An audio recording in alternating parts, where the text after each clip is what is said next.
Chapter 1 Two Girls. Rose sat all alone in the big best parlor with her little handkerchief, laid ready to catch the first tear, for she was thinking of her troubles, and a shower was expected. She had retired to this room as a good place in which to be miserable, for it was dark, and still full of ancient furniture, somber curtains, and hung all around with portraits of solemn old gentlemen in wigs, Severinos ladies in toffee caps, and staring children in little bobtailed coats or short-waisted frocks. It was an excellent place for woe, and the fitful spring rain that pattered on the windowpane seemed to sob, "Cry away, I am with you." Rose really did have some cause to be sad, for she had no mother, and had lately lost her father also, which left her no home. But this, with her great-aunts, she had been with them only a week, and though the dear old ladies had tried their best to make her happy, they had not succeeded very well, for she was unlike any child they had ever seen, and they felt very much as if they had the care of a low-spirited butterfly. They had given her the freedom of the house, and for a day or two she had amused herself roaming all over it, for it was a capital old mansion, and was full of all manner of odd nooks, charming rooms, and mysterious passages. Windows broke out in unexpected places, little balconies overhung the garden most romantically, and there was a long upper hall full of curiosities from all parts of the world, for the Campbells had been sea captains for generations. Aunt Plenty had even allowed Rose to rummage in her great china closet, a spicy retreat rich in all the goodies that children love, but Rose seemed to care little for these toothsome temptations, and when that hope failed, Aunt Plenty gave up in despair. Gentle Aunt Peace had tried all sorts of pretty needlework, and planned a doll's wardrobe that would have won the heart of even an older child, but Rose took little interest in pink satin hats and tiny hose, though she sewed dutifully, till her aunt caught her wiping tears away with the train of a wedding dress, and that discovery put an end to the sewing society. Then both old ladies put their heads together, and picked out the model child of the neighborhood to come and play with their niece, but Ariadne Blish was the worst failure of all, for Rose could not bear the sight of her, and said she was so like a wax doll, she longed to give her a pinch, and see if she would squeak. So prim little Ariadne was sent home, and the exhausted aunties left Rose to her own devices for a day or two. Bad weather and a cold kept her indoors, and she spent most of her time in the library where her father's books were stored. Here she read a great deal, cried a little, and dreamed many of the innocent bright dreams in which imaginative children find such comfort and delight. This suited her better than anything else, but it was not good for her, and she grew pale, heavy-eyed, and listless, though Aunt Plenty gave her iron enough to make a cooking stove, and Aunt Peace petted her like a poodle.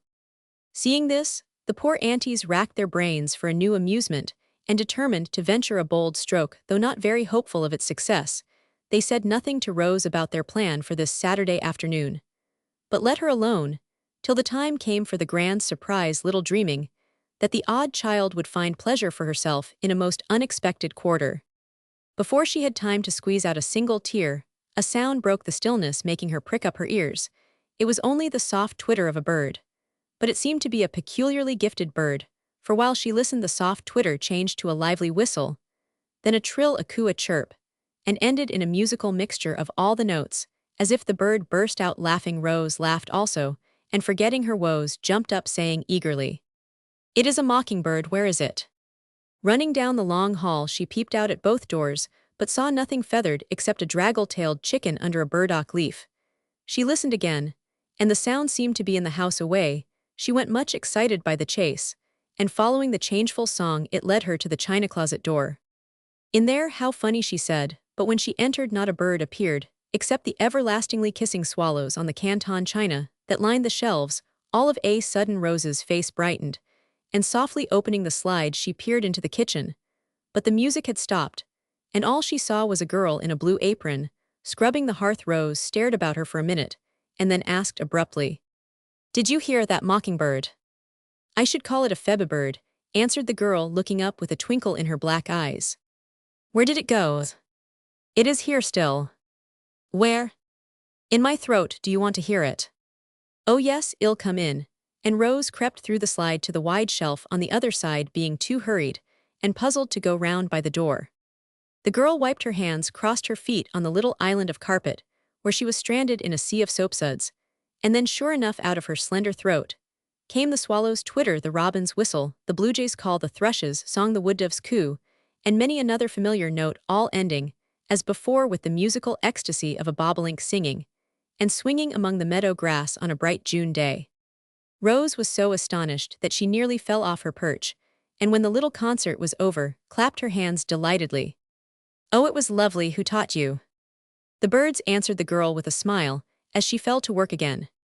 "It is very wonderful. I can sing, but nothing half so fine as that. What is your name, please?" "Phoebe Moore." "I've heard of Phoebibirds, but I don't believe the real ones could do that," laughed Rose, adding, as she watched with interest the scattering of dabs of soft soap over the bricks. "May I stay and see you work? It is very lonely in the parlor." "Yes, indeed, if you want to," answered Phoebe, wringing out her cloth in a capable sort of way that impressed Rose very much. "It must be fun to swash the water round and dig out the soap. I'd love to do it, only Aunt wouldn't like it, I suppose," said Rose, quite taken with the new employment. "You'd soon get tired, so you'd better keep tidy and look on. I suppose you help your mother a good deal." "I haven't got any folks." "Why, where do you live then?" "I am going to live here. I hope Debbie wants someone to help round, and I've come to try for a week." "I hope you will stay, for it is very dull," said Rose, who had taken a sudden fancy to this girl, who sung like a bird and worked like a woman. "Hope I shall, for I am 15 now and old enough to earn my own living." "You have come to stay a spell, haven't you?" asked Phoebe, looking up at her guest, and wondering how life could be dull to a girl who wore a silk frock, a daintily frilled apron, a pretty locket, and had her hair tied up with a velvet snood. "Yes, I shall stay till my uncle comes. He is my guardian now, and I don't know what he will do with me." "Have you a guardian?" "My sakes, no, I was left on the poorhouse steps, a little mite of a baby, and Miss Rogers took a liking to me, so I've been there ever since, but she is dead now, and I take care of myself." "How interesting. It is like Arabella Montgomery in The Gypsy's Child. Did you ever read that sweet story?" asked Rose, who was fond of tales of foundlings, and had read many. "I don't have any books to read, and all the spare time I get I run off into the woods. That rests me better than stories," answered Phoebe, as she finished one job and began on another. Rose watched her as she got out a great pan of beans to look over, and wondered how it would seem to have life all work and no play. Presently Phoebe seemed to think it was her turn to ask questions, and said wistfully, "You've had lots of schooling, I suppose?" "Oh dear me, yes, I've been at boarding school nearly a year, and I'm almost dead with lessons. The more I got the more Miss Power gave me, and I was so miserable that I most cried my eyes out. Papa never gave me hard things to do, and he always taught me so pleasantly. I loved to study. Oh, we were so happy, and so fond of one another. But now he is gone, and I am left all alone." The tear that would not come when Rose sat waiting for it came now of its own accord, 2 of them in fact, and rolled down her cheeks, telling the tale of love and sorrow better than any words could do it. For a minute there was no sound in the kitchen but the little daughter's sobbing and the sympathetic patter of the rain. Phoebe stopped rattling her beans from one pan to another, and her eyes were full of pity as they rested on the curly head bent down on Rose's knee, for she saw that the heart under the pretty locket ached with its loss, and the dainty apron was used to dry sadder tears than any she had ever shed. Somehow she felt more contented with her brown calico gown and blue-checked pinafore. Envy changed to compassion, and if she had dared, she would have gone and hugged her afflicted guest. Fearing that might not be considered proper, she said, in her cheery voice, "I'm sure you ain't all alone with such a lot of folks belonging to you, and all so rich and clever. You'll be petted to pieces, Debbie says, because you are the only girl in the family." Phoebe's last words made Rose smile in spite of her tears, and she looked out from behind her apron with an April face, saying in a tone of comic distress, "That's one of my troubles. I've got 6 aunts and they all want me, and I don't know any of them very well. Papa named this place the anthill, and now I see why." Phoebe laughed with her as she said encouragingly, "Everyone calls it so, and it's a real good name, for all the Mrs. Campbells live handy by and keep coming up to see the old ladies.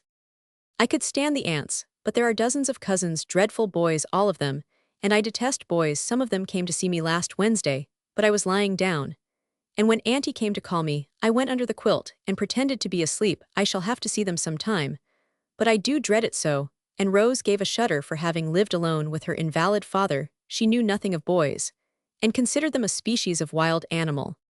"Oh, I guess y'all like 'em. I've seen 'em flying round when they come over from the point, sometimes in their boats, and sometimes on horseback, If you like boats and horses, y'all enjoy yourself first rate. But I don't, I'm afraid of horses and boats make me ill and I hate boys. And poor Rose wrung her hands at the awful prospect before her one of these horrors alone she could have borne, but altogether were too much for her, and she began to think of a speedy return to the detested school. Phoebe laughed at her woe till the beans danced in the pan, but tried to comfort her by suggesting a means of relief. Perhaps your uncle will take you away, where there ain't any boys. Debbie says he is a real kind man, and always bring heaps of nice things when he comes. Yes, but you see that is another trouble, for I don't know Uncle Alec at all. He hardly ever came to see us, though he sent me pretty things very often. Now I belong to him, and shall have to mind him. Till I am 18, I may not like him a bit, and I fret about it all the time. Well, I wouldn't borrow trouble, but have a real good time. I am sure I should think I was in clover if I had folks and money, and nothing to do. But enjoy myself, began Phoebe, but got no further, for a sudden rush and tumble outside made them both jump. It's thunder, said Phoebe. It's a circus, cried Rose, who from her elevated perch had caught glimpses of a gay cart of some sort and several ponies, with flying manes and tails. The sound died away, and the girls were about to continue their confidences when old Debbie appeared, looking rather cross and sleepy after her nap. You are wanted in the parlor, Miss Rose. Has anybody come? Little girls shouldn't ask questions, but do as they are bid, was all Debbie would answer. I do hope it isn't Aunt Myra. She always scares me out of my wits, asking how my cough is, and groaning over me as if I was going to die, said Rose. Preparing to retire the way she came, for the slide being cut for the admission of bouncing Christmas turkeys and puddings was plenty large enough for a slender girl.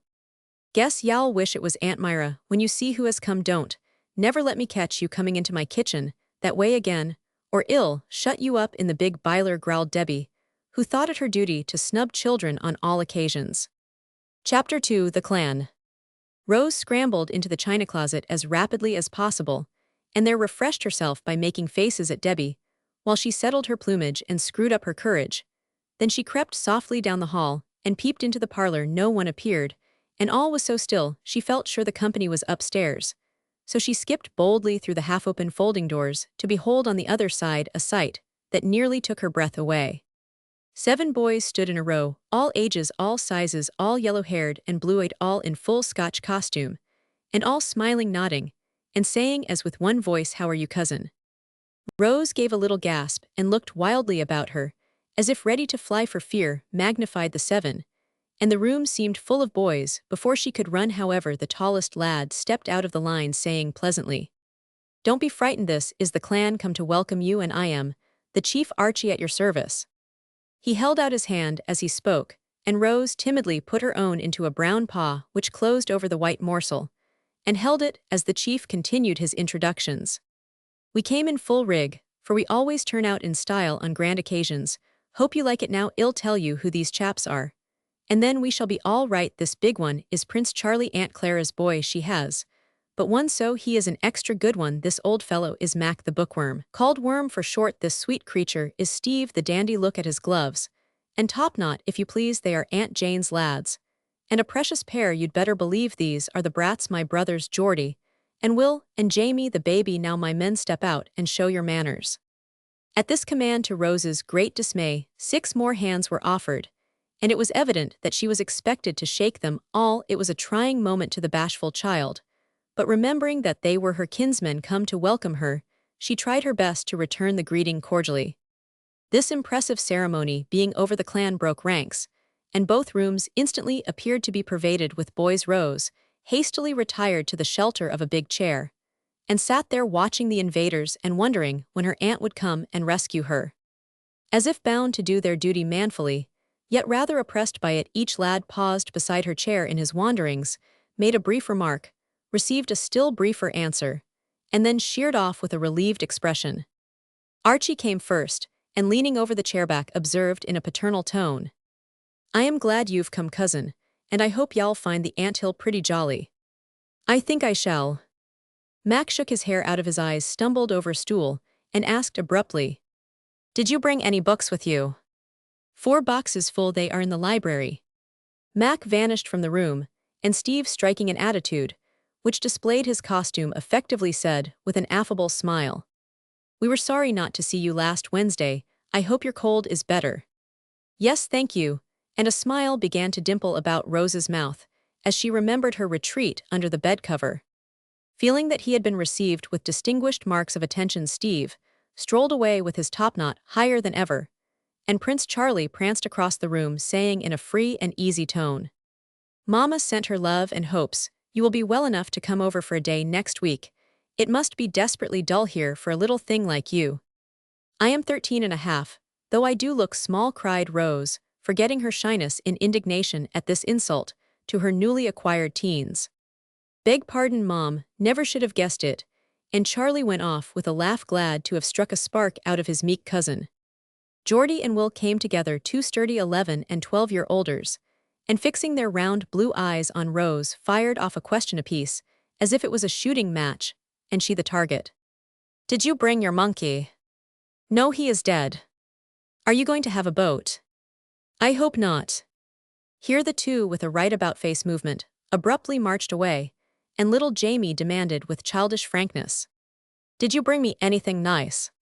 "Yes, lots of candy," answered Rose, whereupon Jamie ascended into her lap with a sounding kiss, and the announcement that he liked her very much.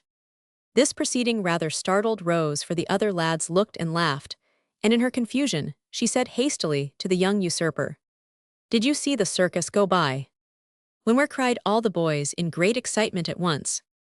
"Just before you came, at least I thought it was a circus, for I saw a red and black sort of cart, and ever so many little ponies and—" She got no farther, for a general shout made her pause suddenly, as Archie explained the joke by saying in the middle of his laugh, "It was our new dog cart, and the Shetland ponies. You'll never hear the last of your circus cousin."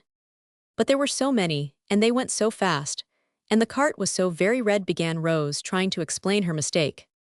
"Come and see them all," cried the prince, and before she knew what was happening, she was borne away to the barn, and tumultuously introduced to 3 shaggy ponies and the gay new dog cart. She had never visited these regions before, and had her doubts as to the propriety of her being there now, but when she suggested that Auntie might not like it, there was a general cry of, "She told us to amuse you, and we can do it ever so much better out here than poking round in the house." "I'm afraid I shall get cold without my sack," began Rose, who wanted to stay, but felt rather out of her element.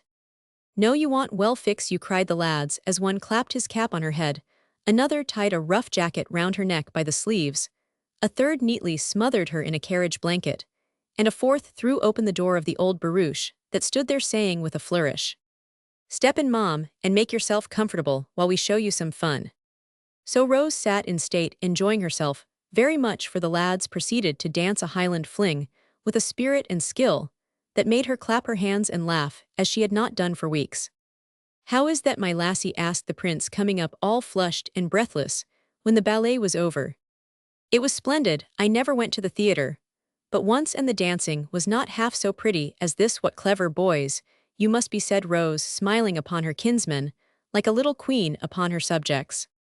"Ah, we're a fine lot, and that is only the beginning of our larks. We haven't got the pipes here or wed." "Sing for you, play for you. A dulcie melody," answered Charlie, looking much elated at her praise. "I did not know we were Scotch. Papa never said anything about it, or seemed to care about Scotland, except to have me sing the old ballads," said Rose, beginning to feel as if she had left America behind her somewhere. "Neither did we till lately. We've been reading Scott's novels, and all of a sudden, we remembered that our grandfather was a Scotchman, so we hunted up the old stories, got a bagpipe put on our plaids, and went in heart and soul for the glory of the clan. We've been at it some time now, and it's great fun. Our people like it, and I think we are a pretty canny set." Archie said this from the other coach step, where he had perched, while the rest climbed up before and behind to join in the chat as they rested. "I am Fitzjames, and he's Roderick Dhu, and we'll give you the broadsword combat some day. It's a great thing, you'd better believe," added the prince. "Yes, and you should hear Steve play the pipes. He makes 'em skirl like a good one," cried Will from the box, eager to air the accomplishments of his race. "Mac's the fellow to hunt up the old stories, and tell us how to dress right, and pick out rousing bits for us to speak and sing," put in Geordie, saying a good word for the absent worm. "And what do you and will do?" asked Rose of Jamie, who sat beside her, as if bound to keep her in sight till the promised gift had been handed over. Oh, I am the little footpage and do errands, and Will and Geordie are the troops when we march, and the stags when we hunt, and the traitors when we want to cut any heads off. They are very obliging, I am sure, said Rose, whereat the utility men beamed with modest pride, and resolved to enact Wallace and Montrose as soon as possible for their cousin's special benefit. Let's have a game of tag, cried the prince, swinging himself up to a beam, with a sounding slap on Stevie's shoulder. Regardless of his gloves, Dandy tore after him, and the rest swarmed in every direction, as if bent on breaking their necks and dislocating their joints as rapidly as possible. It was a new and astonishing spectacle to Rose, fresh from a prim boarding school, and she watched the active lads with breathless interest, thinking their antics far superior to those of Mops, the dear departed monkey. Will had just covered himself with glory by pitching off a high loft head first, and coming up all right when Phoebe appeared with a cloak hood, and rubbers, also a message from Aunt Plenty that Miss Rose was to come in directly. All right, well, bring her, answered Archie, issuing some mysterious order, which was so promptly obeyed that, before Rose could get out of the carriage, the boys had caught hold of the pole, and rattled her out of the barn round the oval, and up to the front door with a cheer that brought two caps to an upper window, and caused Debbie to cry aloud from the back porch. Them harum-scarum boys will certainly be the death of that delicate little cretur. But the delicate little cretur seemed all the better for her trip, and ran up the steps looking rosy gay, and disheveled, to be received with lamentation by Aunt Plenty, who begged her to go and lie down at once. Oh, please don't, we have come to tea with our cousin, and well be as good as gold if y'all let us stay, Auntie, clamored the boys, who not only approved of our cousin, but had no mind to lose their tea for Aunt Plenty's name, but feebly expressed her bountiful nature. Well, dears, you can only be quiet, and let Rose go and take her iron and be made tidy, and then we will see what we can find for supper, said the old lady, as she trotted away, followed by a volley of directions for the approaching feast. Marmalade for me, Auntie. Plenty of plumcake, please. Tell Debbie to trot out the baked pears. I am your man for lemon pie, Mom. Do you have fritters? Rose will like 'em. She'd rather have tarts, I know. When Rose came down 15 minutes later, with every curl smoothed, and her most beruffled apron on, she found the boys loafing about the long hall, and paused on the halfway landing to take an observation, for, till now, she had not really examined her newfound cousins. There was a strong family resemblance among them, though some of the yellow heads were darker than others, some of the cheeks brown instead of rosy, and the ages varied all the way from 16-year-old Archie to Jamie, who was 10 years younger. None of them were especially comely, but the prince, yet all were hearty, happy-looking lads, and Rose decided that boys were not as dreadful as she had expected to find them.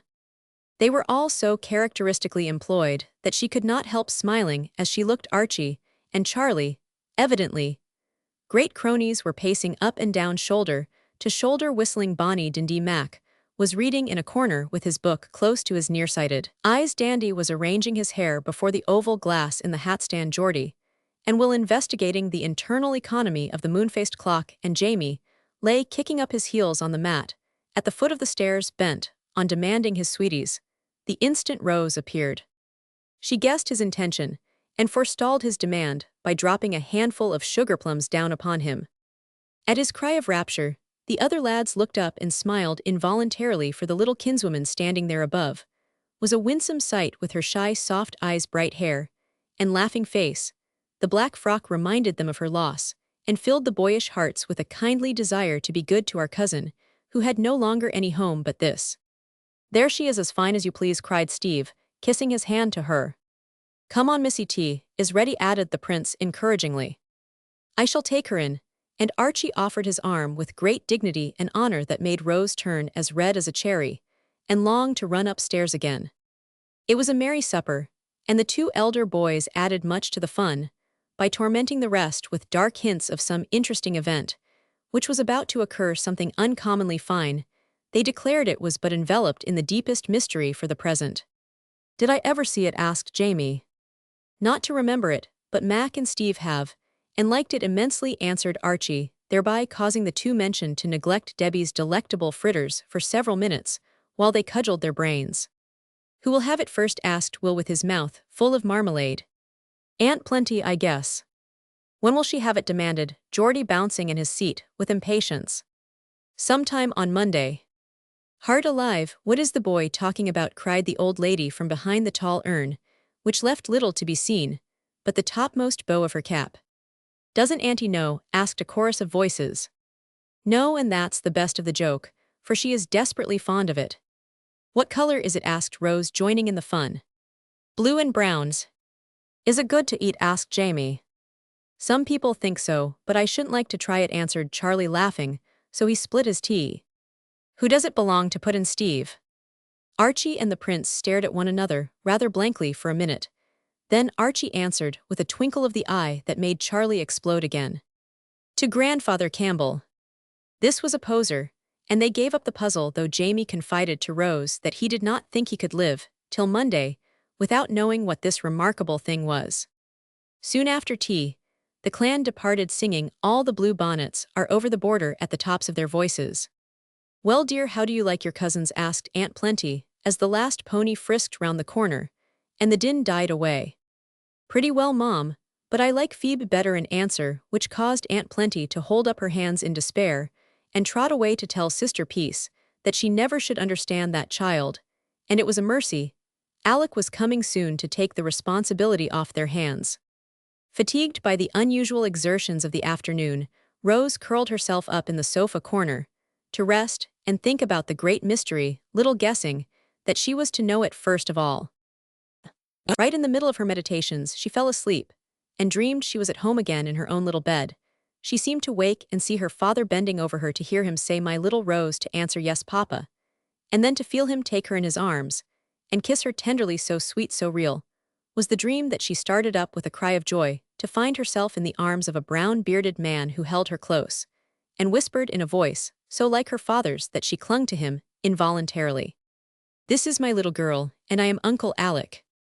Chapter 3: Uncles. When Rose woke next morning, she was not sure whether she had dreamed what occurred the night before or it had actually happened, so she hopped up and dressed, although it was an hour earlier than she usually rose, for she could not sleep any more, being possessed with a strong desire to slip down and see if the big portmanteau and packing cases were really in the hall. She seemed to remember tumbling over them when she went to bed, for the aunts had sent her off very punctually, because they wanted their pet nephew all to themselves. The sun was shining, and Rose opened her window to let in the soft May air fresh from the sea as she leaned over her little balcony, watching an early bird get the worm and wondering how she should like Uncle Alec. She saw a man leap the garden wall and come whistling up the path. At first, she thought it was some trespasser, but a second look showed her that it was her uncle returning from an early dip into the sea. She had hardly dared to look at him the night before, because whenever she tried to do so, she always found a pair of keen blue eyes looking at her. Now she could take a good stare at him as he lingered along, looking about him as if glad to see the old place again.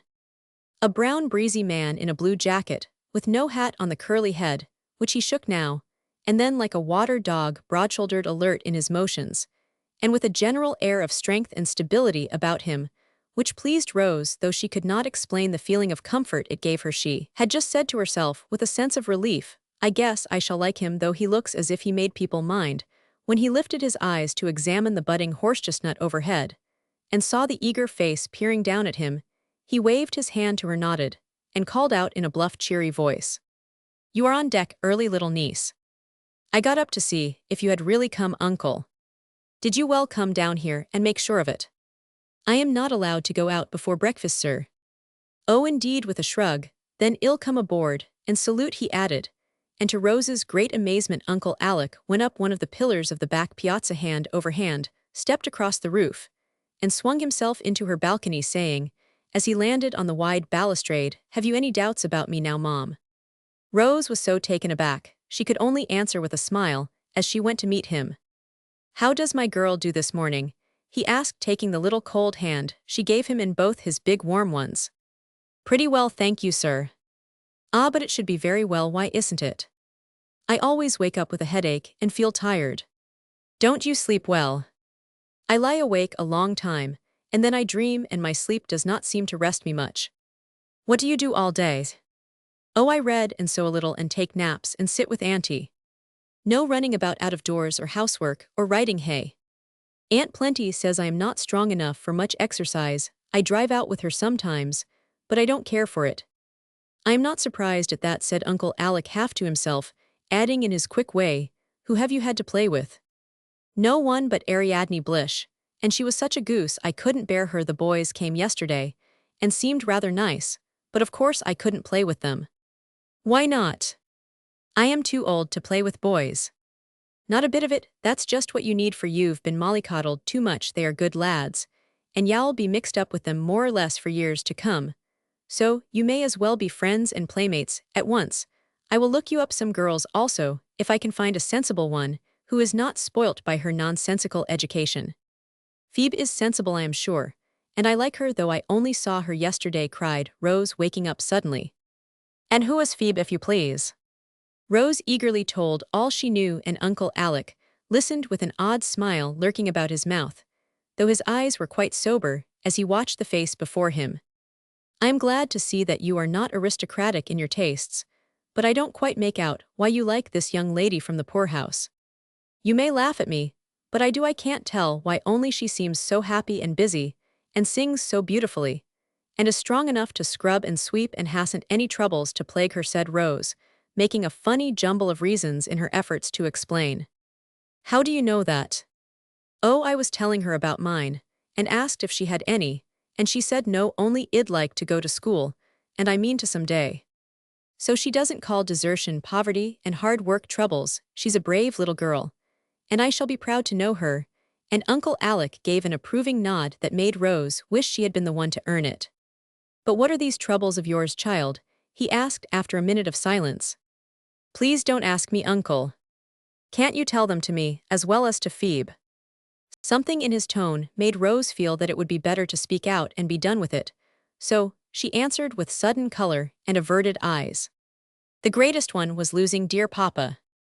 As she said that, Uncle Alec's arm came gently round her, and he drew her to him, saying in the voice so like Papa's, "That is a trouble which I cannot cure, my child, but I shall try to make you feel it less. What else, dear?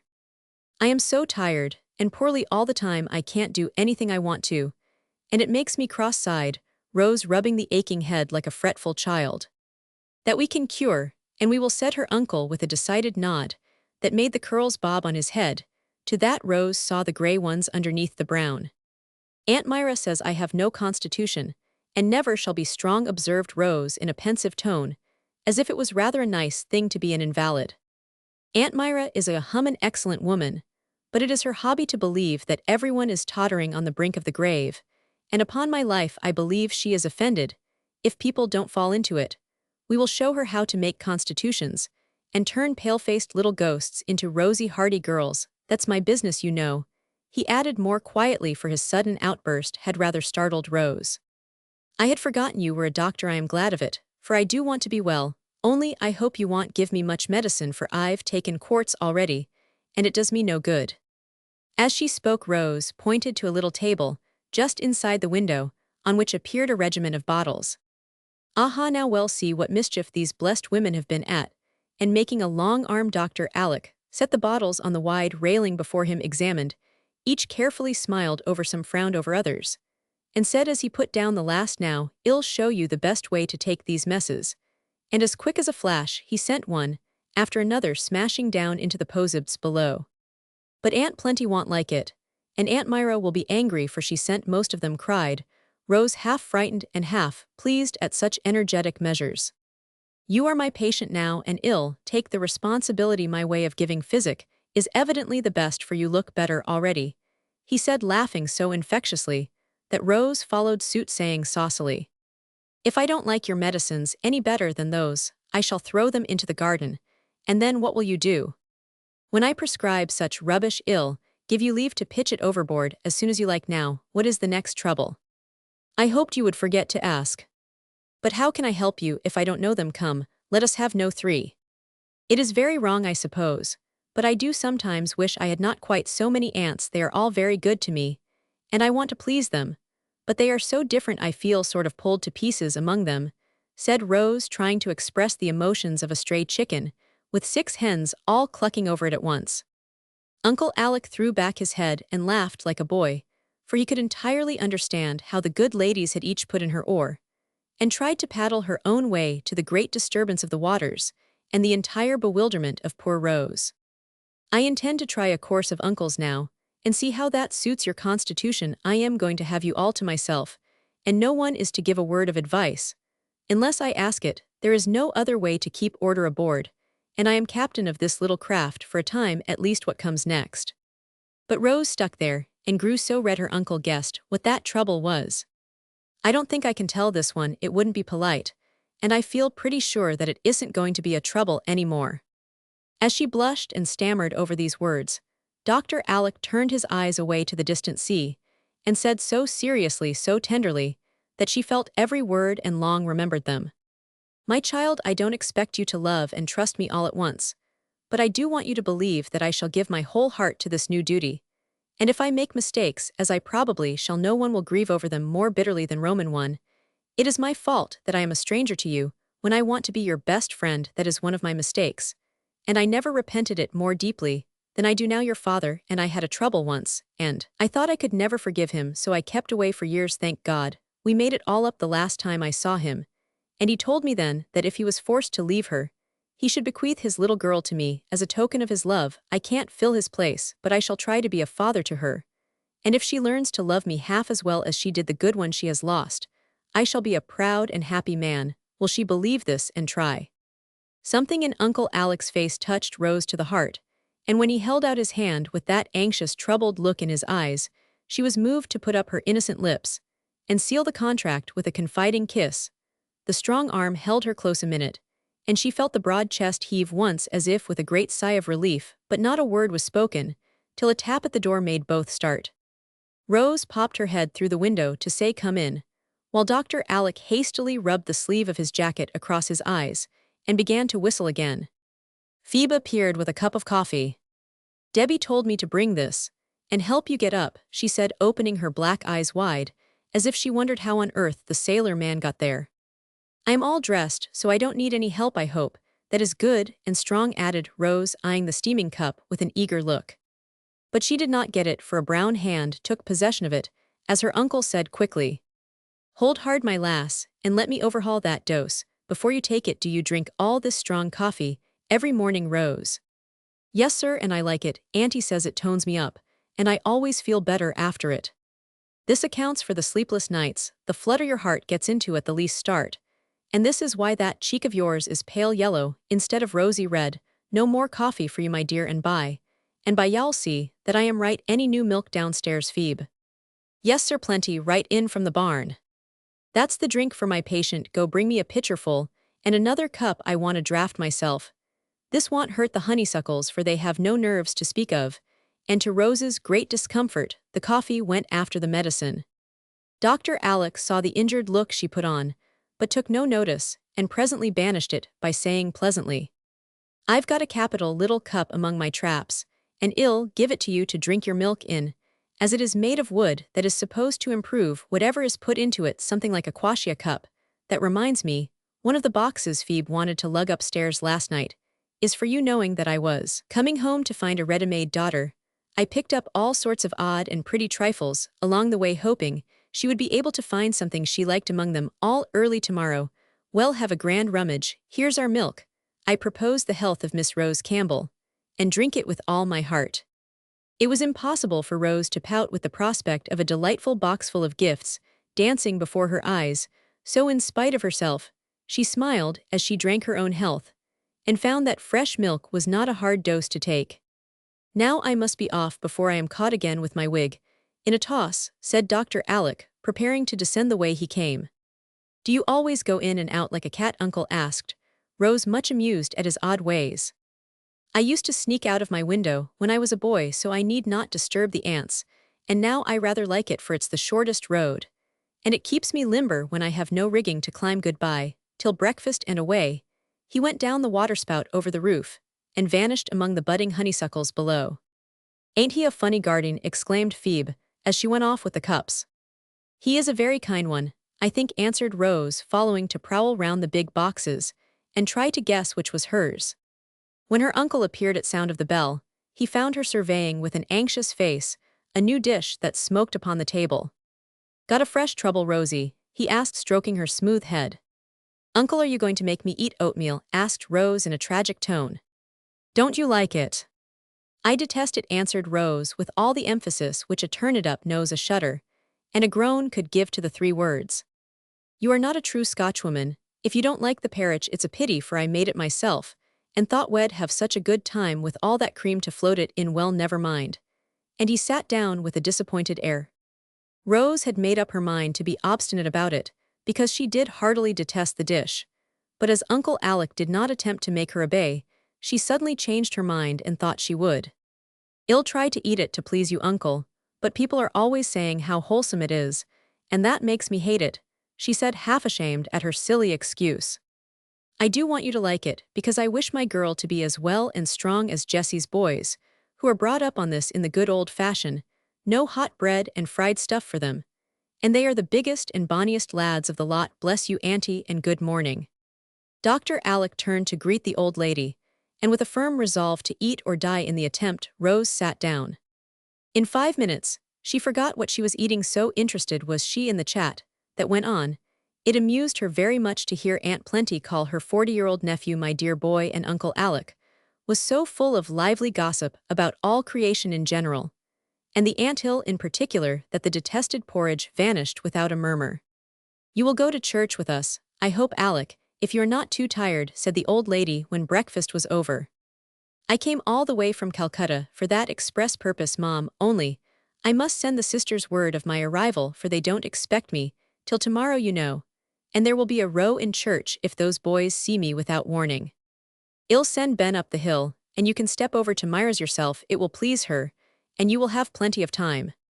Dr. Alec was off at once, and they saw no more of him till the old barouche was at the door, and Aunt Plenty just rustling downstairs in her Sunday best with Rose like a little black shadow behind her.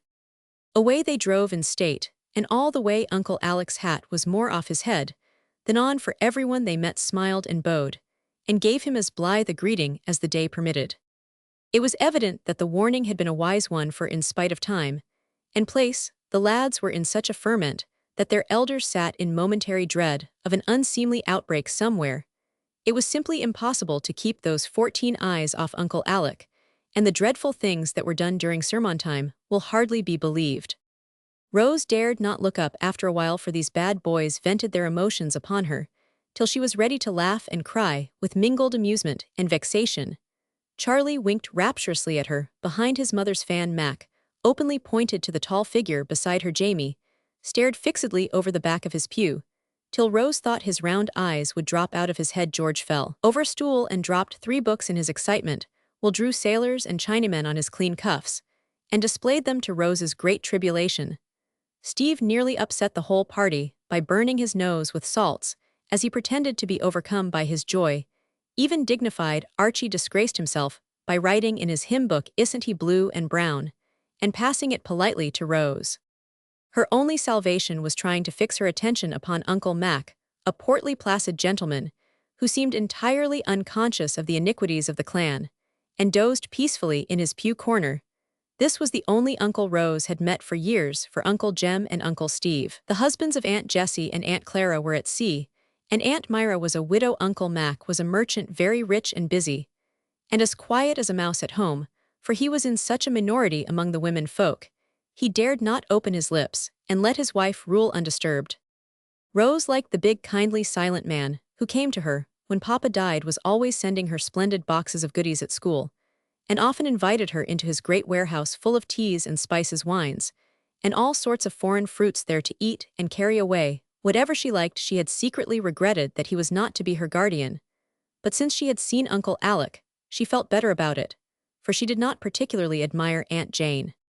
When church was over, Dr. Alec got into the porch as quickly as possible, and there the young bears had a hug all round, while the sisters shook hands and welcomed him with bright faces and glad hearts. Rose was nearly crushed flat behind a door in that dangerous passage from pew to porch, but Uncle Mac rescued her and put her into the carriage for safe keeping. "Now, girls, I want you to come and dine with Alec Mac also, of course, but I cannot ask the boys, for we did not expect this dear fellow till tomorrow, you know, so I made no preparations. Send the lads home and let them wait till Monday, for really I was shocked at their behavior in church," said Aunt Plenty as she followed Rose. In any other place, the defrauded boys would have set up a howl, as it was they growled and protested, till Dr. Alex settled the matter by saying, "Never mind, old chaps, I'll make it up to you tomorrow, if you sheer off quietly. If you don't, not a blessed thing shall you have out of my big boxes." Chapter 4. Ants. All dinnertime Rose felt that she was going to be talked about, and afterward, she was sure of it, for Aunt Plenty whispered to her, as they went into the parlor, "Run up and sit a while with Sister Peace, my dear. She likes to have you read while she rests, and we are going to be busy." Rose obeyed, and the quiet rooms above were so like a church that she soon composed her ruffled feelings, and was unconsciously a little minister of happiness to the sweet old lady, who for years had sat there patiently waiting to be set free from pain. Rose knew the sad romance of her life, and it gave a certain tender charm to this great aunt of hers, whom she already loved when Peace was 20. She was about to be married, all was done, the wedding dress lay ready, the flowers were waiting to be put on the happy hour at hand, when word came that the lover was dead. They thought that gentle Peace would die too, but she bore it bravely, put away her bridal gear, took up her life afresh, and lived on a beautiful meek woman with hair as white as snow, and cheeks that never bloomed again. She wore no black but soft pale colors, as if always ready for the marriage that had never come. For 30 years she had lived on, fading slowly but cheerful, busy, and full of interest in all that went on in the family, especially the joys and sorrows of the young girls growing up about her.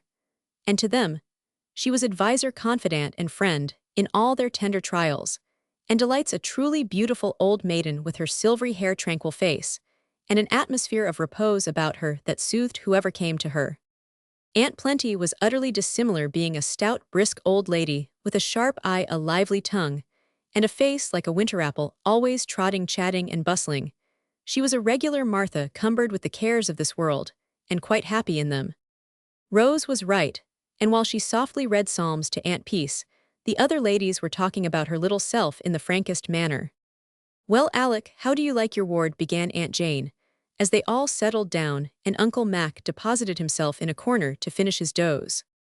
"I should like her better if I could have begun at the beginning, and so got a fair start. Poor George led such a solitary life that the child has suffered in many ways, and since he died, she has been going on worse than ever, judging from the state I find her in.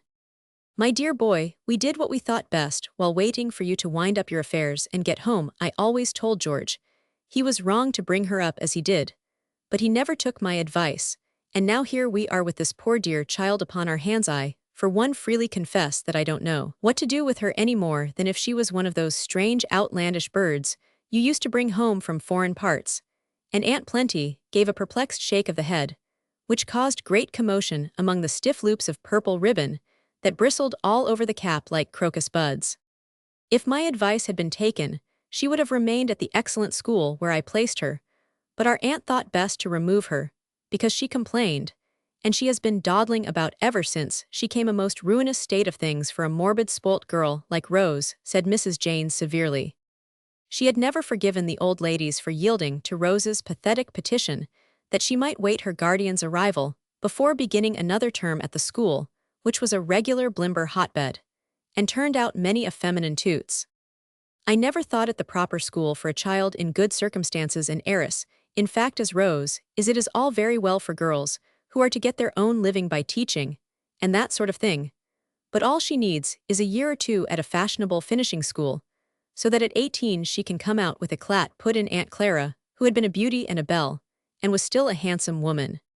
"Dear, dear, how short-sighted you all are to be discussing education and plans for the future when this unhappy child is so plainly marked for the tomb," sighed Aunt Myra with a lugubrious sniff, and a solemn wag of the funereal bonnet, which she refused to remove, being afflicted with a chronic catarrh. "Now it is my opinion that the dear thing only wants freedom, rest, and care. There is look in her eyes that goes to my heart, for it shows that she feels the need of what none of us can give her, a mother," said Aunt Jessie, with tears in her own bright eyes, at the thought of her boys being left as Rose was to the care of others. Uncle Alec, who had listened silently as each spoke, turned quickly towards the last sister, and said with a decided nod of approval, "You've got it, Jessie, and with you to help me I hope to make the child feel that she is not quite fatherless and motherless." "I'll do my best, Alec, and I think you will need me for wise, as you are. You cannot understand a tender, timid little creature like Rose as a woman can," said Mrs. Jessie, smiling back at him, with a heart full of motherly goodwill. I cannot help feeling that I, who have had a daughter of my own, can best bring up a girl, and I am very much surprised that George did not entrust her to me, observed Aunt Myra, with an air of melancholy importance, for she was the only one who had given a daughter to the family, and she felt that she had distinguished herself, though ill-natured people said that she had dosed her darling to death. I never blamed him in the least when I remember the perilous experiments you tried with poor Carrie, began Mrs. Jane in her hard voice. Jane Campbell, I will not hear a word, my sainted Caroline, is a sacred object, cried Aunt Myra, rising as if to leave the room.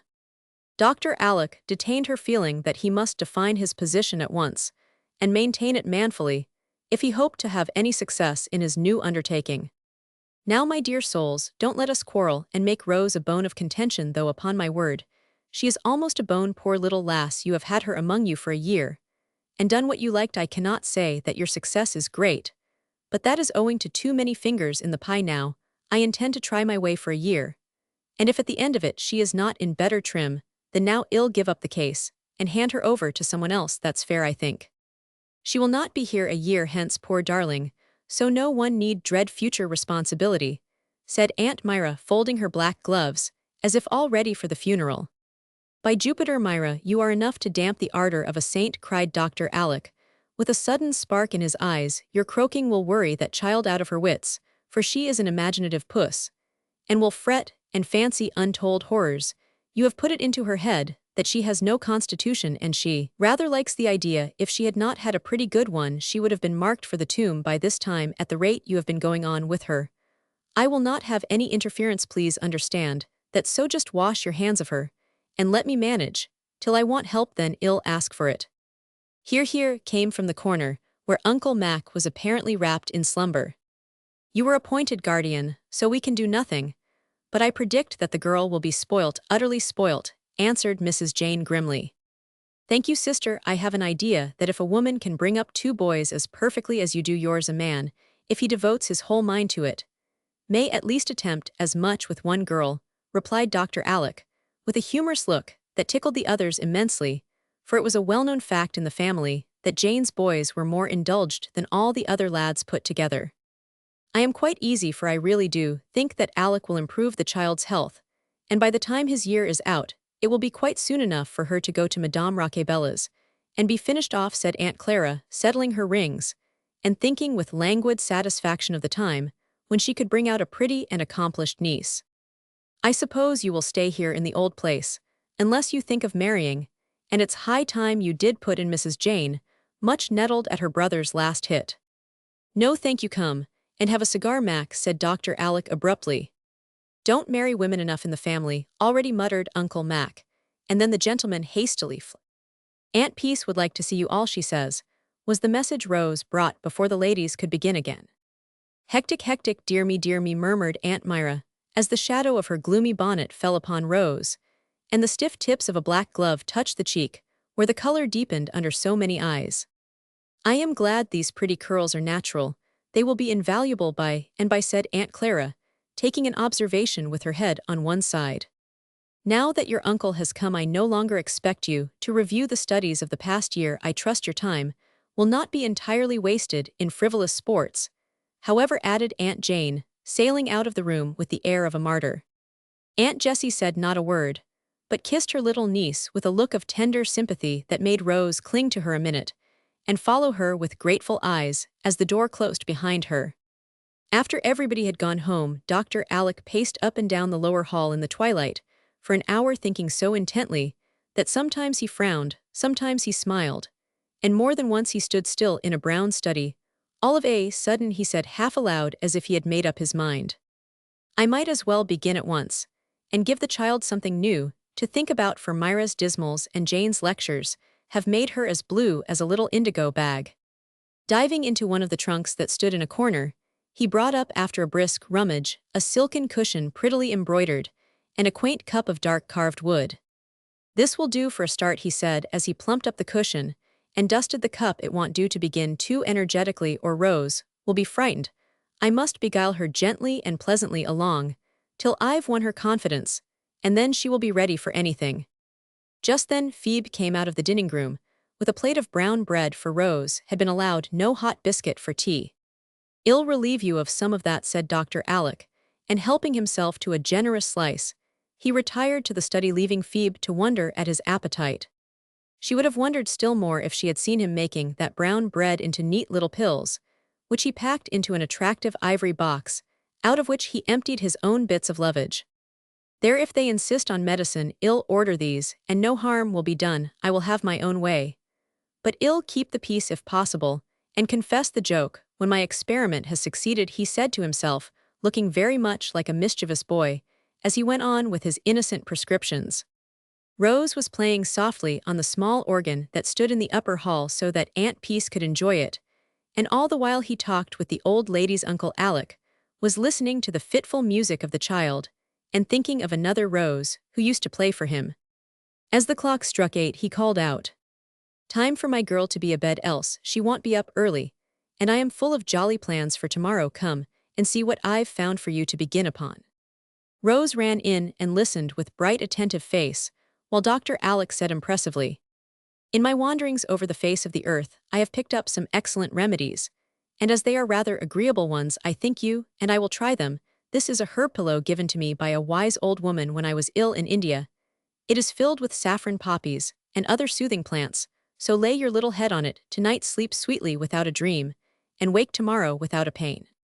"Shall I really? How nice it smells," and Rose willingly received the pretty pillow, and stood enjoying its faint sweet odor as she listened to the doctor's next remedy. "This is the cup I told you of. Its virtue depends, they say, on the drinker filling it himself, so you must learn to milk. I'll teach you." "I am afraid I never can," said Rose, but she surveyed the cup with favor, for a funny little imp danced on the handle, as if all ready to take a header into the white sea below. "Don't you think she ought to have something more strengthening than milk, Alec? I really shall feel anxious if she does not have a tonic of some sort," said Aunt Plenty, eyeing the new remedies suspiciously, for she had more faith in her old-fashioned doses than all the magic cups and poppy pillows of the East. "Well, Mom, I am willing to give her a pill if you think best. It is a very simple one, and very large quantities may be taken without harm. You know hashish is the extract of hemp. Well, this is a preparation of corn and rye much used in old times, and I hope it will be again."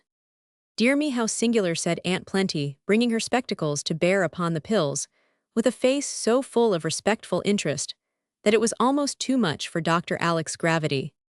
"Take one in the morning, and a good night to you, my dear," he said, dismissing his patient with a hearty kiss. Then, as she vanished, he put both hands into his hair, exclaiming with a comical mixture of anxiety and amusement, "When I think what I have undertaken, I declare to you, Aunt, I feel like running away, and not coming back till Rose is 18. Chapter 5. A Belt in a Box. When Rose came out of her chamber, cup in hand, next morning, the first person she saw was Uncle Alec, standing on the threshold of the room opposite which he appeared to be examining with care. When he heard her step, he turned about and began to sing. "Where are you going, my pretty maid?" "I am going a-milking, sir," she said, answered Rose, waving the cup, and then they finished the verse together in fine style. Before either spoke, a head in a nightcap so large and beruffled that it looked like a cabbage popped out of a room farther down the hall, and an astonished voice exclaimed, "What in the world are you doing about so early?" "Clearing our pipes for the day, Mom. Look here, Auntie. Can I have this room?" said Dr. Alec, making her a sailor's bow. "Any room you like, except Sister's."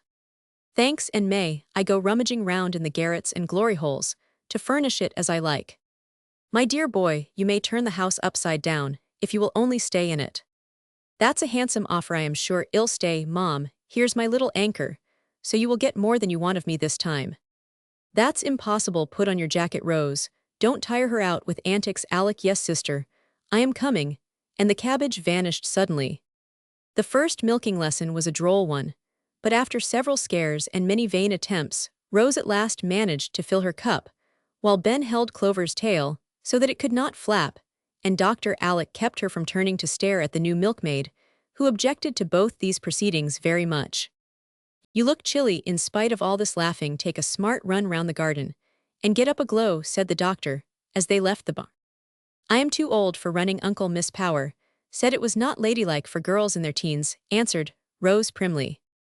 "I take the liberty of differing from Madame Prunes and Prisms, And as your physician I order you to run off with you, said Uncle Alec, with a look and a gesture that made Rose scurry away as fast as she could go. Anxious to please him, she raced round the beds, till she came back to the porch where he stood, and dropping down upon the steps, she sat panting with cheeks as rosy as the rigolette on her shoulders. Very well done, child, I see you have not lost the use of your limbs.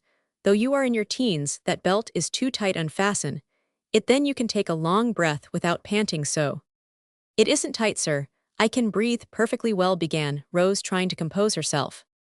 Her uncle's only answer was to lift her up and unhook the new belt of which she was so proud. The moment the clasp was open, the belt flew apart several inches, for it was impossible to restrain the involuntary sigh of relief that flatly contradicted her words.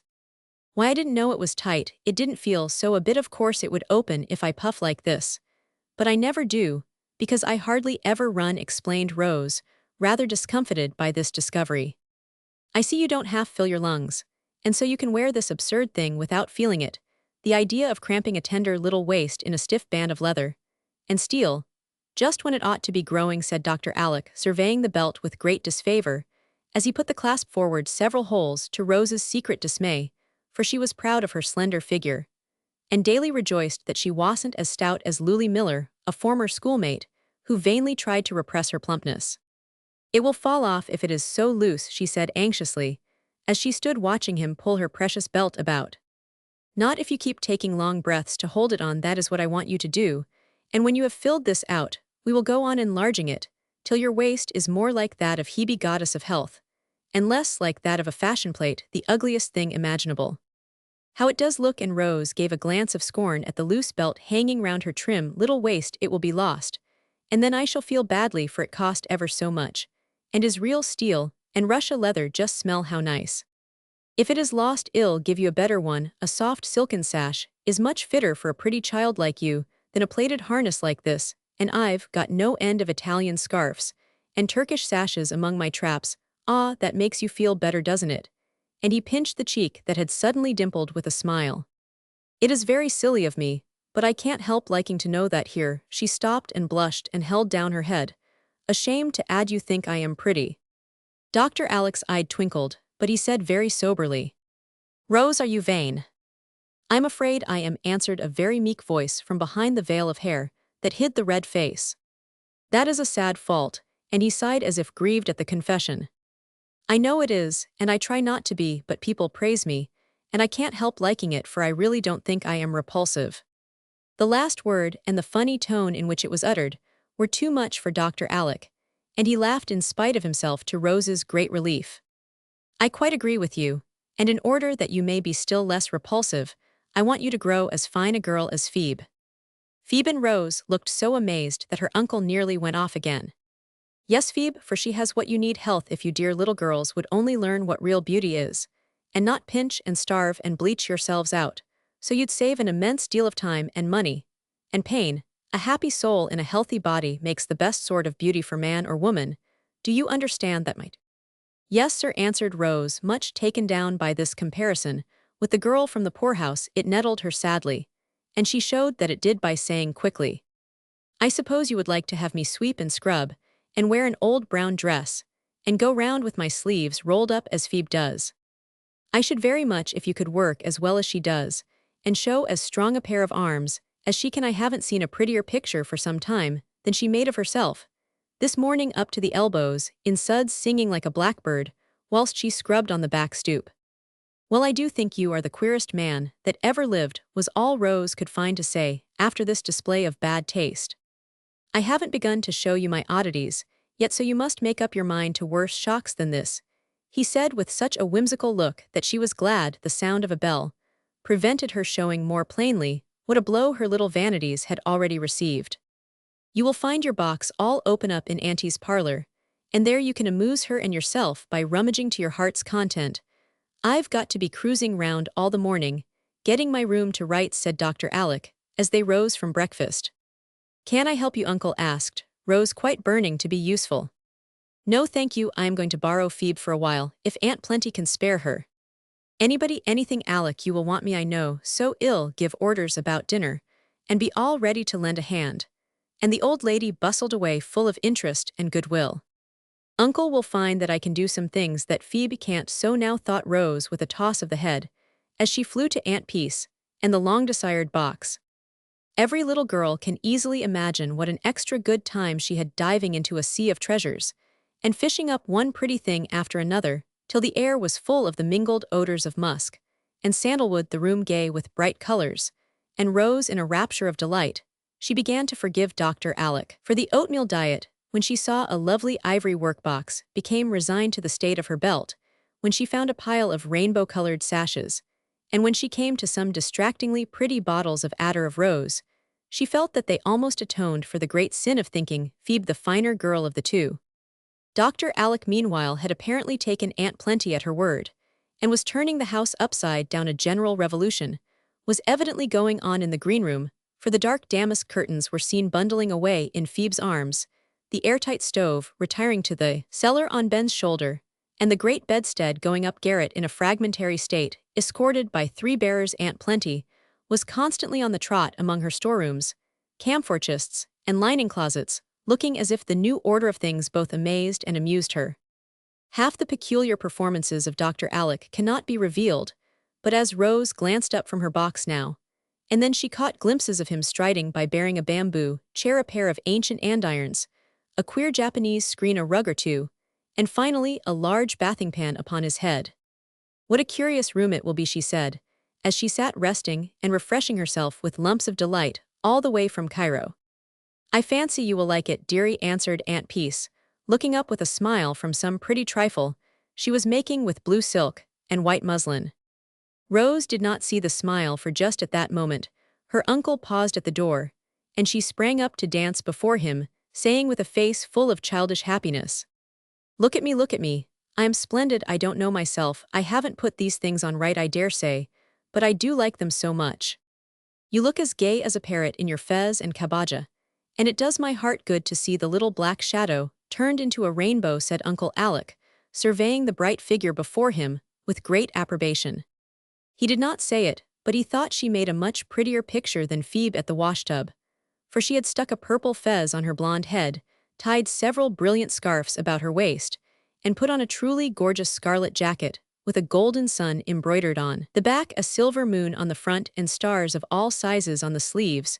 A pair of Turkish slippers adorned her feet, and necklaces of amber, coral, and filigree hung about her neck, while one hand held a smelling bottle, and the other the spicy box of oriental sweetmeats. "I feel like a girl in the Arabian Nights, and expect to find a magic carpet or a wonderful talisman somewhere, only I don't see how I ever can thank you for all these lovely things," she said, stopping her dance, as if suddenly oppressed with gratitude. "I'll tell you how, by leaving off the black clothes that never should have been kept so long on such a child, and wearing the gay ones I've brought. It will do your spirits good and cheer up this sober old house," wanted Auntie. "I think you are right, Alec, and it is fortunate that we have not begun on her spring clothes yet, for Myra thought she ought not to wear anything brighter than violet, and she is too pale for that. You just let me direct Miss Hemming how to make some of these things. You will be surprised to see how much I know about piping hems, and gathering armholes and shirring biases," began Dr. Alec, patting a pile of muslin cloth and silk with a knowing air. Aunt Peace and Rose laughed so that he could not display his knowledge any farther, till they stopped when he said good-naturedly, "That will go a great way toward filling out the belt, so laugh away, Morgiana, and I'll go back to my work, or I never shall be done." "I couldn't help it, shirred biases were so very funny," Rose said as she turned to her box after the splendid laugh. "But really, Auntie," she added soberly, "I feel as if I ought not to have so many nice things. I suppose it wouldn't do to give Phoebe some of them. Uncle might not like it." "He would not mind, but they are not suitable for Phoebe. Some of the dresses you are done with would be more useful if they can be made over to fit her," answered Aunt Peace, in the prudent, moderate tone, which is so trying to our feelings when we indulge in little fits of charitable enthusiasm. "I'd rather give her new ones, for I think she is a little bit proud, and might not like old things. If she was my sister it would do, because sisters don't mind, but she isn't, and that makes it bad. You see, I know how I can manage beautifully. I'll adopt her," and Rose looked quite radiant with this new idea. "I'm afraid you could not do it legally till you are older, but you might see if she likes the plan, And at any rate, you can be very kind to her, for in one sense we are all sisters, and should help one another." The sweet old face looked at her so kindly that Rose was fired with a desire to settle the matter at once, and rushed away to the kitchen, just as she was Phoebe, was there polishing up the antique andirons so busily that she started when a voice cried out, "Smell that, taste this, and look at me." Phoebe sniffed attar of Rose, crunched the lump of delight tucked into her mouth, and stared with all her eyes at little Morgiana, prancing about the room like a brilliant parakeet. "My stars, ain't you splendid," was all she could say, holding up two dusty hands. "I've got heaps of lovely things upstairs and I'll show them all to you, and id go halves, only Auntie thinks they wouldn't be useful, so I shall give you something else. And you won't mind, will you, because I want to adopt you as Arabella was in the story. Want that be nice?" "Why, Miss Rose, have you lost your wits?" No wonder Phoebe asked, for Rose talked very fast and looked so odd in her new costume, and was so eager she could not stop to explain. Seeing Phoebe's bewilderment, she quieted down and said with a pretty air of earnestness, "It isn't fair that I should have so much, and you so little, and I want to be as good to you as if you were my sister, for Aunt Peace says we are all sisters. Really, I thought if I adopted you as much as I can now it would be nicer. Will you let me, please?" To Rose's great surprise, Phoebe sat down on the floor and hid her face in her apron for a minute, without answering a word. "Oh dear, now she's offended, and I don't know what to do," thought Rose, much discouraged by this reception of her offer. "Please forgive me, I didn't mean to hurt your feelings, and hope you won't think," she faltered, presently feeling that she must undo the mischief if possible. But Phoebe gave her another surprise by dropping the apron and showing a face all smiles in spite of tears in the eyes, as she put both arms round Rose, and said with a laugh and sob, "I think you are the dearest girl in the world, and I'll let you do anything you like with me." "Then you do like the plan. You didn't cry, because I seem to be kind of patronizing." "I truly didn't mean to be," cried Rose, delighted.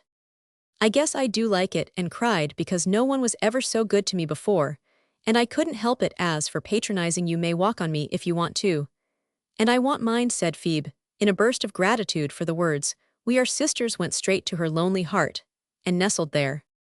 "Well, now we can play I am a good sprite out of the box, or what is better, a fairy godmother come down the chimney, and you are Cinderella, and must say what you want," said Rose, trying to put the question delicately.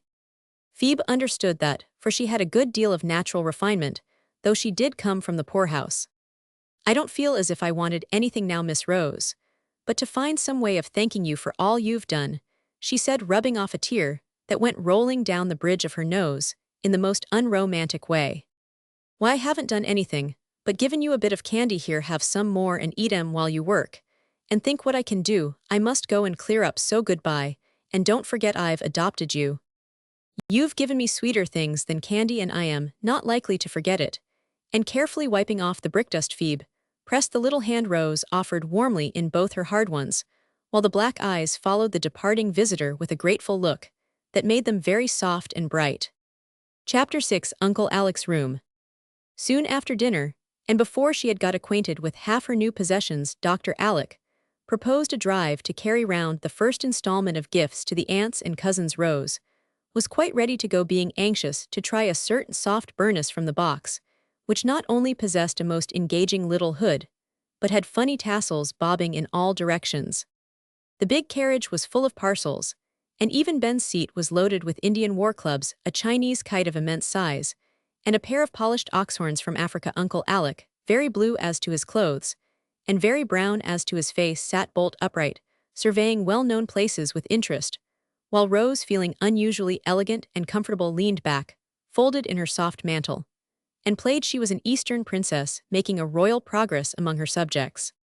At 3 of the places, their calls were brief, for Aunt Myra's catarrh was unusually bad, Aunt Clara had a room full of company, and Aunt Jane showed such a tendency to discuss the population productions and politics of Europe, Asia, and Africa that even Dr. Alec was dismayed, and got away as soon as possible.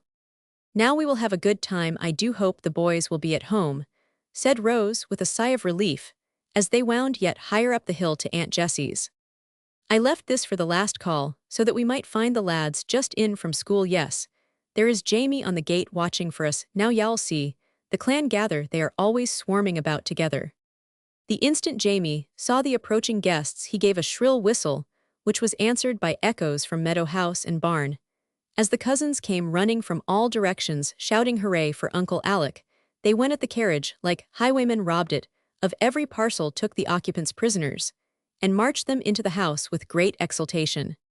Little mum, here they are with lots of goodies, come down, and see the fun right away, quick bawled Will and Geordie, amidst a general ripping off of papers, and a reckless cutting of strings, that soon turned the tidy room into a chaos.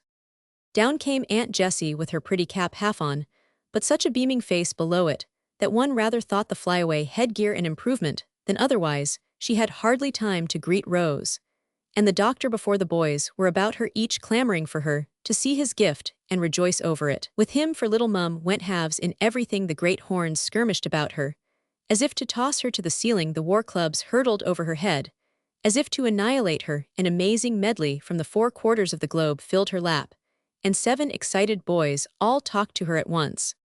But she liked it, oh dear yes, and sat smiling, admiring and explaining, quite untroubled by the din, which made Rose cover up her ears, and Dr. Alec threatened instant flight if the riot was not quelled. That threat produced a lull, and while the uncle received thanks in one corner, the aunt had some little confidences made to her in the other.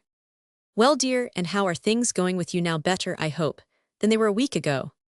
"Aunt Jessie, I think I'm going to be very happy. Now Uncle has come, he does the queerest things, but he is so good to me. I can't help loving him." And nestling closer to little mum, Rose told all that had happened, ending with a rapturous account of the splendid box. "I am very glad, dear, but Rose, I must warn you of one thing, don't let Uncle spoil you." "But I like to be spoilt, Auntie." "I don't doubt it, but if you turn out badly, when the year is over he will be blamed, and his experiment prove a failure. That would be a pity, wouldn't it, when he wants to do so much for you, and can do it if his kind heart does not get in the way of his good judgment." "I never thought of that, and I'll try not to be spoilt, but how can I help it?" asked Rose anxiously. "By not complaining of the wholesome things he wants you to do, by giving him cheerful obedience as well as love, and even making some small sacrifices for his sake."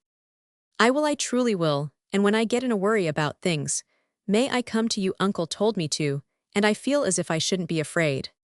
"You may, darling, this is the place where little troubles are best cured, and this is what mothers are for, I fancy," and Aunt Jessie drew the curly head to her shoulder, with a tender look that proved how well she knew what medicine the child most needed. It was so sweet and comfortable that Rose sat still enjoying it, till a little voice said, "Mama, don't you think Pokey would like some of my shells?" Rose gave Phoebe some of her nice things, and it was very good of her. "Can I?" "Who is Pokey?" asked Rose, popping up her head, attracted by the odd name. "My dolly. Do you want to see her?" asked Jamie, who had been much impressed by the tale of adoption he had overheard. "Yes, I am fond of dollies, only don't tell the boys, or they will laugh at me." "They don't laugh at me, and they play with my dolly a great deal, but she likes me best," and Jamie ran away to produce his pet. "I brought my old doll, but I keep her hidden, because I am too big to play with her, and yet I can't bear to throw her away. I am so fond of her," said Rose, continuing her confidences in a whisper. "You can come and play with Jamie's whenever you like, for we believe in dollies up here," began Aunt Jessie, smiling to herself, as if something amused her. Just then Jamie came back, and Rose understood the smile, for his dolly proved to be a pretty 4-year-old little girl, who trotted in as fast as her fat legs would carry her, and making straight for the shells, scrambled up an armful, saying with a laugh that showed her little white teeth, "All for Dimmy and me, for Dimmy and me." "That's my dolly, isn't she a nice one?" asked Jamie, proudly surveying his pet with his hands behind him, and his short legs, rather far apart, a manly attitude copied from his brother's. "She is a dear dolly, but why call her Pokey?" asked Rose, charmed with the new plaything. "She is such an inquisitive little body, she is always poking that mite of a nose into everything," and as Paul Pry did not suit, the boys fell to calling her Pokey, not a pretty name but very expressive. It certainly was, for having examined the shells, the busy tot laid hold of everything she could find and continued her researches, till Archie caught her sucking his carved ivory chessmen to see if they were not barley, sugar, rice. Paper pictures were also discovered crumpled up in her tiny pocket, and she nearly smashed Will's ostrich egg by trying to sit upon it. "Here, Jim, take her away, she's worse than the puppies," And we can't have her round, commanded the elder brother, picking her up and handing her over to the little fellow, who received her with open arms and the warning remark, "You'd better mind what you do, for I am going to 'dopt Pokey like Rose did Phoebe, and then y'all have to be very good to her, you big fellows. 'Dopt away baby and ill give you a cage to keep her in, or you won't have her long, for she is getting worse than a monkey." And Archie went back to his mates, while Aunt Jessie, foreseeing a crisis, proposed that Jamie should take his dolly home, as she was borrowed, and it was time her visit ended. "My dolly is better than yours, isn't she, 'cause she can walk and talk and sing and dance, and yours can't do anything, can she?" asked Jamie with pride, as he regarded his Pokey, who just then had been moved to execute a funny little jig and warble the well-known couplet, pustat, where you been? I been lunnin' to saw a tween." After which superb display, she retired escorted by Jamie, both making a fearful din, blowing on conch shells. "We must tear ourselves away, Rose, because I want to get you home before sunset. Will you come for a drive?" Jessie said. Dr. Alec, as the music died away in the distance. "No thank you, but I see the boys want a scamper, so if you don't mind they may escort you home, but not go in, that is only allowed on holidays." The words were hardly out of Aunt Jessie's mouth when Archie said in a tone of command, "Pass the word, lads, boot and saddle, and be quick about it." All right, and in a moment, not a vestige of boy remained, but the litter on the floor. The cavalcade went down the hill at a pace that made Rose cling to her uncle's arm, for the fat old horses got excited by the antics of the ponies careering all about them, and went as fast as they could pelt with the gay dogcart, rattling in front, for Archie and Charlie scorned Shelties. Since this magnificent equipage had been set up, Ben enjoyed the fun, and the lads cut up capers, till Rose declared that circus was the proper name for them after all. When they reached the house they dismounted, and stood three on each side the steps in martial attitudes, while her ladyship was handed out with great elegance by Uncle Alec. Then the clan saluted, mounted at word of command, and with a wild whoop tore down the avenue, in what they considered the true Arab style. "That was splendid. Now it is safely ended," said Rose, skipping up the steps with her head over her shoulder to watch the dear tassels bob about. "I shall get you a pony as soon as you are a little stronger," said Dr. Alec, watching her with a smile. "Oh, I couldn't ride one of those horrid frisky little beasts. They roll their eyes and bounce about so I should die of fright," cried Rose, clasping her hands tragically. "Are you a coward?" "About horses I am." "Never mind, then come and see my new room," and he led the way upstairs without another word. As Rose followed, she remembered her promise to Aunt Jessie, and was sorry she had objected so decidedly. She was a great deal more sorry 5 minutes later, and well she might be. "Now take a good look, and tell me what you think of it," said Dr. Alec, opening the door and letting her enter before him, while Phoebe was seen whisking down the backstairs with a dustpan. Rose walked to the middle of the room, stood still, and gazed about her with eyes that brightened as they looked, for all was changed. This chamber had been built out over the library to suit some fancy, and had been unused for years, except at Christmas times when the old house overflowed. It had 3 windows, one to the east that overlooked the bay, one to the south, where the horse-chestnuts waved their green fans, and one to the west towards the hill and the evening sky. A ruddy sunset burned there now, filling the room with an enchanted glow. The soft murmur of the sea was heard, and a robin chirped good night among the budding trees. Rose saw and heard these things first, and felt their beauty with a child's quick instinct. Then her eye took in the altered aspect of the room, once so shrouded still and solitary, now so full of light and warmth and simple luxury. India matting covered the floor with a gay rug here, and there the antique andirons shone on the wide hearth, where a cheery blaze dispelled the dampness of the long-closed room. Bamboo lounges and chairs stood about, and quaint little tables in cozy corners, one bearing a pretty basket, one a desk, and on a third lay several familiar-looking books. In a recess stood a narrow white bed with a lovely Madonna hanging over it. The Japanese screen, half-folded back, showed a delicate toilet service of blue and white set forth on a marble slab, and nearby was the great bathpan with Turkish towels, and a sponge as big as Rose's head. "Uncle must love cold water like a duck," she thought with a shiver. Then her eye went on to the tall cabinet, where a half-open door revealed a tempting array of the drawers, shelves, and cubbyholes, which so delight the hearts of children. "What a grand place for my new things," she thought, wondering what her uncle kept in that cedar retreat. "Oh me, what a sweet toilet table," was her next mental exclamation, as she approached this inviting spot. A round old-fashioned mirror hung over it with a gilt eagle atop holding in his beak, the knot of blue ribbon that tied up a curtain of muslin falling on either side of the table, where appeared little ivory-handled brushes, two slender silver candlesticks, a porcelain matchbox, several pretty trays for small matters, and most imposing of all, a plump blue silk cushion, coquettishly trimmed with lace and pink rosebuds at the corners. That cushion rather astonished Rose, in fact the whole table did, and she was just thinking with a sly smile.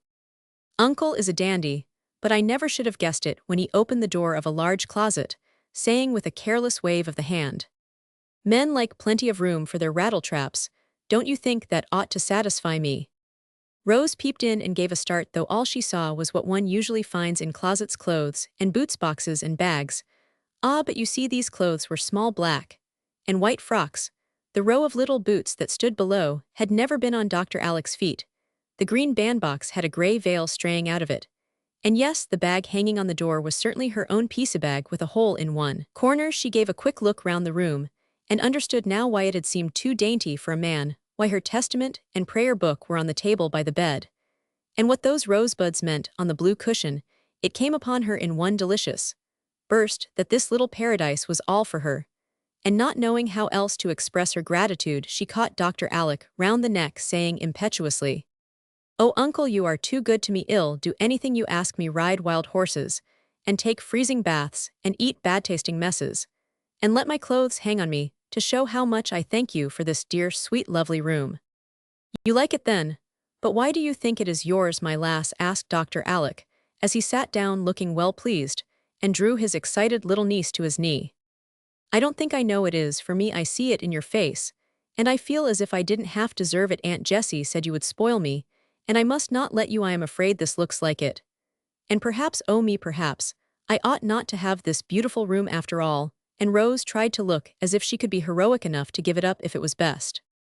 "I owe Mrs. Jessie one for that," said Dr. Alec, trying to frown, though in his secret soul he felt that she was quite right. Then he smiled that cordial smile which was like sunshine on his brown face as he said, "This is part of the cure, Rose, and I put you here that you might take my 3 great remedies in the best and easiest way: plenty of sun, fresh air, and cold water, also cheerful surroundings, and some work for Phoebe, is to show you how to take care of this room, and be your little maid as well as friend and teacher. Does that sound hard and disagreeable to you, dear?" "No, sir, very, very pleasant, and I'll do my best to be a good patient. But I really don't think anyone could be sick in this delightful room," she said with a long sigh of happiness, as her eye went from one pleasant object to another. "Then you like my sort of medicine better than Aunt Myra's, and don't want to throw it out of the window, hey?" Chapter 7: A Trip to China. "Come, little girl, I've got another dose for you. I fancy you won't take it as well as you did the last, but you will like it better after a while," said Dr. Alec, about a week after the grand surprise. Rose was sitting in her pretty room where she would gladly have spent all her time if it had been allowed, but she looked up with a smile, for she had ceased to fear her uncle's remedies, and was always ready to try a new one. The last had been a set of light gardening tools, with which she had helped him put the flower beds in order, learning all sorts of new and pleasant things about the plants, as she worked, for though she had studied botany at school, it seemed very dry stuff compared with Uncle Alec's lively lesson. "What is it now?" she asked, shutting her workbox without a murmur. "Salt water." "How must I take it?" "Put on the new suit Miss Hemming sent home yesterday, and come down to the beach. Then I'll show you." "Yes, sir," answered Rose obediently, adding to herself with a shiver, as he went off, "It is too early for bathing, so I know it is something to do with a dreadful boat." Putting on the new suit of blue flannel, prettily trimmed with white, and the little sailor hat with long streamers diverted her mind from the approaching trial, till a shrill whistle reminded her that her uncle was waiting away. She ran through the garden, down the sandy path out upon the strip of beach that belonged to the house, and here she found Dr. Alec busy with a slender red and white boat that lay rocking on the rising tide. "That is a dear little boat, and Bonnie Belle is a pretty name," she said, trying not to show how nervous she felt. "It is for you, so sit in the stern and learn to steer till you are ready to learn to row." "Do all boats wiggle about in that way?" she asked, lingering as if to tie her hat more firmly. "Oh yes, pitch about like nutshells, when the sea is a bit rough," answered her sailor uncle, never guessing her secret woe. "Is it rough today?" "Not very, it looks a trifle squally to the eastward, but we are all right till the wind changes come." "Can you swim, uncle?" asked Rose, clutching at his arm as he took her hand. "Like a fish now then." "Oh please hold me very tight, till I get there. Why do you have the stern so far away?" And stifling several squeaks of alarm in her passage, Rose crept to the distant seat, and sat there holding on with both hands and looking as if she expected every wave to bring a sudden shipwreck. Uncle Alec took no notice of her fear, but patiently instructed her in the art of steering, till she was so absorbed in remembering which was starboard and which larboard that she forgot to say ow every time a big wave slapped against the boat. "Now where shall we go?" she asked as the wind blew freshly in her face, and a few long swift strokes sent them half across the little bay.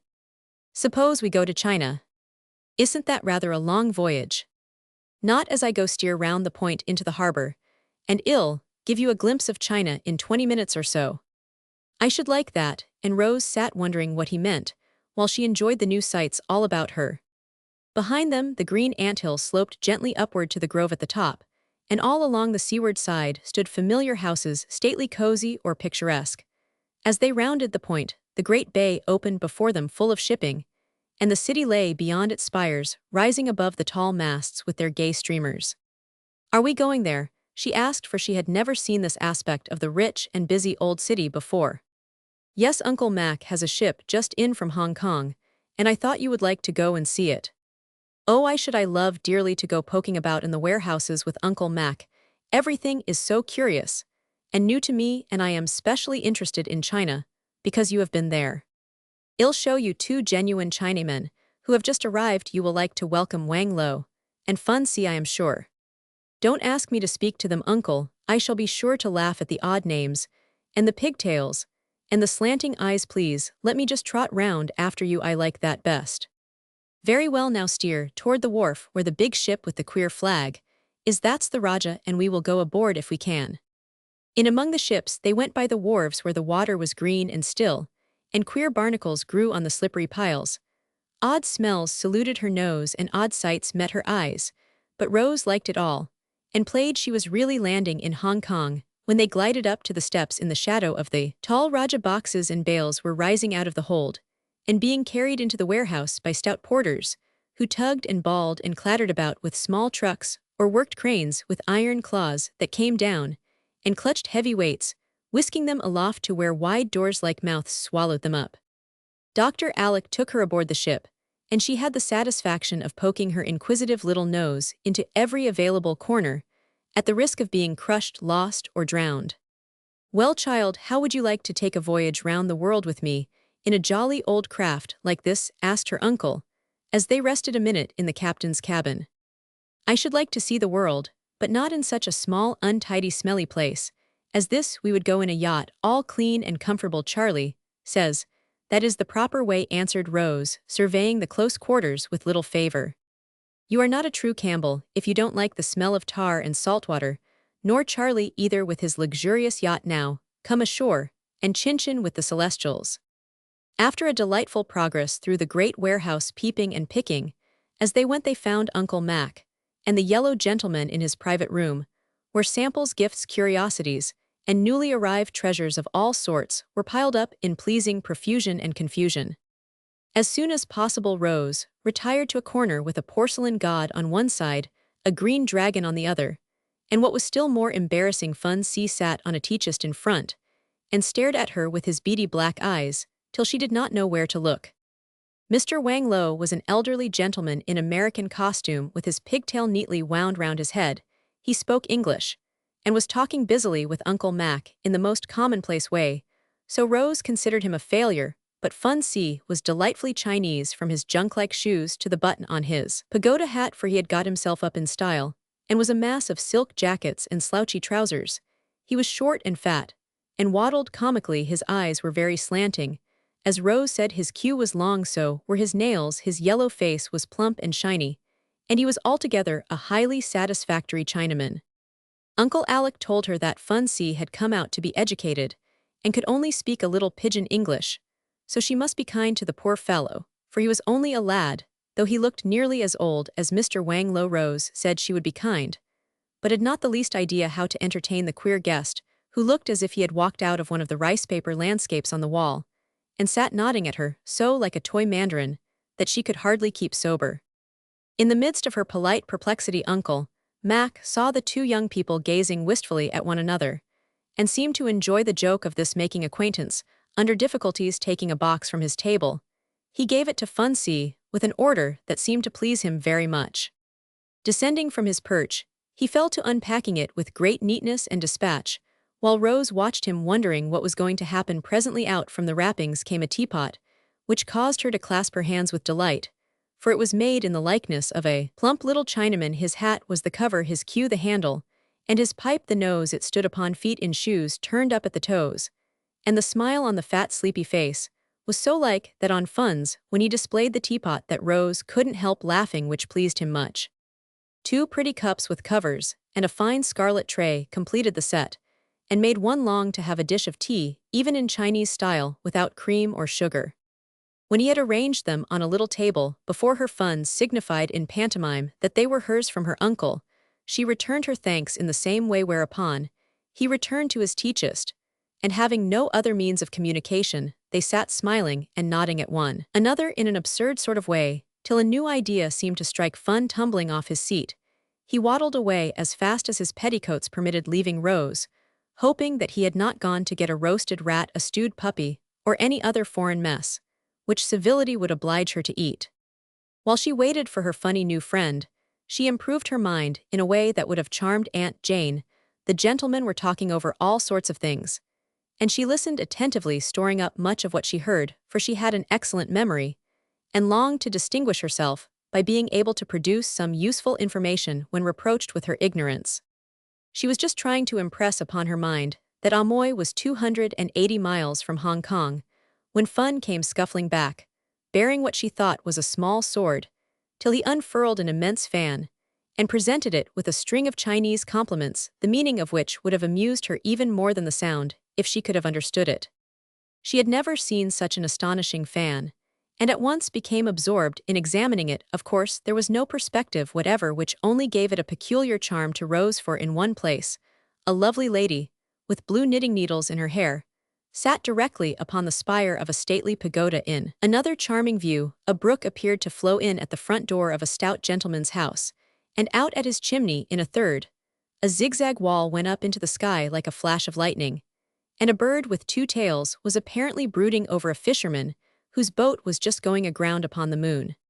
It was altogether a fascinating thing, and she would have sat wafting it to and fro all the afternoon, to Fun's great satisfaction, if Dr. Alec's attention had not suddenly been called to her by a breeze from the big fan that blew his hair into his eyes and reminded him that they must go. So the pretty china was repacked, Rose furled her fan, and with several parcels of choice teas for the old ladies stowed away in Dr. Alec's pockets, they took their leave after Fun had saluted them with the 3 bendings and the 9 knockings, as they salute the Emperor or Son of Heaven at home. "I feel as if I had really been to China, and I'm sure I look so," said Rose, as they glided out of the shadow of the Raja. She certainly did, for Mr. Wang Lo had given her a Chinese umbrella. Uncle Alec had got some lanterns to light up her balcony. The great fan lay in her lap, and the teaset reposed at her feet. "This is not a bad way to study geography, is it?" asked her uncle, who had observed her attention to the talk. "It is a very pleasant way, and I really think I have learned more about China today than in all the lessons I had at school, though I used to rattle off the answers as fast as I could go. No one explained anything to us, so all I remember is that tea and silk come from there, and the women have little bits of feet." I saw Fun looking at mine, and he must have thought them perfectly immense, answered Rose, surveying her stout boots with sudden contempt. "We will have out the maps, and the globe, and I'll show you some of my journeys, telling stories as we go. That will be next best to doing it actually. You are so fond of traveling, I should think it would be very dull for you here." "Uncle, do you know Aunt Plenty says she is sure you will be off in a year or 2. "Very likely." "Oh me, what shall I do then?" sighed Rose in a tone of despair that made Uncle Alec's face bright with a look of genuine pleasure, as he said significantly, "Next time I go I shall take my little anchor with me. How will that suit?" "Really, Uncle?"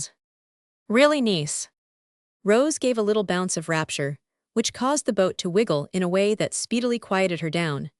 But she sat beaming joyfully, and trying to think which of some 100 questions she would ask first, when Dr. Alec said, pointing to a boat that was coming up behind them in great style.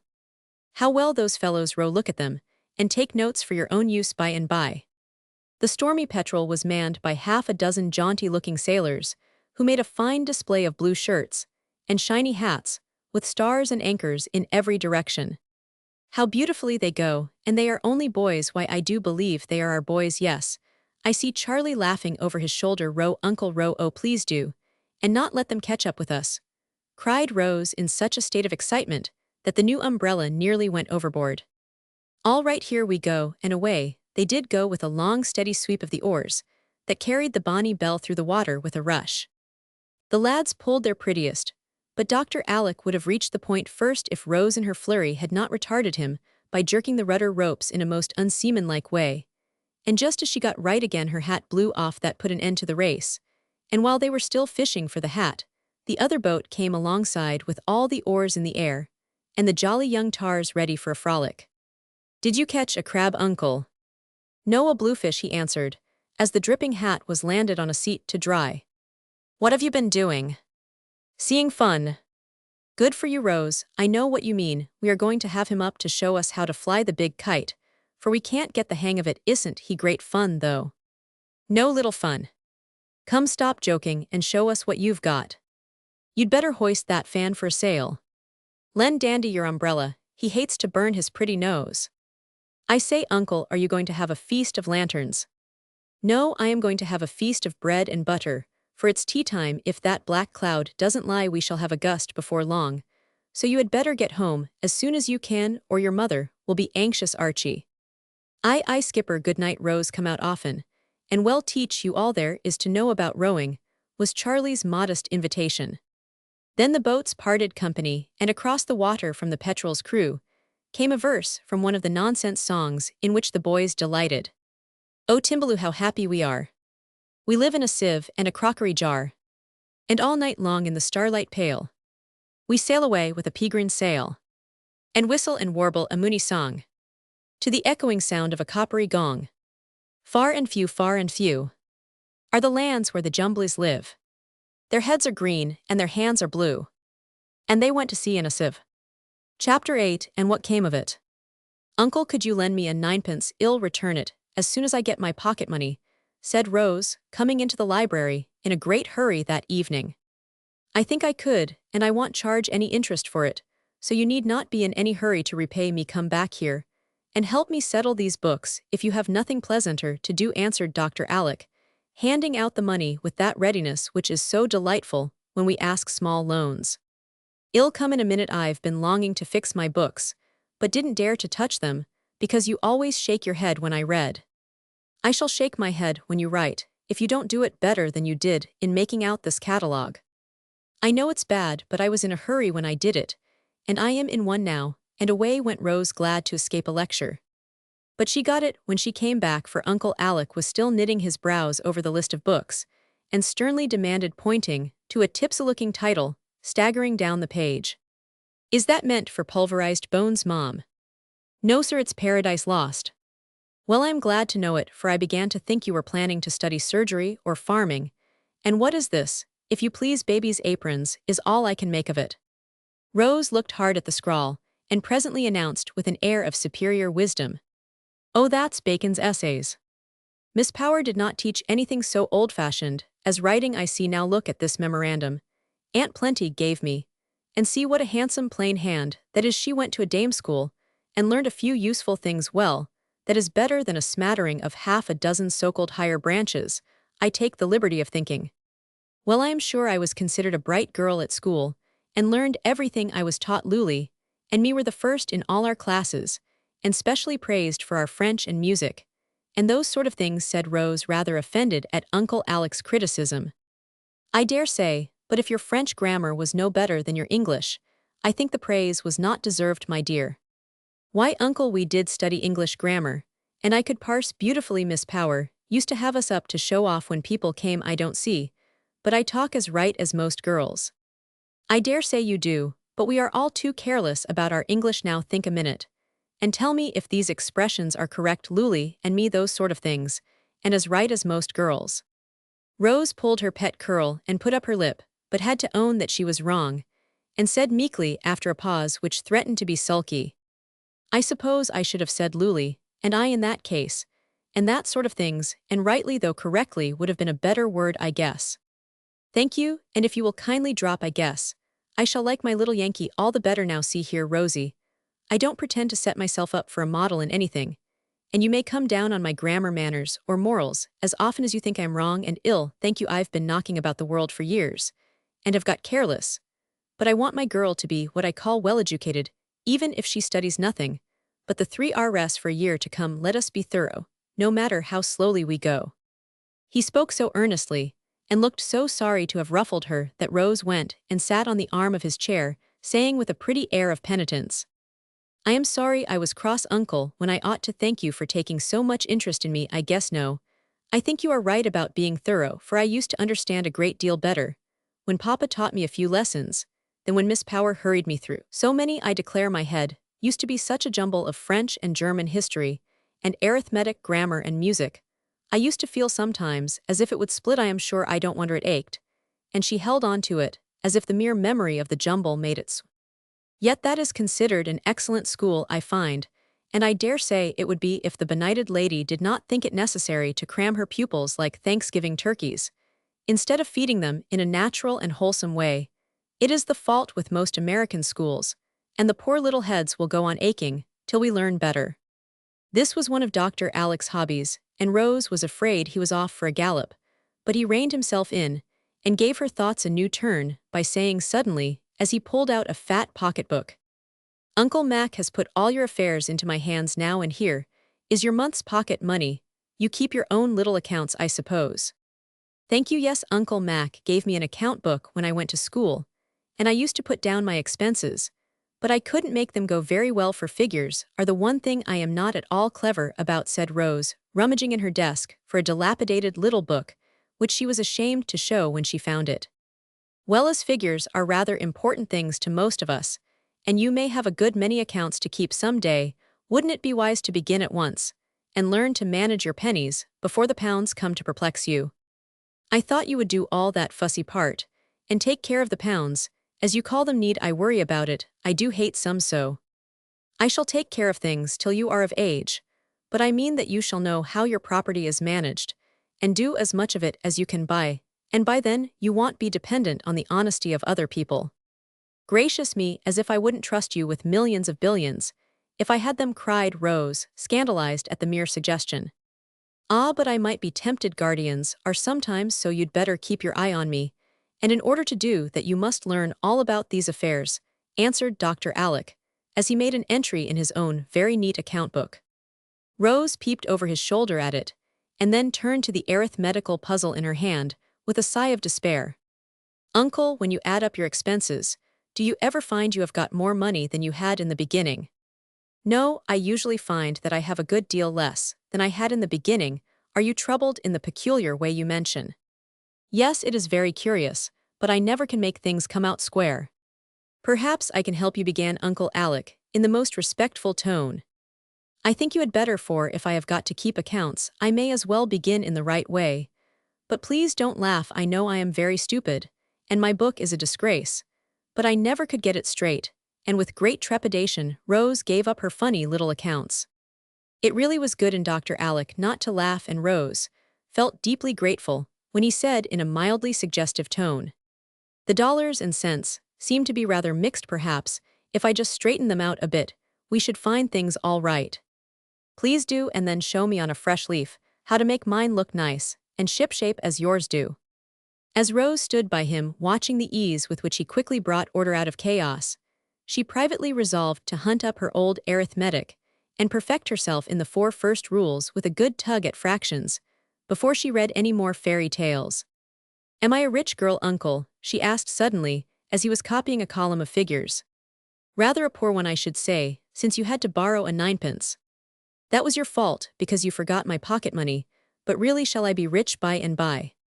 I am afraid you will. Why afraid, Uncle? Too much money is a bad thing. But I can give it away, you know. That is always the pleasantest part of having it, I think. I am glad you feel so, for you can do much good with your fortune, if you know how to use it well. You shall teach me, and when I am a woman we will set up a school, where nothing but the 3 Rs shall be taught, and all the children live on oatmeal, and the girls have waists a yard round, said Rose, with a sudden saucy smile dimpling her cheeks. You are an impertinent little baggage to turn on me in that way, right in the midst of my first attempt at teaching. Never mind, I'll have an extra bitter dose for you next time, miss. I knew you wanted to laugh, so I gave you a chance. Now I will be good master, and do my lesson nicely. So Dr. Alec had his laugh, and then Rose sat down and took a lesson in accounts which she never forgot. Now come and read aloud to me, my eyes are tired, and it is pleasant to sit here by the fire while the rain pours outside and Aunt Jane lectures upstairs, said Uncle Alec, when last month's accounts had been put in good order and a fresh page neatly begun. Rose liked to read aloud, and gladly gave him the chapter in Nicholas Nickleby, where the Miss Kenwigses take their French lesson. She did her very best, feeling that she was being criticized, and hoping that she might not be found wanting in this as in other things. Shall I go on, sir? She asked very meekly when the chapter ended. If you are not tired, dear, it is a pleasure to hear you, for you read remarkably well, was the answer that filled her heart with pride and pleasure. Do you really think so, uncle? I am so glad Papa taught me, and I read for hours to him, but I thought perhaps he liked it because he was fond of me. So am I, but you really do read unusually well, and I am very glad of it, for it is a rare accomplishment, and one I value highly. Come here in this cozy low chair, the light is better, and I can pull these curls. If you go too fast, I see you are going to be a great comfort as well as a great credit to your old Uncle Rosie, and Dr. Alec drew her close beside him with such a fatherly look and tone that she felt it would be very easy to love and obey him, since he knew how to mix praise and blame so pleasantly together. Another chapter was just finished when the sound of a carriage warned them that Aunt Jane was about to depart. Before they could go to meet her, however, she appeared in the doorway, looking like an unusually tall mummy in her waterproof, with her glasses shining like cat's eyes from the depths of the hood. Just as I thought, petting that child to death and letting her sit up late reading trash. I do hope you feel the weight of the responsibility you have taken upon yourself, Alec, she said, with a certain grim sort of satisfaction at seeing things go wrong. I think I have a very realizing sense of it, sister, Jane answered Dr. Alec with a comical shrug of the shoulders and a glance at Rose's bright face. It is sad to see a great girl wasting these precious hours. So now my boys have studied all day, and Mac is still at his books, I've no doubt, while you have not had a lesson since you came, I suspect. I've had 5 today, Mom, was Rose's very unexpected answer. I'm glad to hear it. And what were they, pray? Rose looked very demure as she replied. Navigation, geography, grammar, arithmetic, and keeping my temper. Queer lessons, I fancy. And what have you learned from this remarkable mixture, I should like to know? A naughty sparkle came into Rose's eyes as she answered with a droll look at her uncle. I can't tell you all, Mom, but I have collected some useful information about China, which you may like especially. The teas the best are lapsing Souchong Assam Pekoe, rare Anko flowery Pekoe Haukwas, mixture scented Caper Padral tea, black Kungu, and green Twanky Shanghai, is on the Wusung River. Hong Kong means island of sweet water. Singapore is Lion's Town. Chops are the boats they live in, and they drink tea out of little saucers. Principal productions are porcelain tea, cinnamon shawls, tin tamarinds, and opium. They have beautiful temples and queer gods, and in Canton is the dwelling of the holy pigs, 14 of them very big and all blind. The effect of this remarkable burst was immense, especially the fact last mentioned. It entirely took the wind out of Aunt Jane's sails. It was so sudden, so varied, and unexpected, that she had not a word to say. The glasses remained fixed full upon Rose for a moment. And then with a hasty "Oh, indeed," the excellent lady bundled into her carriage and drove away, somewhat bewildered and very much disturbed. She would have been more so if she had seen her reprehensible brother-in-law dancing a triumphal polka down the hall, with Rose in honor of having silenced the enemy's battery for once. Chapter 9, Phoebe's Secret. Why do you keep smiling to yourself, Phoebe? Asked Rose as they were working together one morning, for Dr. Alec considered housework the best sort of gymnastics for girls, so Rose took lessons of Phoebe in sweeping, dusting, and bed-making. I was thinking about a nice little secret I know, and couldn't help smiling. Shall I know it sometime? Guess you will. Shall I like it? Oh, want you those? Will it happen soon? Sometime this week. I know what it is. The boys are going to have fireworks on the 4th, and have got some surprise for me, haven't they? That's telling. Well, I can wait. Only tell me one thing, is Uncle in it? Of course he is. There's never any fun without him. Then it's all right and sure to be nice. Rose went out on the balcony to shake the rugs, and having given them a vigorous beating, hung them on the balustrade to air. While she took a look at her plants, several tall vases and jars stood there, and a month of June sun and rain had worked wonders with the seeds and slips. She had planted morning glories and nasturtiums, ran all over the bars making haste to bloom. Scarlet beans and honeysuckles were climbing up from below to meet their pretty neighbors, and the woodbine was hanging its green festoons wherever it could cling. The waters of the bay were dancing in the sunshine. A fresh wind stirred the chestnut trees with a pleasant sound, and the garden below was full of roses, butterflies, and bees. A great chirping and twittering went on among the birds busy with their summer housekeeping, and far away the wide-winged gulls were dipping and diving in the sea, where ships like larger birds went sailing to and fro. Oh, Phoebe, it's such a lovely day. I do wish your fine secret was going to happen right away. I feel just like having a good time, don't you? Said Rose, waving her arms, as if she was going to fly. I often feel that way, but I have to wait for my good times, and don't stop working to wish for 'em there now. You can finish as soon as the dust settles. I must go do my stairs. And Phoebe trudged away with the broom, singing as she went. Rose leaned where she was, and fell to thinking how many good times she had had lately, for the gardening had prospered finely, and she was learning to swim and row, and there were drives and walks, and quiet hours of reading, and talk with Uncle Alec, and best of all, the old pain and ennui seldom troubled her now. She could work and play all day, sleep sweetly all night, and enjoy life with the zest of a healthy, happy child. She was far from being as strong and hearty as Phoebe, but she was getting on. The once pale cheeks had color in them now, the hands were growing plump and brown, and the belt was not much too loose. No one talked to her about her health, and she forgot that she had no constitution. She took no medicine, but Dr. Alec's 3 great remedies, and they seemed to suit her excellently. Aunt Plenty said it was the pills, but as no second batch had ever followed the first, I think the old lady was mistaken. Rose looked worthy of her name, as she stood smiling to herself over a happier secret than any. Phoebe had a secret which she did not know herself, till she found out some years later the magic of good health. Look only, said the brownie, at the pretty gown of blue, at the kerchief pinned about her head, and at her little shoe, said a voice from below, as a great caballeros came flying against her cheek. What is the princess dreaming about up there in her hanging garden? Added Dr. Alec, as she flung back a morning glory. I was wishing I could do something pleasant this fine day, something very new and interesting, for the wind makes me feel frisky and gay. Suppose we take a pull over to the island. I intended to go this afternoon, but if you feel more like it, now we can be off at once. I do ill come in 15 minutes, Uncle. I must just scrabble my room to rights, for Phoebe has got a great deal to do. Rose caught up the rugs and vanished as she spoke, while Dr. Alec went in, saying to himself with an indulgent smile, it may upset things a trifle, but half a child's pleasure consists in having their fun when they want it. Never did duster flap more briskly than the one Rose used that day, and never was a room scrabbled to rights in such haste as her. Tables and chairs flew into their places, as if alive, curtains shook, as if a gale was blowing, china rattled, and small articles tumbled about as if a young earthquake was playing with them. The boating suit went on in a twinkling, and Rose was off with a hop and a skip, little dreaming how many hours it would be before she saw her pretty room again. Uncle Alec was putting a large basket into the boat when she arrived, and before they were off, Phoebe came running down with a queer knobby bundle done up in a waterproof.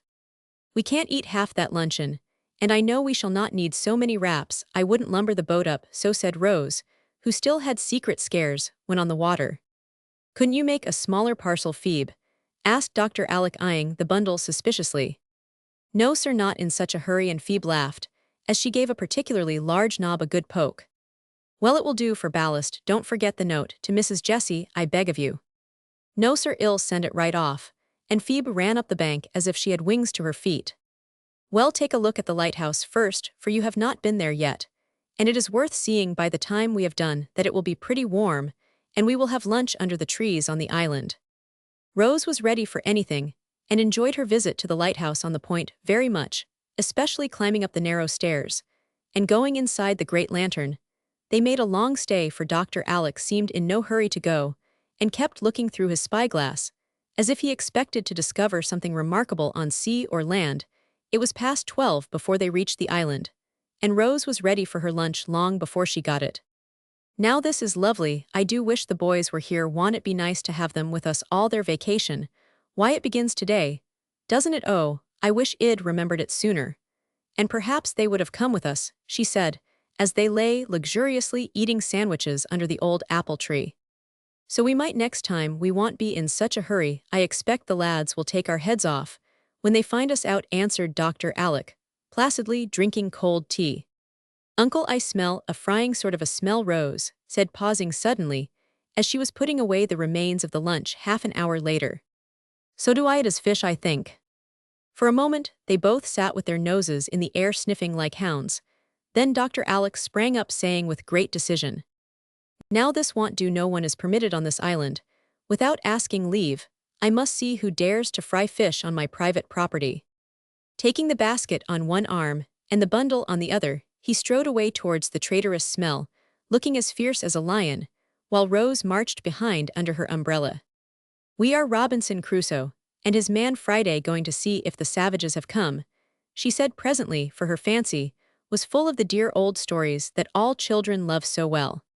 "And there they are, 2 tents and 2 boats. As I live, these rascals mean to enjoy themselves, that's evident. There ought to be more boats, and no tents. I wonder where the prisoners are. There are traces of them," and Dr. Alec pointed to the heads and tails of fishes strewn on the grass. "And there are more," said Rose, laughing, as she pointed to a scarlet heap of what looked like lobsters. "The savages are probably eating their victims now. Don't you hear the knives rattle in that tent? We ought to creep up and peep. Crusoe was cautious, you know, and Friday scared out of his wits," added Rose, still keeping up the joke. "But this Crusoe is going to pounce upon them regardless of consequences. If I am killed and eaten, you seize the basket and run for the boat. There are provisions enough for your voyage home." With that, Uncle Alec slipped round to the front of the tent, and casting in the big bundle like a bombshell, roared out in a voice of thunder, "Pirates, surrender!" A crash, a shout, a laugh, and out came the savages, brandishing knives and forks, chicken bones, and tin mugs, and all fell upon the intruder, pommeling him unmercifully as they cried, "You came too soon. We are not half ready. You've spoilt it all. Where's Rose?" "Here I am," answered a half-stifled voice, and Rose was discovered sitting on the pile of red flannel bathing clothes, which she had mistaken for lobsters, and where she had fallen in a fit of merriment when she discovered that the cannibals were her merry cousins.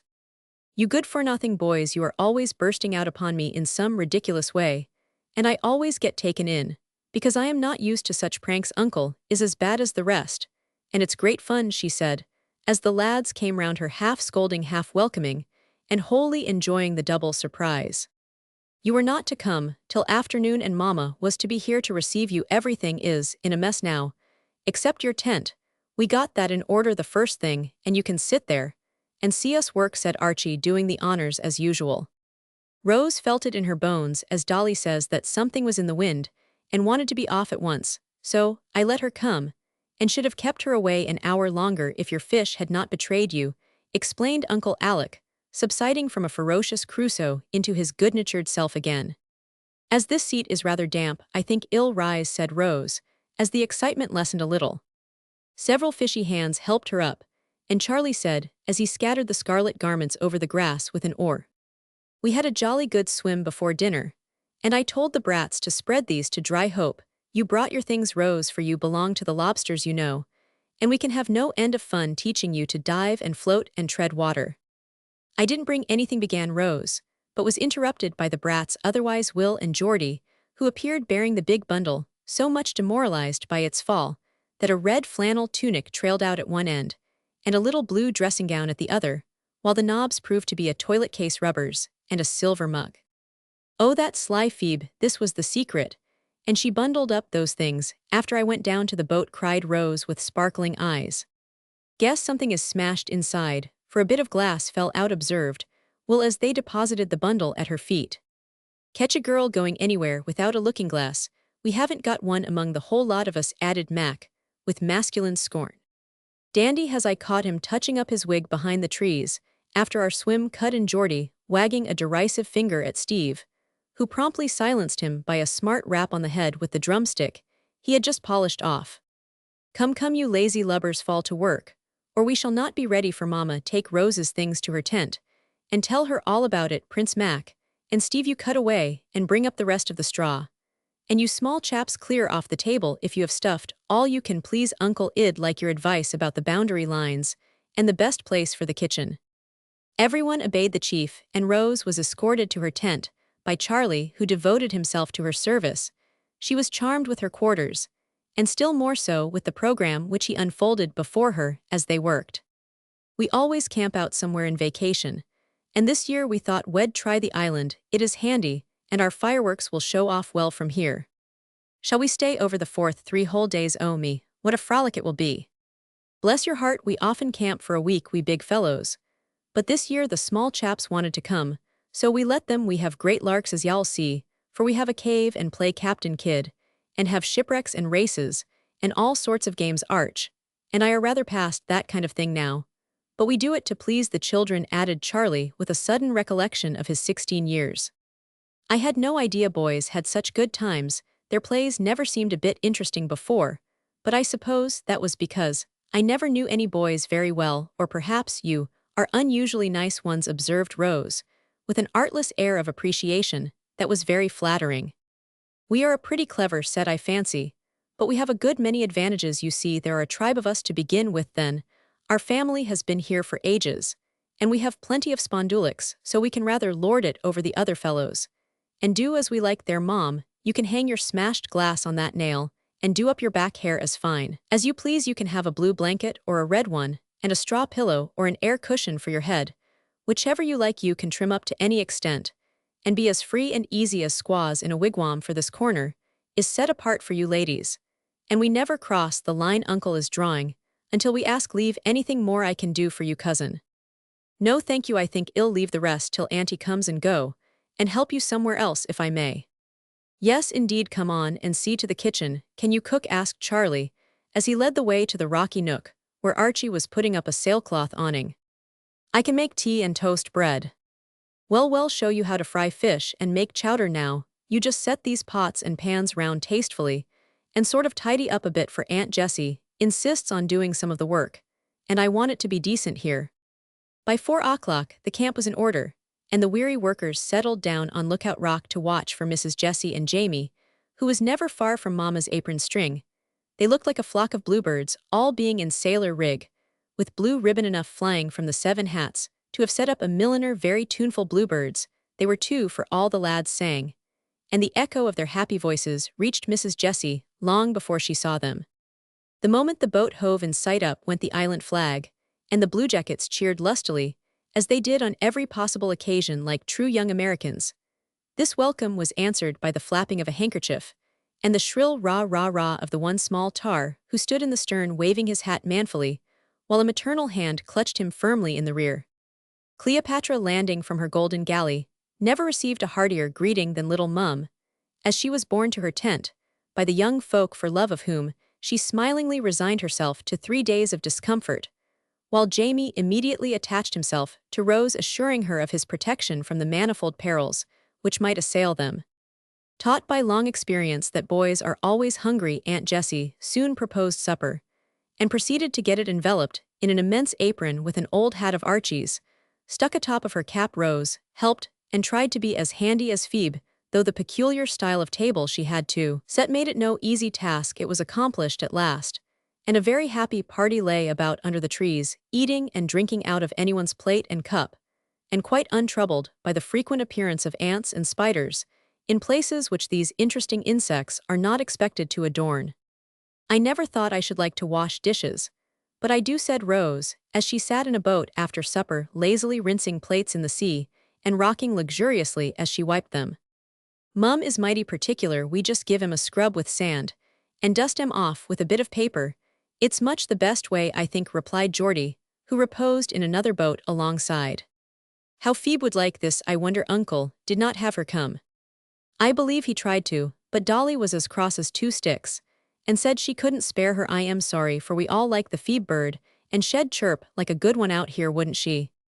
She ought to have a holiday like the rest of us. It's too bad to leave her out.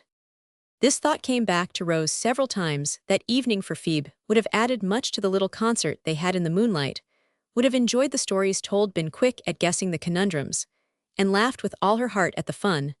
The merry going to bed would have been the best of all, for Rose wanted someone to cuddle under the blue blanket with her there, to whisper and giggle and tell secrets as girls delight to do. Long after the rest were asleep, Rose lay wide awake, excited by the novelty of all about her, and a thought that had come into her mind far away. She heard a city clock strike 12. A large star like a mild eye peeped in at the opening of the tent, and the soft plash of the waves seemed calling her to come out. Aunt Jessie lay fast asleep with Jamie rolled up like a kitten at her feet, and neither stirred as Rose in her wrapper crept out to see how the world looked at midnight. She found it very lovely, and sat down on a cracker keg to enjoy it with a heart full of the innocent sentiment of her years. Fortunately, Dr. Alex saw her before she had time to catch cold, for coming out to tie back the door flap of his tent for more air, he beheld the small figure perched in the moonlight. Having no fear of ghosts, he quietly approached, and seeing that she was wide awake, said with a hand on her shining hair, "What is my girl doing here?" "Having a good time," answered Rose, not at all startled. "I wonder what she was thinking about with such a sober look." "The story you told of the brave sailor who gave up his place on the raft to the woman, and the last drop of water to the poor baby people, who make sacrifices, are very much loved and admired, aren't they?" she asked earnestly. "If the sacrifice is a true one, but many of the bravest never are known, and get no praise, that does not lessen their beauty, though perhaps it makes them harder, for we all like sympathy." And Dr. Alex sighed a patient sort of sigh. "I suppose you have made a great many. Would you mind telling me one of them?" asked Rose, arrested by the sigh. "My last was to give up smoking," was the very unromantic answer to her pensive question. "Why did you?" "Bad example for the boys." "That was very good of you, Uncle. Was it hard?" "I am ashamed to say it was. But as a wise old fellow once said, it is necessary to do right. It is not necessary to be happy." Rose pondered over the saying as if it pleased her, and then said with a clear, bright look, "A real sacrifice is giving up something you want, or enjoy very much, isn't it?" "Yes. Doing it one's own self because one loves another person very much, and wants her to be happy." "Yes. And doing it pleasantly, and being glad about it, and not minding the praise if it doesn't come." "Yes, dear, that is the true spirit of self-sacrifice. You seem to understand it, and I dare say you will have many chances in your life to try the real thing. I hope they won't be very hard ones." "I think they will," began Rose, and they're stopped short. "Well, make one now and go to sleep, or my girl will be ill tomorrow, and then the aunts will say camping out was bad for her. I'll go, good night." And throwing him a kiss, the little ghost vanished, leaving Uncle Alec to pace the shore and think about some of the unsuspected sacrifices that had made him what he was. Chapter 10: Rose's Sacrifice. There certainly were larks on Campbell's Island next day, as Charlie had foretold, and Rose took her part in them like one intent on enjoying every minute to the utmost. There was a merry breakfast, a successful fishing expedition, and then the lobsters came out in full force, for even Aunt Jessie appeared in red flannel.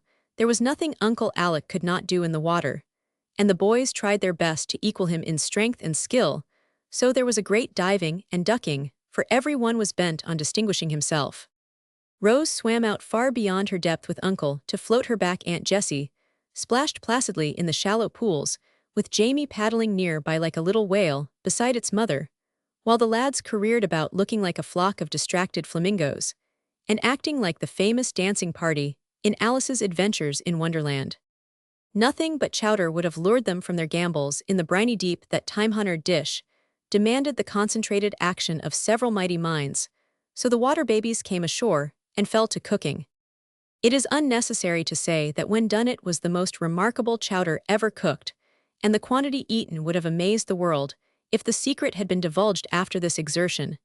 A siesta was considered the thing, and people lay about in tents, or out, as they pleased, the boys looking like warriors slumbering where they fell. The elders had just settled to a comfortable nap, when the youngsters rose refreshed and ready for further exploits. A hint sent them all off to the cave, and there were discovered bows and arrows, battle clubs, old swords, and various relics of an interesting nature. Perched upon a commanding rock with Jamie to splain things to her, Rose beheld a series of stirring scenes, enacted with great vigor and historical accuracy by her gifted relatives. Captain Cook was murdered by the natives of Ohihi in the most thrilling manner. Captain Kidd buried untold wealth in the chowder kettle at the dead of night, and shot both the trusting villains, who shared the secret of the hiding place. Sinbad came ashore there, and had manifold adventures, and numberless wrecks bestrewed the sands. Rose considered them by far the most exciting dramas she had ever witnessed, and when the performance closed with a grand ballet of Fiji Islanders, whose barbaric yells alarmed the gulls, she had no words in which to express her gratification. Another swim at sunset, another merry evening on the rocks watching the lighted steamers pass seaward, and the pleasure boats come into port, ended the second day of the camping out, and sent everyone to bed early, that they might be ready for the festivities of the morrow.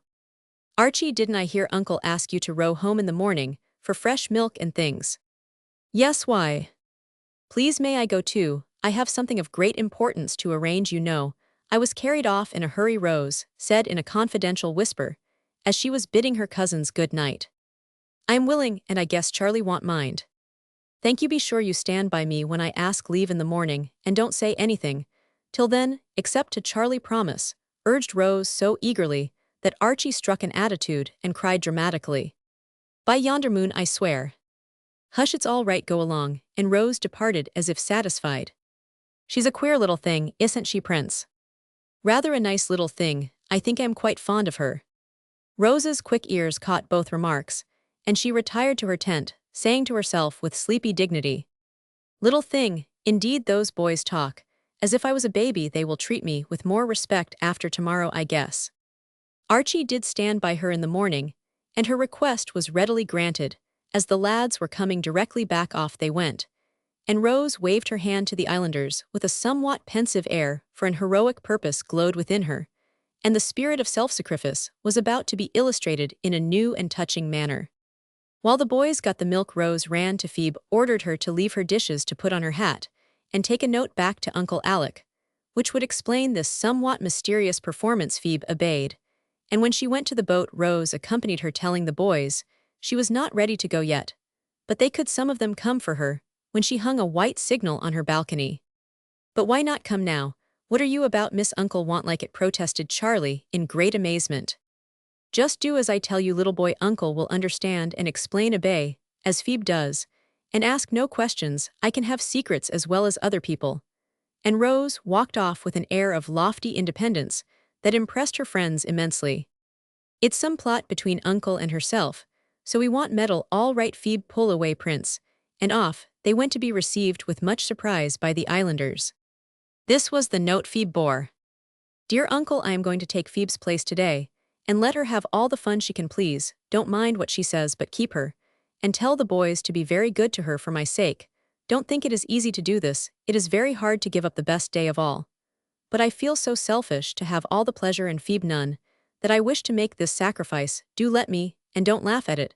I truly do not wish to be praised, and I truly want to do it. Love to all from Rose. Bless the little dear, what a generous heart she has. Shall we go after her, Jessie? Or let her have her way, said Dr. Alec, after the first mingled amusement and astonishment had subsided. Let her alone, and don't spoil her little sacrifice. She means it, I know, and the best way in which we can show our respect for her effort is to give Phoebe a pleasant day. I am sure she has earned it. And Mrs. Jessie made a sign to the boys to suppress their disappointment and exert themselves to please Rose's guest.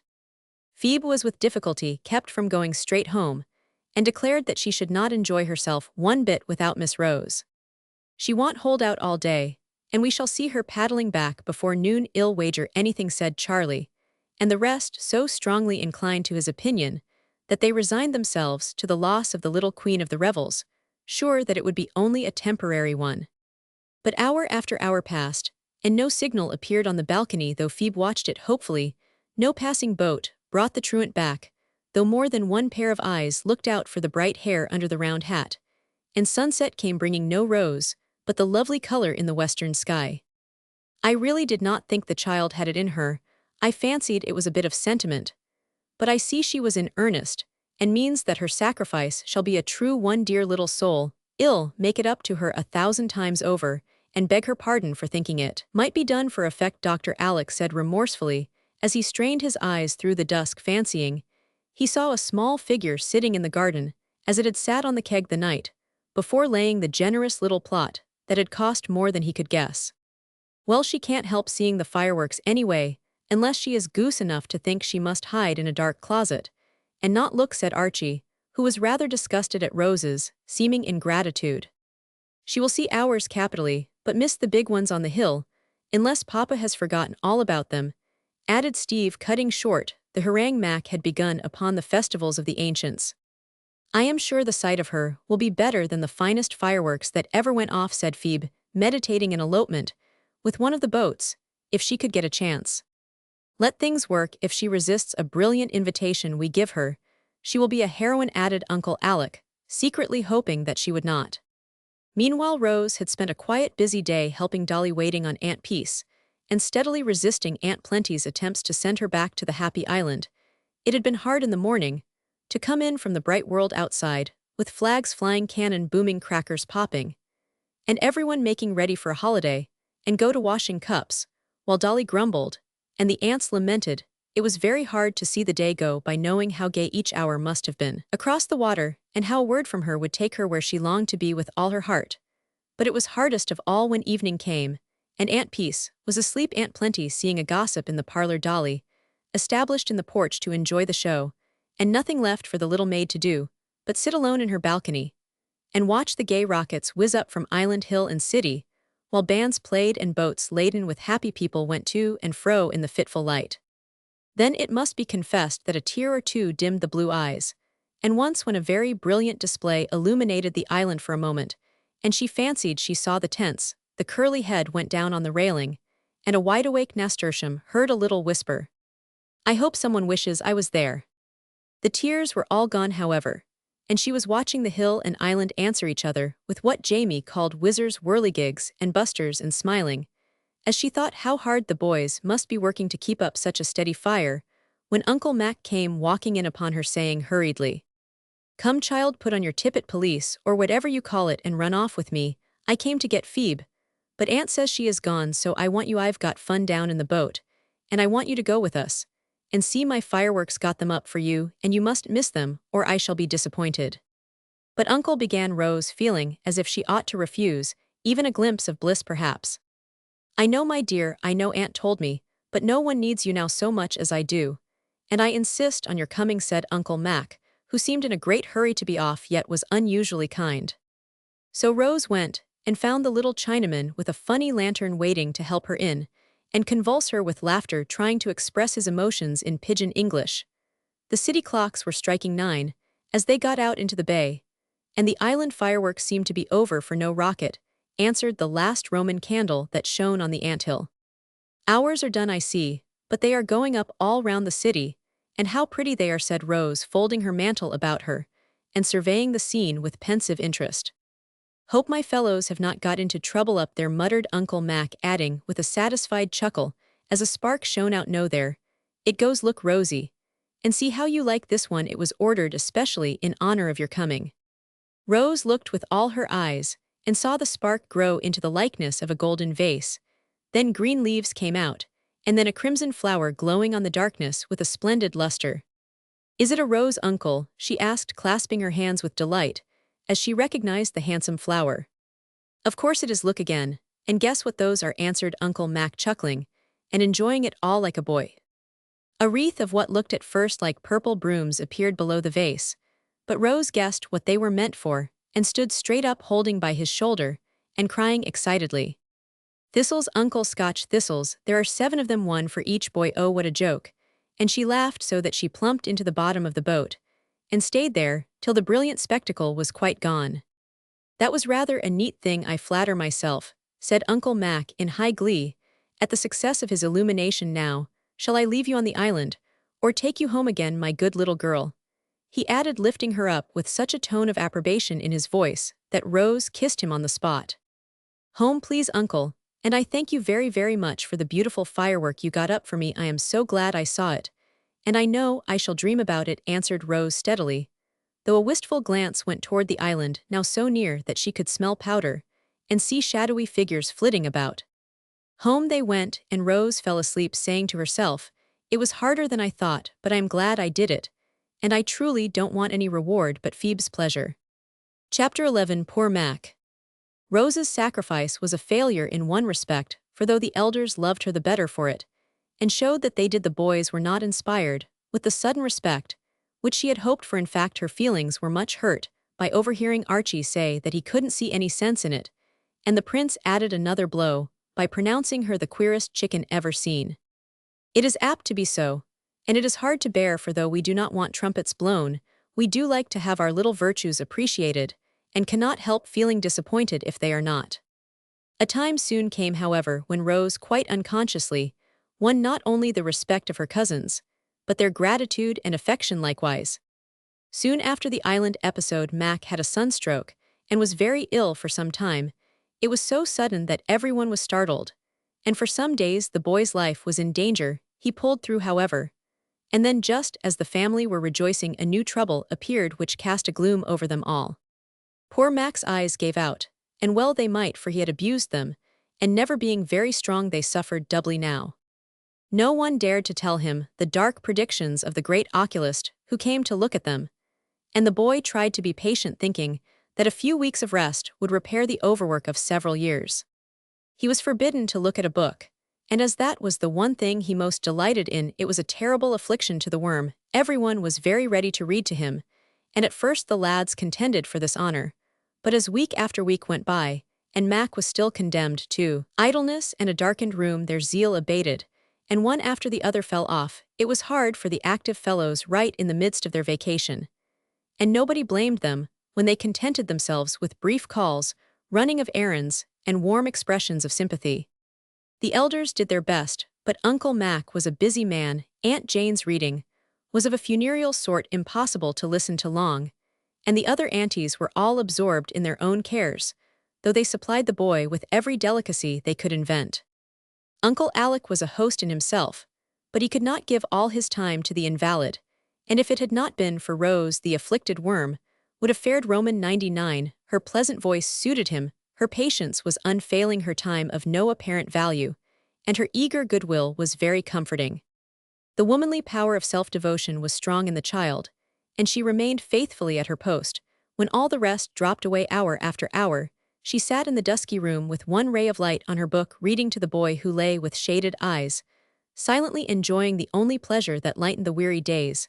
Sometimes he was peevish and hard to please, sometimes he growled, because his reader could not manage the dry books he wished to hear, and sometimes he was so despondent that her heart ached to see him through all these trials. Rose persevered, using all her little arts to please him when he fretted. She was patient when he growled. She plowed bravely through the hard pages, not dry to her, in one sense, for quiet tears dropped on them now and then, and when Mac fell into a despairing mood, she comforted him with every hopeful word she dared to offer. He said little, but she knew he was grateful, for she suited him better than anyone else. If she was late, he was impatient. When she had to go, he seemed forlorn, and when the tired head ached worst, she could always soothe him to sleep, crooning the old songs her father used to love. "I don't know what I should do without that child," Aunt Jane often said.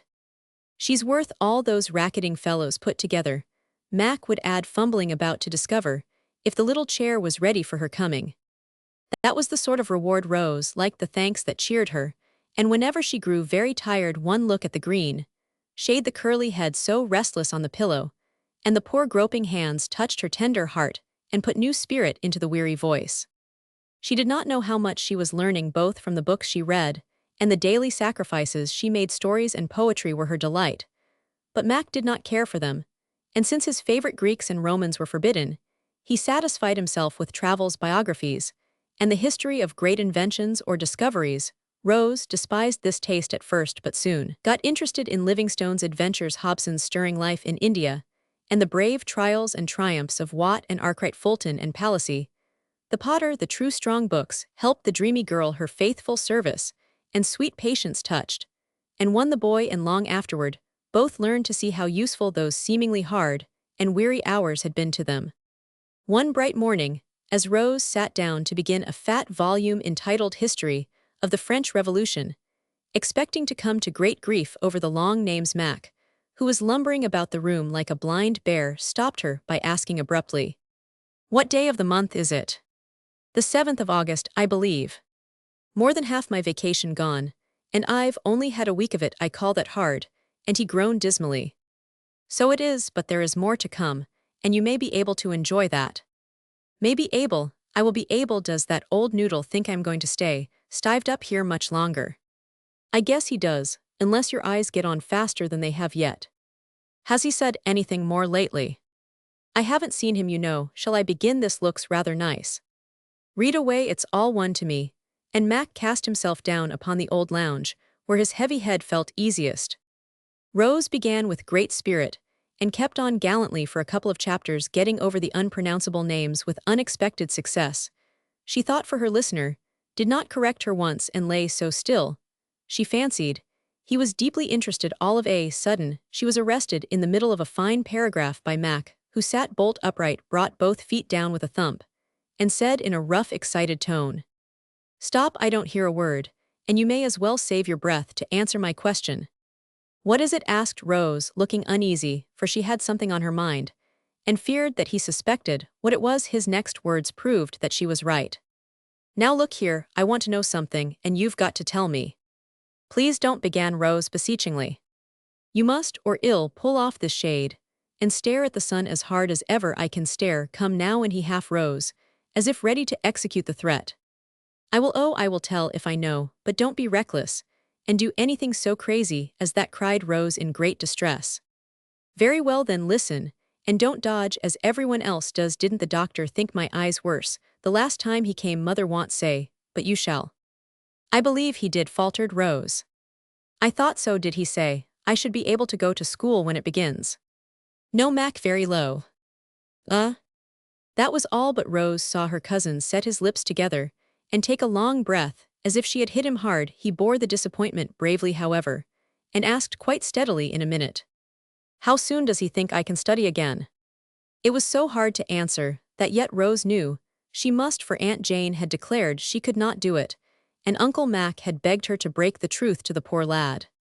"Not for a good many months." "How many?" he asked, with a pathetic sort of gruffness. "A year, perhaps."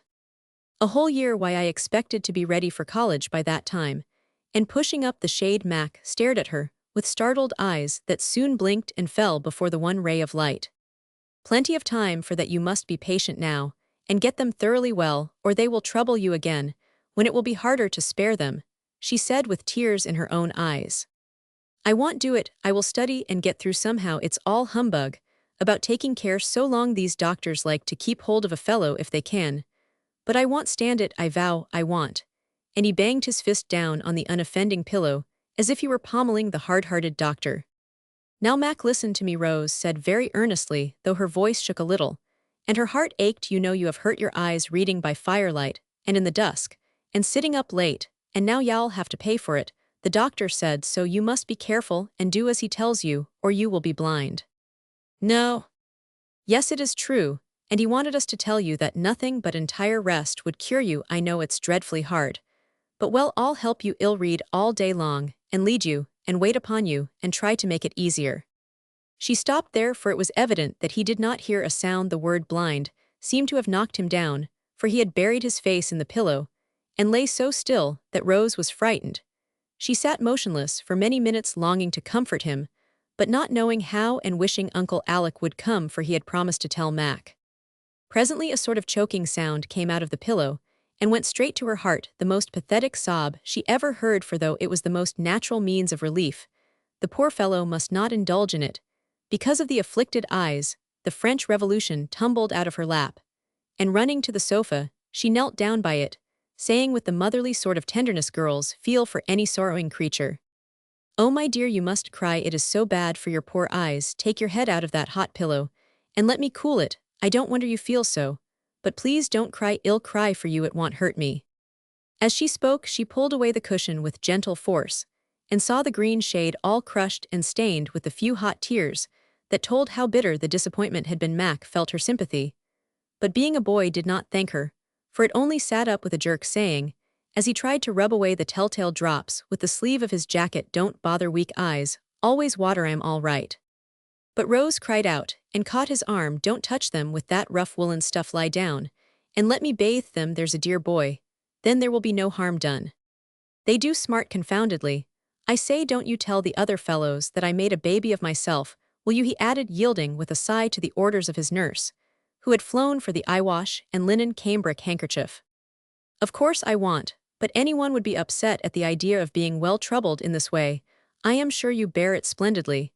And you know it isn't half so bad when you get used to it. Besides, it is only for a time, and you can do lots of pleasant things. If you can't study, y'all have to wear blue goggles. Perhaps won't that be funny?"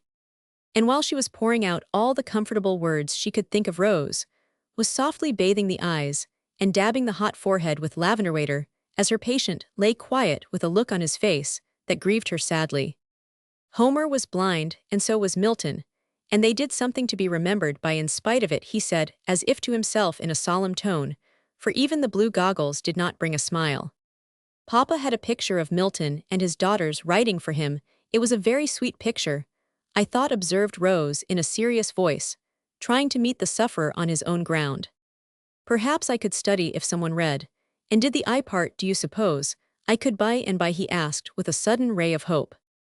"I dare say, if your head is strong enough. This sunstroke, you know, is what upset you, and your brain needs rest, the doctor says. I'll have a talk with the old fellow next time he comes and find out just what I may do. Then I shall know where I am. What a fool I was that day to be stewing my brains and letting the sun glare on my book till the letters danced before me. I see 'em now, when I shut my eyes, black balls bobbing round and stars, and all sorts of queer things. Wonder if all blind people do. Don't think about them, I'll go on reading. Shall I? We shall come to the exciting part soon, and then y'all forget all this," suggested Rose. "No, I never shall forget. Hang the old revolution.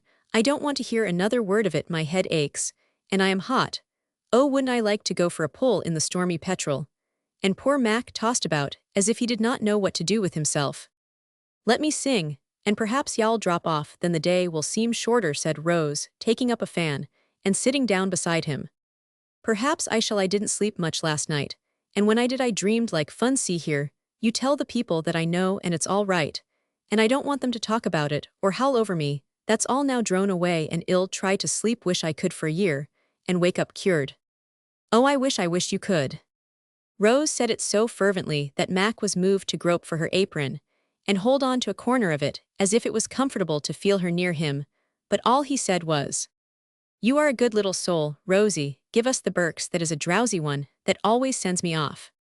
Quite contented with this small return for all her sympathy, Rose waved her fan and sang in a dreamy tone, the pretty Scotch air, the burden of which is, "Bonnie lassie, will ye gang, to the Berks of Aberfeldy."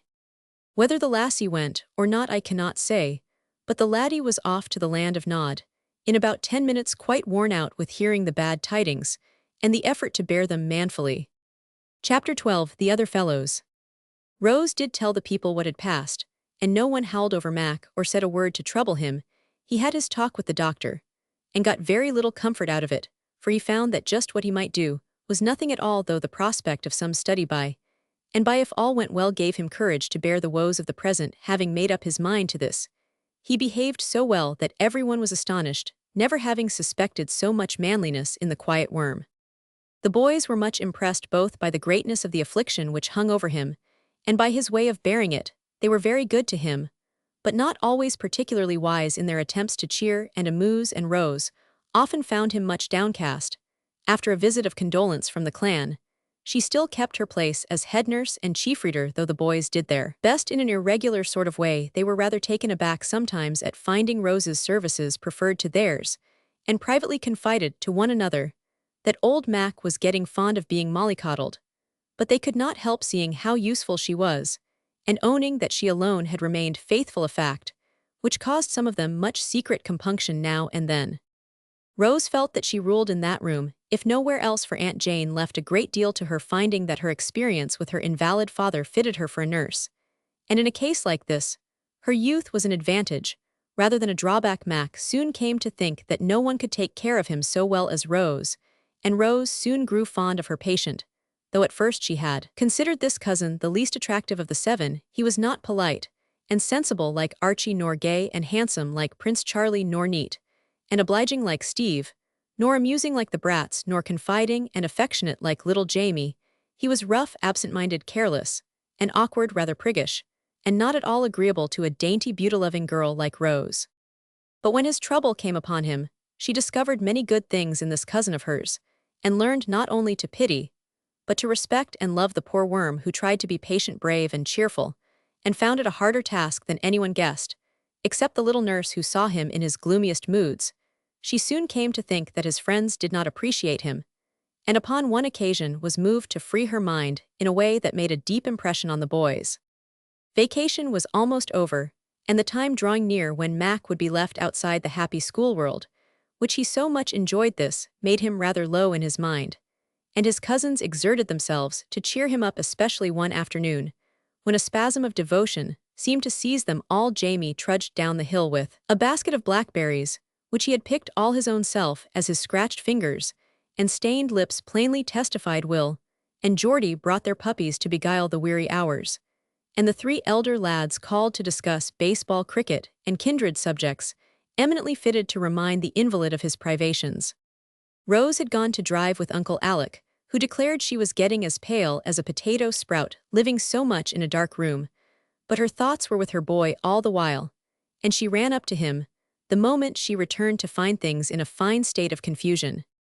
With the best intentions in life, the lads had done more harm than good, and the spectacle that met Nurse Rose's eye was a trying one. The puppies were yelping, the small boys romping, and the big boys all talking at once.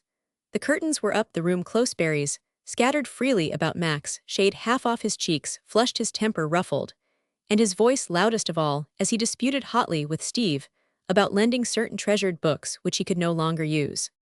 Now Rose considered this her special kingdom, and came down upon the invaders with an energy which amazed them, and quelled the riot at once. They had never seen her roused before, and the effect was tremendous, also comical, for she drove the whole flock of boys out of the room like an indignant little hen defending her brood. They all went as meekly as sheep. The small lads fled from the house precipitately, but the three elder ones only retired to the next room, and remained there hoping for a chance to explain and apologize, and so appease the irate young lady who had suddenly turned the tables and clattered them about their ears.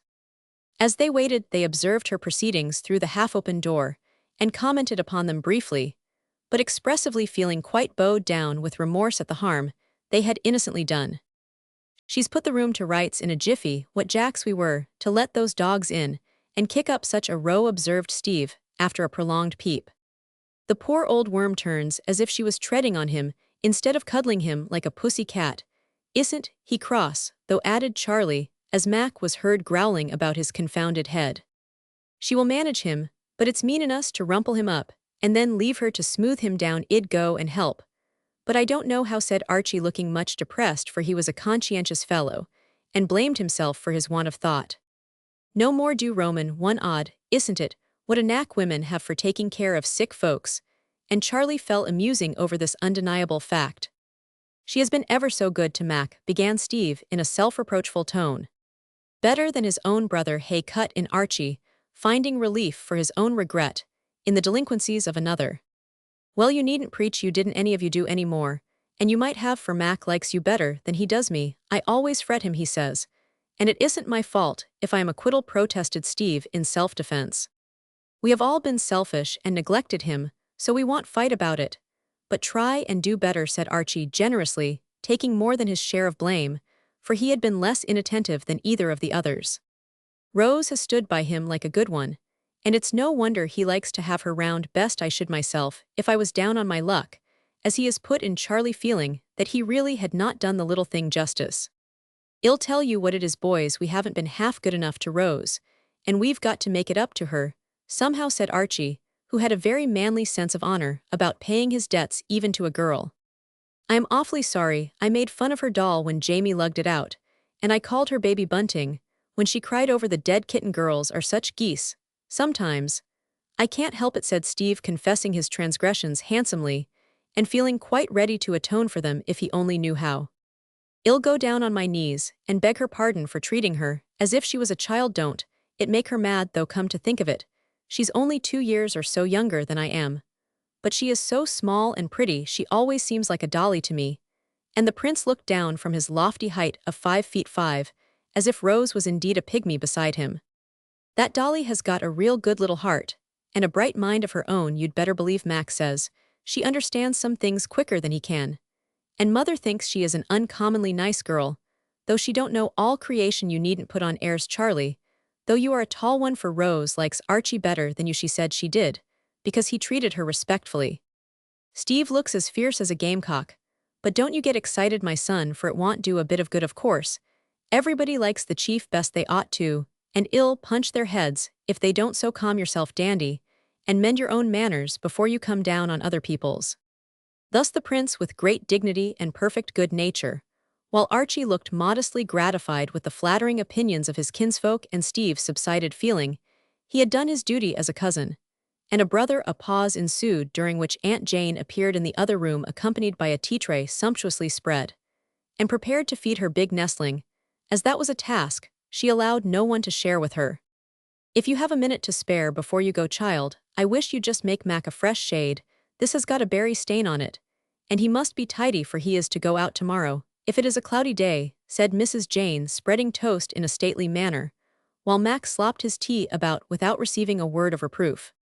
"Yes, Aunt," answered Rose so meekly that the boys could hardly believe it could be the same voice which had issued the stern command, "Out of this room, every one of you," not very long ago.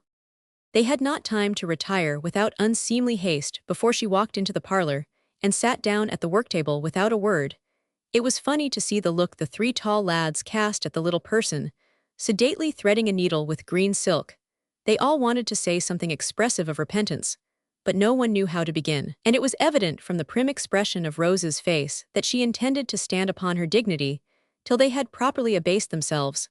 The pause was becoming very awkward, when Charlie, who possessed all the persuasive arts of a born scapegrace, went slowly down upon his knees before her, beat his breast, and said in a heartbroken tone, "Please forgive me this time, and I'll never do so any more." It was very hard to keep sober, but Rose managed it and answered gravely, "It is Mac's pardon you should ask, not mine, for you haven't hurt me, and I shouldn't wonder if you had him a great deal with all that light and racket, and talk about things that only worry him." "Do you really think we've hurt him, cousin?" asked Archie with a troubled look, while Charlie settled down in a remorseful heap among the table legs. "Yes, I do, for he has got a raging headache, and his eyes are as red as is this emery bag," answered Rose, solemnly plunging her needle into a fat flannel strawberry. Steve tore his hair, metaphorically speaking, for he clutched his cherished topknot and wildly disheveled it, as if that was the heaviest penance he could inflict upon himself at such short notice. Charlie laid himself out flat, melodramatically begging someone to take him away and hang him, but Archie, who felt worst of all, said nothing, except to vow within himself that he would read to Mac till his own eyes were as red as a dozen emery bags combined. Seeing the wholesome effects of her treatment upon these culprits, Rose felt that she might relent and allow them a gleam of hope.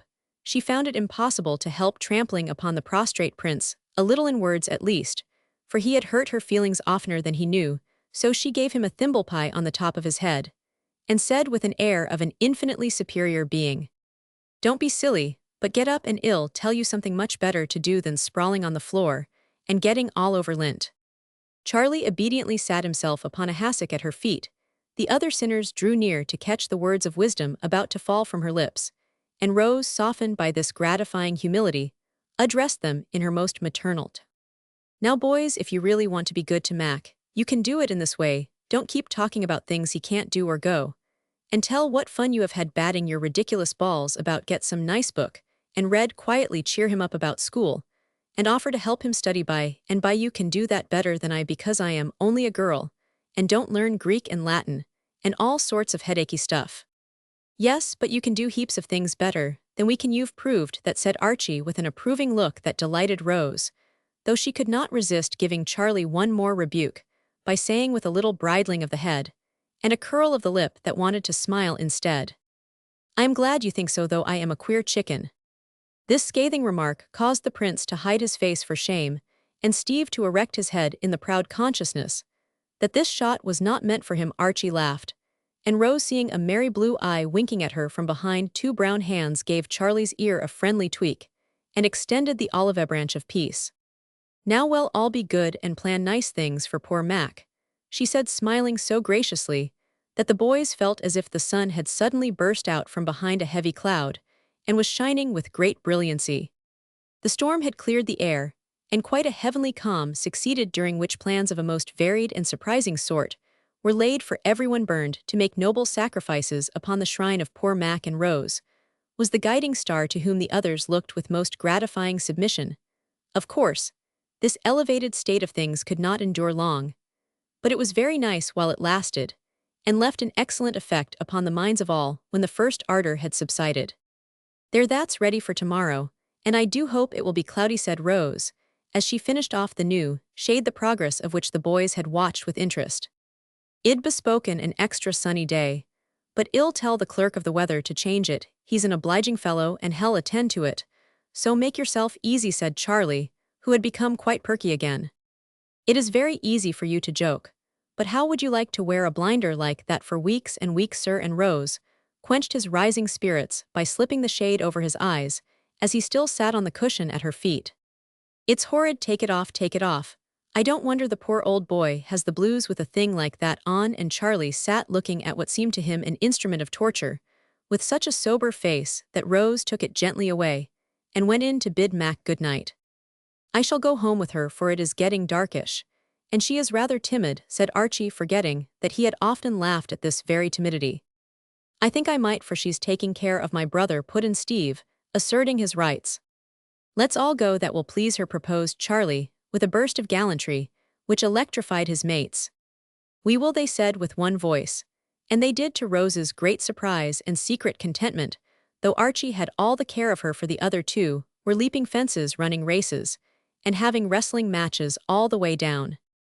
They composed themselves on reaching the door, however, shook hands cordially all round, made their best bows, and retired with great elegance and dignity, leaving Rose to say to herself with girlish satisfaction as she went in, "Now that is the way I like to be treated." Chapter 13, Cozy Corner.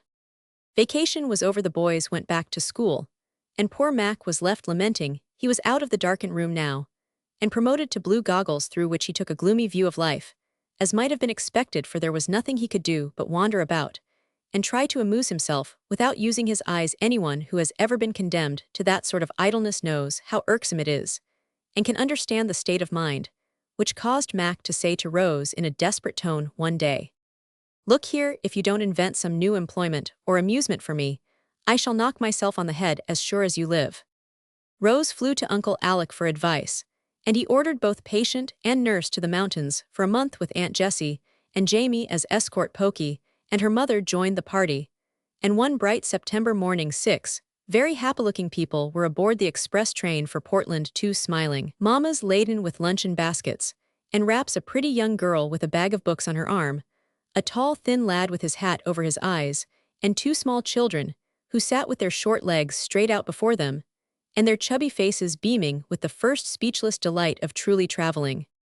An especially splendid sunset seemed to have been prepared to welcome them, when after a long day's journey they drove into a wide green dooryard, where a white colt, a red cow, 2 cats, 4 kittens, many hens, and a dozen people old and young were gaily disporting themselves. Everyone nodded and smiled in the friendliest manner, and a lively old lady kissed the newcomers all round as she said heartily, "Well, now I am proper glad to see you come right in and rest, and we'll have tea in less than no time, for you must be tired. Lizzie, you show the folks upstairs. Kitty, you fly round and help father in with the trunks, and Jenny and I will have the table all ready by the time you come down. Bless the dears, they want to go see the pusses, and so they shall."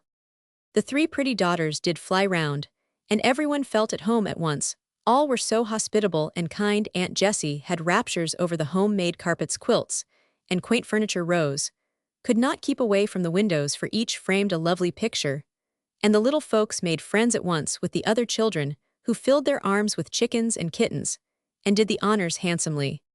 The toot of a horn called all to supper, and a goodly party, including 6 children, Besides, the Campbells assembled in the long dining room, armed with mountain appetites, and the gayest spirits. It was impossible for anyone to be shy or sober, for such gales of merriment arose. They blew the starch out of the stiffest, and made the saddest. Jolly Mother Atkinson, as all called their hostess, was the merriest there and the busiest, for she kept flying up to wait on the children to bring out some new dish, or to banish the live stock, who were of such a social turn that the colt came into the entry and demanded sugar. The cats sat about in people's laps, winking suggestively at the food, and speckled hens cleared the kitchen floor of crumbs as they joined in the chat with a cheerful clucking. Everybody turned out after tea to watch the sunset, till all the lovely red was gone, and mosquitoes wound their shrill horns to sound the retreat. The music of an organ surprised the newcomers, and in the parlor they found Father Atkinson playing sweetly on the little instrument made by himself. All the children gathered about him, and led by the tuneful sisters sang prettily, till Pokey fell asleep behind the door, and Jamie gaped audibly right in the middle of his favorite. "Coo," said the little doves, "coo," said she, all in the top of the old pine tree. The older travelers, being tired, went to lie low at the same time, and slept like tops in homespun sheets on husk mattresses made by Mother Atkinson, who seemed to have put some soothing powder among them, so deep and sweet was the slumber that came. Next day began the wholesome out-after life, which works such wonders with tired minds and feeble bodies. The weather was perfect, and the mountain air made the children as frisky as young lambs, while the elders went about smiling at one another, and saying, "Isn't it splendid?" Even Mac, the slow coach, was seen to leap over a fence, as if he really could not help it, and when Rose ran after him with his broad-brimmed hat, he made the spirited proposal to go into the woods and hunt for a catamount. Jamie and Pokey were at once enrolled in the Cozy Corner Light Infantry, a truly superb company composed entirely of officers, all wearing cocked hats, carrying flags, waving swords, or beating drums.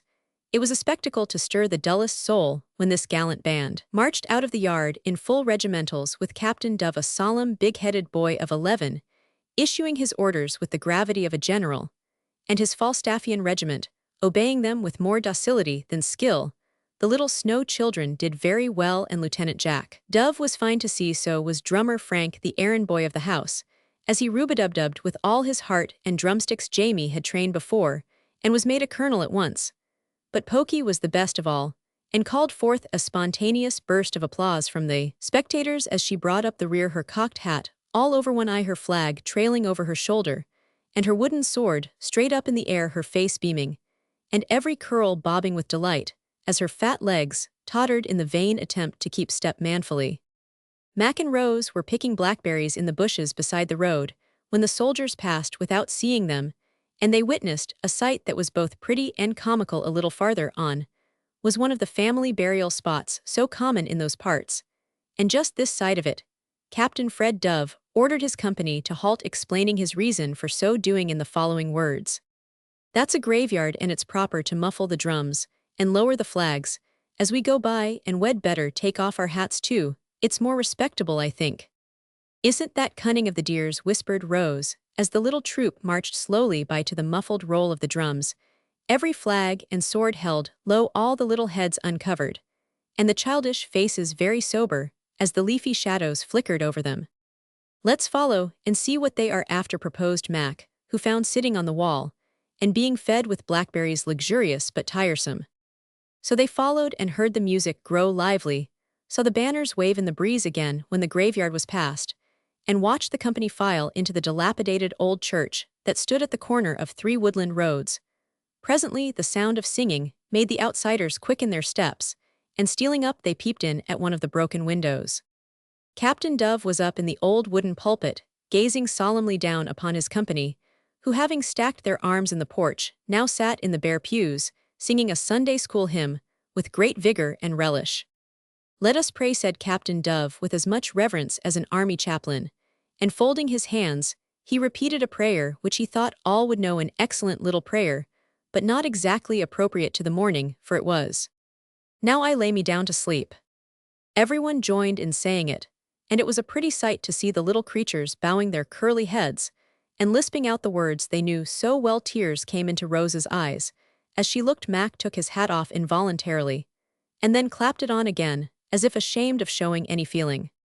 "Now I shall preach you a short sermon, And my text is little children love one another. I asked Mama to give me one. And she thought that would be good, so you all sit still. And ill preach it, you mustn't whisper Marion. But hear me, it means that we should be good to each other, and play fair, and not quarrel, as we did this very day about the wagon. Jack can't always drive, and needn't be mad because I like to go with Frank. Annette ought to be horse sometimes, and not always driver, and Willie may as well make up his mind to let Marion build her house by his, for she will do it. And he needn't fuss about it. Jamie seems to be a good boy. But I shall preach to him. If he isn't, no pokey people don't kiss in church or put their hats on now. You must all remember what I tell you, because I am the captain and you should mind me. Here Lieutenant Jack spoke, right out in meeting with the rebellious remark. Don't care if you are, you'd better mind yourself, and tell how you took away my strap, and kept the biggest donut, and didn't draw fare when we had the truck. Yes, and you slapped Frank. I saw you, bawled Willie Snow, bobbing up in his pew. And you took my book away, and hid it 'cause I wouldn't go and swing when you wanted me to, added Annette, the oldest of the Snow trio. I shan't build my house by Willie's, if he don't want me to sew now, put in little Marion, joining the mutiny. I will, 'tis dimmy, and I tored up my hat taws, a pin picked me, shouted Pokey, regardless of Jamie's efforts to restrain her. Captain Dove looked rather taken aback at this outbreak in the ranks, but being a dignified and calm personage, he quelled the rising rebellion with great tact and skill by saying briefly, well, sing the last hymn, Sweet, Sweet Goodby, you all know that, so do it nicely, and then we will go and have luncheon. Peace was instantly restored, and a burst of melody drowned the suppressed giggles of Rose and Mac, who found it impossible to keep sober during the latter part of this somewhat remarkable service.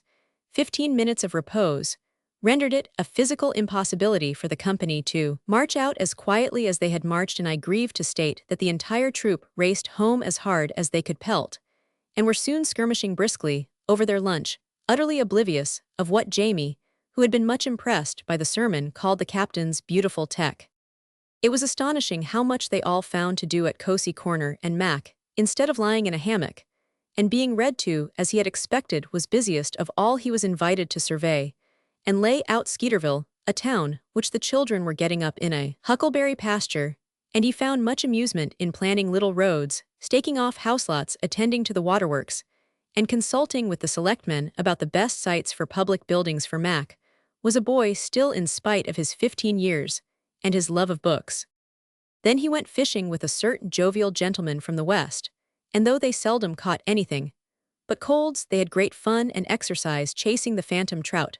They were bound to have. Mac also developed a geological mania, and went tapping about at rocks and stones, discoursing wisely of strata periods and fossil remains, while Rose picked up leaves and lichens, and gave him lessons in botany in return for his lectures on geology.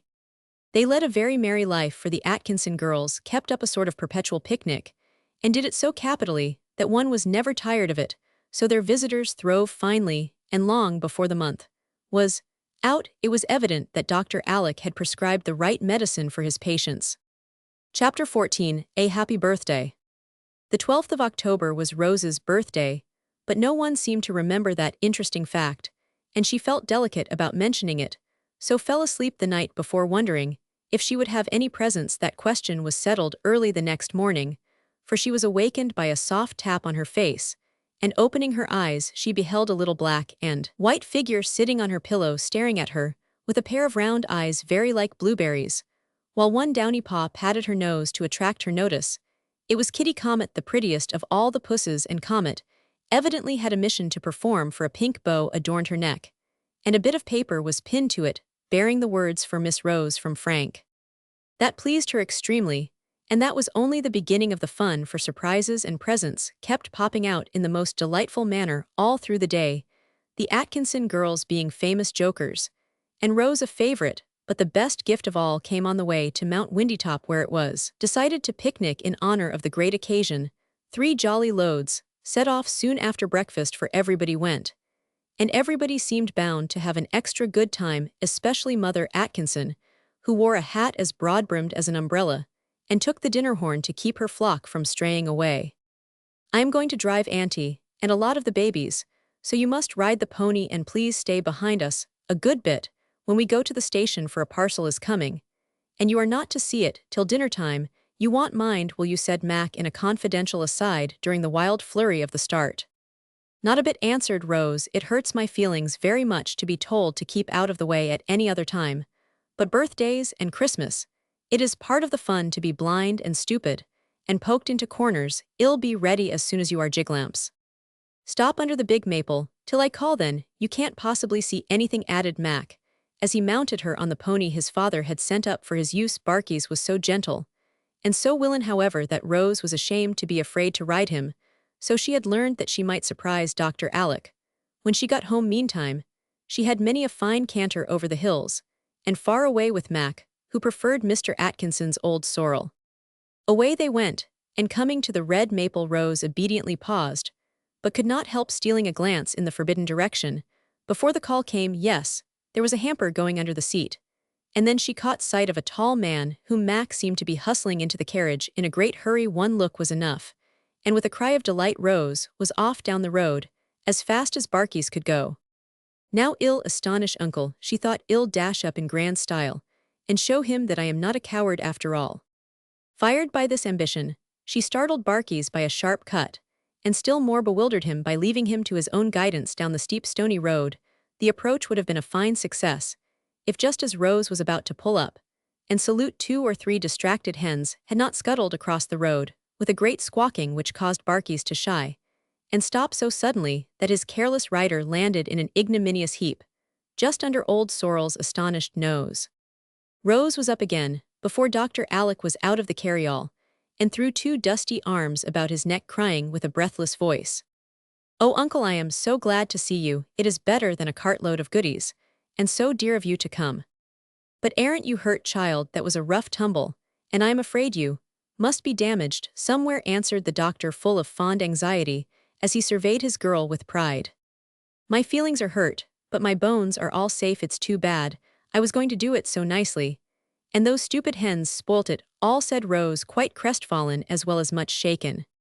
"I couldn't believe my eyes when I asked, 'Where is Rose?' and Mac pointed to the little Amazon pelting down the hill. At such a rate, you couldn't have done anything that would please me more. And I am delighted to see how well you ride now. Will you mount again? Or shall we turn Mac out and take you?" and asked Dr. Alec, as Aunt Jessie proposed a start, for the others were beckoning them to follow. "Pride goeth before a fall. Better not try to show off again, Mom," said Mac, who would have been more than mortal if he had refrained from teasing when so good a chance offered. "Pride does go before a fall, but I wonder if a sprained ankle always comes after it," thought Rose, bravely concealing her pain, as she answered with great dignity, "I prefer to ride. Come on, and see who will catch up first." She was up and away, as she spoke, doing her best to efface the memory of her downfall by sitting very erect, elbows down, head well up, and taking the motion of the pony, as Barky's cantered along as easily as a rocking chair. "You ought to see her go over a fence and race when we ride together. She can scud too like a deer when we play follow the leader and skip stones and bat balls, almost as well as I can," said Mac in reply to his uncle's praise of his pupil. "I'm afraid you will think her a sad tomboy, Alec, but really she seems so well and happy. I have not the heart to check her. She has broken out in the most unexpected way, and frisks like a colt, for she says she feels so full of spirits she must run and shout whether it is proper or not," added Mrs. Jessie, who had been a pretty hoyden years ago herself. Good, good, that's the best news you could tell me," and Dr. Alec rubbed his hands heartily. "Let the girl run and shout as much as she will. It is a sure sign of health, and as natural to a happy child as frisking is to any young animal full of life. Tomboys make strong women usually, and I had far rather find Rose playing football with Mac than puttering over beadwork like that affected midget Ariadne Blish. But she cannot go on playing football very long, and we must not forget that she has a woman's work to do by and by," began Mrs. Jessie. "Neither will Mac play football much longer, but he will be all the better fitted for business, because of the health it gives him. Polish is easily added if the foundations are strong, but no amount of gilding will be of use if your timber is not sound. I am sure I am right, Jessie, and if I can do as well by my girl during the next 6 months as I have the last, my experiment will succeed.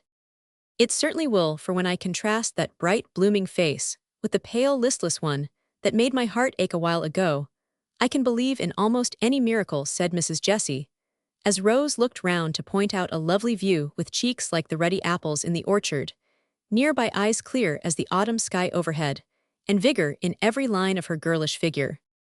A general scramble among the rocks was followed by a regular gypsy lunch, which the young folks had the rapture of helping to prepare. Mother Atkinson put on her apron, turned up her sleeves, and fell to work as gaily as if in her own kitchen boiling the kettle slung on 3 sticks over a fire of cones and fir boughs, while the girls spread the mossy table with a feast of country goodies, and the children tumbled about in everyone's way, till the toot of the horn made them settle down like a flock of hungry birds. As soon as the merry meal and a brief interval of repose were over, it was unanimously voted to have some charades. A smooth green spot between 2 stately pines was chosen for the stage shawls hung up, properties collected, audience and actors separated, and a word quickly chosen. The first scene discovered Mac in a despondent attitude, and shabby dress, evidently much troubled in mind to him, entered a remarkable creature with a brown paper bag over its head. A little pink nose peeped through one hole in the middle, white teeth through another, and above 2 eyes glared fiercely. Spires of grass stuck in each side of the mouth seemed meant to represent whiskers. The upper corners of the bag were twisted like ears, and no one could doubt for a moment that the black scarf pinned on behind was a tail.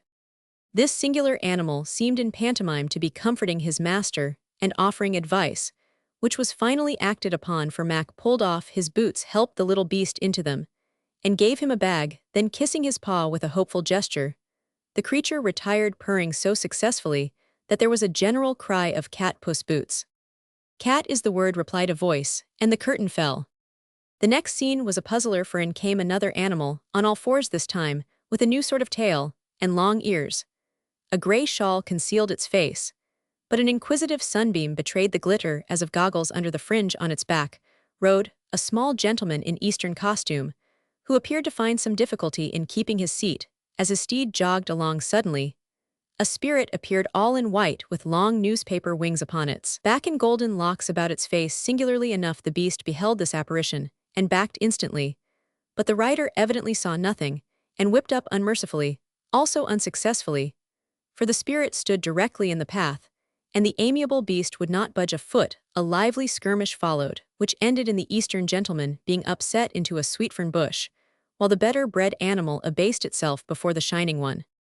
The children were all in the dark, till Mother Atkinson said in an inquiring tone, "If that isn't Balaam and the ass, id like to know what it is. Rose makes a sweet angel, doesn't she?" Ass was evidently the word, and the angel retired smiling with mundane satisfaction over the compliment that reached her ears. The next was a pretty little scene from the immortal story of Babes in the Wood. Jamie and Pokey came trotting in hand, and having been through the parts many times before, acted with great ease and much fluency, audibly directing each other from time to time as they went along. The berries were picked the way, lost tears shed, baby consolation administered, and then the little pair lay down among the brakes and died with their eyes wide open, and the toes of their 4 little boots turned up to the daisies in the most pathetic manner. "Now the wobbins tum you be twite dead, dimmy, and ill peep in, and see one defunct innocent," was heard to say. "I hope they'll be quick, for I am lying on a stone, and ants are walking up my leg like fury," murmured the other. Here the robins came flapping in with red scarves over their breasts and leaves in their mouths, which they carefully laid upon the babes, wherever they would show best. A prickly blackberry leaf, placed directly over Pokey's nose, caused her to sneeze so violently that her little legs flew into the air. Jamie gave a startled ow, and the pitying fowls fled giggling. After some discussion, it was decided that the syllable must be strew or strow, and then they waited to see if it was a good guess. This scene discovered Annette Snow in bed, evidently very ill. Miss Jenny was her anxious mamma, and her merry conversation amused the audience, till Mac came in as a physician, and made great fun with his big watch, pompous manner, and absurd questions. He prescribed 1 pellet with an unpronounceable name, and left after demanding $20 for his brief visit. The pellet was administered, and such awful agonies immediately set in that the distracted mamma bade a sympathetic neighbor run for Mother Noel. The neighbor ran, and in came a brisk little old lady in cap and specs with a bundle of herbs under her arm, which she at once applied in all sorts of funny ways, explaining their virtues as she clapped a plantain poultice here, put a pounded catnip plaster there, or tied a couple of mullein leaves round the sufferer's throat, instant relief. Ensued the dying child sat up and demanded baked beans. The grateful parent offered $50, but Mother Noel indignantly refused it, and went smiling away, declaring that a neighborly turn needed no reward, and a doctor's fee was all a humbug. The audience were in fits of laughter over this scene, for Rose imitated Mrs. Atkinson capitally, and the herb cure was a good hit at the excellent lady's belief that yarbs would save mankind. If properly applied, no one enjoyed it more than herself, and the saucy children prepared for the grand finale in high feather. This closing scene was brief, but striking, for two trains of cars whizzed in from opposite sides, met with a terrible collision in the middle of the stage, and a general smash-up completed the word catastrophe. Now let us act a proverb. I've got one already, said Rose, who was dying to distinguish herself in some way before Uncle Alec. So everyone, but Mac the gay Westerner and Rose, took their places on the rocky seats, and discussed the late beautiful and varied charade, in which Pokey frankly pronounced her own scene the bestest of all. In 5 minutes the curtain was lifted, nothing appeared but a very large sheet of brown paper pinned to a tree, and on it was drawn a clock face, the hands pointing to 4. A small note below informed the public that 4 A Roman 1000 was the time. Hardly had the audience grasped this important fact when a long waterproof serpent was seen uncoiling itself from behind a stump. An inchworm, perhaps, would be a better description, for it traveled in the same humpy way as that pleasing reptile. Suddenly, a very wide-awake and active fowl advanced, pecking, chirping, and scratching vigorously. A tuft of green leaves waved upon his crest, a larger tuft of brakes made an umbrageous tail, and a shawl of many colors formed his flapping wings. A truly noble bird, whose legs had the genuine strut, whose eyes shone watchfully, and whose voice had a ring that evidently struck terror into the caterpillar's soul. If it was a caterpillar, he squirmed, he wriggled, he humped as fast as he could, trying to escape. But all in vain. The tufted bird espied him, gave one warbling sort of crow, pounced upon him, and flapped triumphantly away. That early bird got such a big worm, he could hardly carry him off, laughed Aunt Jessie, as the children shouted over the joke, suggested by Mac's nickname. That is one of Uncle's favorite proverbs, so I got it up for his especial benefit, said Rose, coming up with the two-legged worm beside her. Very clever. What next? Asked Dr. Alec, as she sat down beside him. The Dove boys are going to give us an incident in the life of Napoleon, as they call it. The children think it very splendid, and the little fellows do it rather nicely, answered Mac with condescension.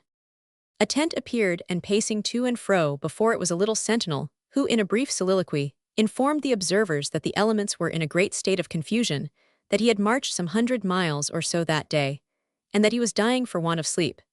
Then he paused, leaned upon his gun, and seemed to doze, dropped slowly down, overpowered with slumber, and finally lay flat with his gun beside him. A faithless little sentinel entered. Napoleon, cocked hat, grey coat, high boots, folded arms, grim mouth, and a melodramatic stride. Freddie Dove always covered himself with glory in this part, and took the stage with a Napoleonic attitude that brought down the house. For the big-headed boy, with solemn dark eyes and square brow, was the very moral of that rascal Bonaparte. Mother Atkinson said some great scheme was evidently brewing in his mighty mind, a trip across the Alps, a bonfire at Moscow, or a little skirmish at Waterloo perhaps, for he marched in silent majesty, till suddenly a gentle snore disturbed the imperial reverie.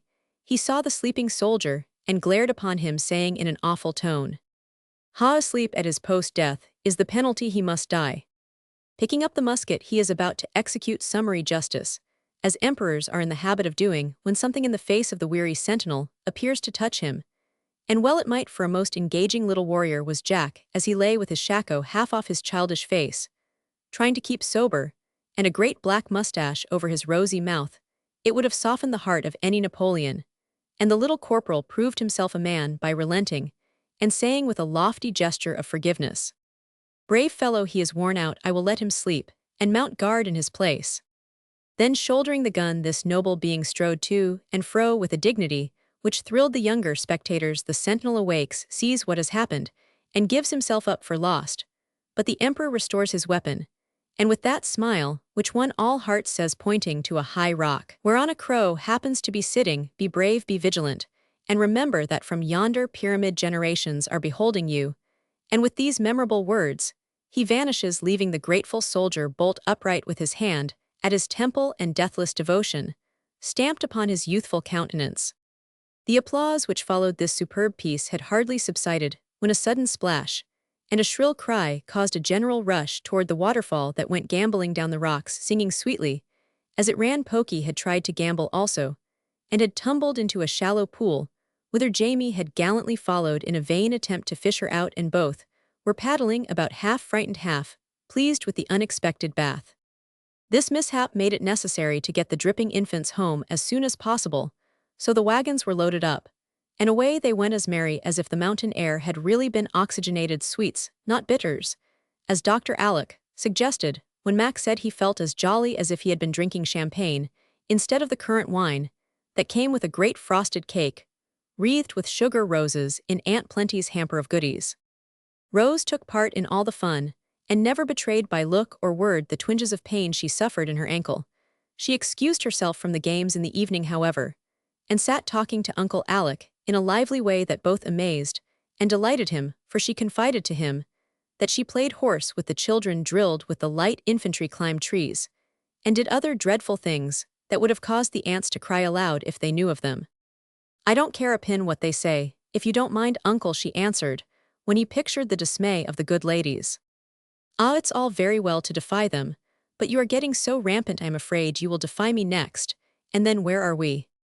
"No, I shouldn't dare, because you are my guardian, and can put me in a straitjacket if you like," and Rose laughed in his face even while she nestled closer with a confiding gesture pleasant to see. "Upon my word, Rosie, I begin to feel like the man who bought an elephant, and then didn't know what to do with him. I thought I had got a pet and plaything for years to come. But here you are growing up like a beanstalk, and I shall find I've got a strong-minded little woman on my hands before I can turn round. There's predicament for a man and an uncle." Dr. Alec's comic distress was mercifully relieved for the time being by a dance of goblins on the lawn, where the children, with pumpkin lanterns on their heads, frisked about like will-o'-the-wisps as a parting surprise. When Rose went to bed, she found that Uncle Alec had not forgotten her, for on the table stood a delicate little easel holding 2 miniatures set in velvet. She knew them both and stood looking at them, till her eyes brimmed over with tears that were both sweet and sad, for they were the faces of her father and mother, beautifully copied from portraits fast fading away. Presently she knelt down, and putting her arms round the little shrine, kissed one after the other, saying with an earnest voice, "I'll truly try to make them glad to see me by and by." And that was Rose's little prayer on the night of her 14th birthday. 2 days later the Campbells went home, a larger party than when they came, for Dr. Alec was escort, and Kitty Comet was borne in state in a basket with a bottle of milk, some tiny sandwiches, and a doll's dish to drink out of, as well as a bit of carpet to lie on in her palace car, out of which she kept popping her head in the most fascinating manner. There was a great kissing and cuddling, waving of handkerchiefs, and last goodbyes as they went, and when they had started, Mother Atkinson came running after them to tuck in some little pies hot from the oven for the dears, who might get tired of bread and butter during that long day's travel. Another start and another halt for the Snow children came shrieking up to demand the 3 kittens that Pokey was coolly carrying off in a traveling bag. The unhappy kits were rescued half smothered, and restored to their lawful owners, amid dire lamentation from the little kidnapper, who declared that she only took them 'cause they'd want to go with their sister Tommet. Start number 3 and stoppage number 3, as Frank hailed them with the luncheon basket, which had been forgotten after everyone had protested that it was safely in. All went well after that, and the long journey was pleasantly beguiled by Pokey and Pussy, who played together so prettily that they were considered public benefactors. Rose doesn't want to go home, for she knows the ants won't let her rampage as she did up at Cosey Corner, said Mac, as they approached the old house. "I can't rampage if I want to, for a time at least, and I'll tell you why. I sprained my ankle when I tumbled off of Barky's, and it gets worse and worse, though I've done all I know to cure it and hide it, so it shouldn't trouble anyone," whispered Rose, knitting her brows with pain, as she prepared to descend, wishing her uncle would take her instead of her bundles. How he did it she never knew, but Mac had her up the steps and on the parlor sofa before she could put her foot to the ground. "There you are, right side up with care, and mind now, if your ankle bothers you and you are laid up with it, I am to be your footman. It's only fair, you know, for I don't forget how good you have been to me, and Mac went to call Phoebe so full of gratitude and goodwill that his very goggles shone. Chapter 15 Earrings. Rose's sprain proved to be a serious one owing to neglect, and Dr. Alec ordered her to lie on the sofa for a fortnight at least, whereat she groaned dismally, but dared not openly complain, lest the boys turn upon her, with some of the wise little sermons on patience which she had delivered for their benefit. It was Mac's turn now, and honorably did he repay his debt, for as school was still forbidden, he had plenty of leisure, and devoted most of it to Rose. He took many steps for her, and even allowed her to teach him to knit, after assuring himself that many a brave Scotchman knew how to click the pricks. She was obliged to take a solemn vow of secrecy, however, before he would consent, for though he did not mind being called Jiglamp's granny was more than his boyish soul could bear, and at the approach of any of the clan, his knitting vanished, as if by magic, which frequent chucking out of sight did not improve the stripe he was doing for Rose's new afghan. She was busy with this pretty work, one bright October afternoon, all nicely established on her sofa in the upper hall, while Jamie and Pokey, lent for her amusement, were keeping house in a corner with Comet and Rose's old doll for their childrens. Presently Phoebe appeared with a card. Rose read. It made a grimace, then laughed and said, "I'll see Miss Blish," and immediately put on her company face, pulled out her locket, and settled her curls. "You dear thing, how do you do? I've been trying to call every day since you got back, but I have so many engagements, I really couldn't manage it. Till today. So glad you are alone, for Mama said I could sit a while. And I brought my lacework to show you, for it's perfectly lovely," cried Miss Blish, greeting Rose with a kiss, which was not very warmly returned, though Rose politely thanked her for coming and bid Phoebe roll up the easy chair. "How nice to have a maid," said Ariadne, as she settled herself with much commotion. "Still, dear, you must be very lonely and feel the need of a bosom friend." "I have my cousins," began Rose with dignity, for her visitors' patronizing manner ruffled her temper. "Gracious child, you don't make friends of those great boys, do you? Mama says she really doesn't think it's proper for you to be with them so much. They are like brothers, and my aunts do think it's proper," replied Rose, rather sharply, for it struck her that this was none of Miss Blish's business. "I was merely going to say I should be glad to have you for my bosom friend for Hattie Mason, and I have had an awful quarrel, and don't speak, she is too mean to live, so I gave her up. Just think, she never paid back one of the caramels I've given her, and never invited me to her party. I could have forgiven the caramels, but to be left out in that rude way was more than I could bear, and I told her never to look at me again as long as she lived." "You are very kind, but I don't think I want a bosom friend, thank you," said Rose, as Ariadne stopped to bridle and shake her flaxen head over the delinquent Hattie Mason. Now in her heart, Miss Blish thought Rose a stuck-up puss, but the other girls wanted to know her, and couldn't. The old house was a charming place to visit. The lads were considered fine fellows, and the Campbells are one of our first families, Mama said, so Ariadne concealed her vexation at Rose's coolness and changed the subject as fast as possible. "Studying French, I see. Who is your teacher?" she asked, flitting over the leaves of Paul and Virginia that lay on the table. "I don't study it, for I read French as well as English and Uncle, and I often speak it for hours. He talks like a native, and says I have a remarkably good accent." Rose really could not help this small display of superiority, for French was one of her strong points, and she was vain of it, though she usually managed to hide this weakness. She felt that Ariadne would be the better for a little crushing, and could not resist the temptation to patronize in her turn. "Oh, indeed," said Miss Blish, rather blankly, for French was not her strong point by any means. "I am to go abroad with Uncle in a year or two, and he knows how important it is to understand the languages. Half the girls who leave school can't speak decent French, and when they go abroad they are so mortified.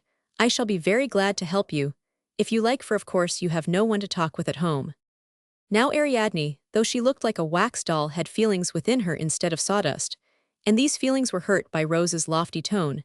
She thought her more stuck up than ever, but did not know how to bring her down, yet longed to do it, for she felt as if she had received a box on the ear, and involuntarily put her hand up to it. The touch of an earring consoled her, and suggested a way of returning tit for tat in a telling manner. "Thank you, dear, I don't need any help, for our teacher is from Paris, and of course he speaks better French than your uncle." Then she added with a gesture of her head that set the little bells on her ears to tingling, "How do you like my new earrings? Papa gave them to me last week, and everyone says they are lovely." Rose came down from her high horse, with a rapidity that was comical for Ariadne, had the upper hand. Now Rose adored pretty things, longed to wear them, and the desire of her girlish soul was to have her ears bored. Only Dr. Alec thought it foolish, so she never had done it. She would gladly have given all the French she could jabber for a pair of golden bells with pearl-tipped tongues like those Ariadne wore. And clasping her hands she answered, in a tone that went to the hearer's heart, "They are too sweet for anything. If Uncle would only let me wear some, I should be perfectly happy. I wouldn't mind what he says. Papa laughed at me at first, but he likes them now, and says I shall have diamond solitaires when I am 18, said Ariadne, quite satisfied with her shot. I've got a pair now that were Mama's, and a beautiful little pair of pearl and turquoise ones that I am dying to wear, sighed Rose. Then do it. Ill pierce your ears, and you must wear a bit of silk in them, till they are well. Your curls will hide them nicely. Then some day slip in your smallest earrings, and see if your uncle don't like them. I asked him if it wouldn't do my eyes good once when they were red, and he only laughed. People do cure weak eyes that way, don't they? Yes, indeed, and yours are sort of red. Let me see. Yes. I really think you ought to do it before they get worse, said Ariadne, peering into the large, clear eye offered for inspection. Does it hurt much? Asked Rose, wavering. Oh dear no, just a prick and a pull, and it's all over. I've done lots of ears, and know just how. Come, push up your hair and get a big needle. I don't quite like to do it without asking Uncle's leave, faltered Rose, when all was ready for the operation. Did he ever forbid it? Demanded Ariadne, hovering over her prey like a vampire. No, nevers. Then do it unless you are afraid, cried Miss Blish, bent on accomplishing the deed. That last word settled the matter, and closing her eyes, Rose said, punch, in the tone of one giving the fatal order, fire. Ariadne punched, and the victim bore it in heroic silence, though she turned pale, and her eyes were full of tears of anguish. There, now pull the bits of silk often, and cold cream your ears every night, and y'all soon be ready for the rings, said Ariadne, well pleased with her job. For the girl, who spoke French with a fine accent, lay flat upon the sofa looking as exhausted as if she had had both ears cut off. It does hurt dreadfully, and I know Uncle won't like it, sighed Rose as remorse began to gnaw. Promise not to tell, or I shall be teased to death, she added anxiously, entirely forgetting the two little pitchers gifted with eyes as well as ears, who had been watching the whole performance from afar. Never, mercy me, what's that? And Ariadne started as a sudden sound of steps and voices came up from below. It's the boys. Hide the needle, do my ears show, don't breathe, a word whispered, Rose scrambling about to conceal all traces of their iniquity from the sharp eyes of the clan. Up they came, all in good order, laden with the proceeds of a nutting expedition, for they always reported to Rose and paid tribute to their queen in the handsomest manner. How many and how big? Well, have a grand roasting frolic after tea, won't we? Said Rose, plunging both hands into a bag of glossy brown nuts, while the clan stood at ease and nodded to Ariadne. That lot was picked especially for you, Rosie. I got everyone myself, and they are extra whackers, said Mac, presenting a bushel or so. You should have seen Jiglamps when he was after them. He pitched out of the tree and would have broken his blessed old neck if Arch had not caught him, observed Steve, as he lounged gracefully in the window seat. You needn't talk dandy when you didn't know a chestnut from a beech, and kept on thrashing till I told you of it, retorted Mac, festooning himself over the back of the sofa, being a privileged boy. I don't make mistakes when I thrash, you old worm, so you'd better mind what you are about, answered Steve, without a ray of proper respect for his elder brother. It is getting dark, and I must go or Mama will be alarmed, said Ariadne, rising in sudden haste, though she hoped to be asked to remain to the nut party. No one invited her, and all the while she was putting on her things and chatting to Rose, the boys were telegraphing to one another the sad fact that someone ought to escort the young lady home. Not a boy felt heroic enough to cast himself into the breach. However, even polite, Archie shirked the duty, saying to Charlie, as they quietly slipped into an adjoining room, I am not going to do all the gallivanting. Let Steve take that chit home and show his manners. I'll be hanged if I do, answered Prince, who disliked Miss Blish because she tried to be coquettish with him. Then I will, and to the dismay of both recreant lads, Dr. Alec walked out of the room to offer his services to the chit. He was too late, however, for Mac, obeying a look from Rose, had already made a victim of himself, and trudged meekly away, wishing the gentle Ariadne at the bottom of the Red Sea. Then I will take this lady down to tea, As the other one has found a gentleman to go home with her, I see the lamps are lighted below. And I smell a smell which tells me that Auntie has something extra nice for us tonight. As he spoke, Dr. Alec was preparing to carry Rose downstairs as usual, but Archie and Prince rushed forward begging with penitent eagerness for the honor of carrying her. In an armchair Rose consented, fearing that her uncle's keen eye would discover the fatal bits of silk. So the boys crossed hands, and taking a good grip of each curly pate, she was borne down in state, while the others followed by way of the banisters. Tea was ordered earlier than usual, so that Jamie and his dolly could have a taste at least of the holiday fun, for they were to stay till 7 and be allowed 12 roasted chestnuts apiece, which they were under bonds not to eat till next day. Tea was dispatched rapidly therefore, and the party gathered round the wide hearth in the dining room, where the nuts were soon dancing gaily on hot shovels, or bouncing out among the company, thereby causing delightful panics among the little ones. "Come, Rosie, tell us a story while we work, for you can't help much, and must amuse us as your share," proposed Mac, who sat in the shade pricking nuts, and who knew by experience what a capital little Scheherazade his cousin was. "Yes, we poor monkeys can't burn our paws for nothing, so tell away, Pussy," added Charlie, as he threw several hot nuts into her lap, and shook his fingers afterwards.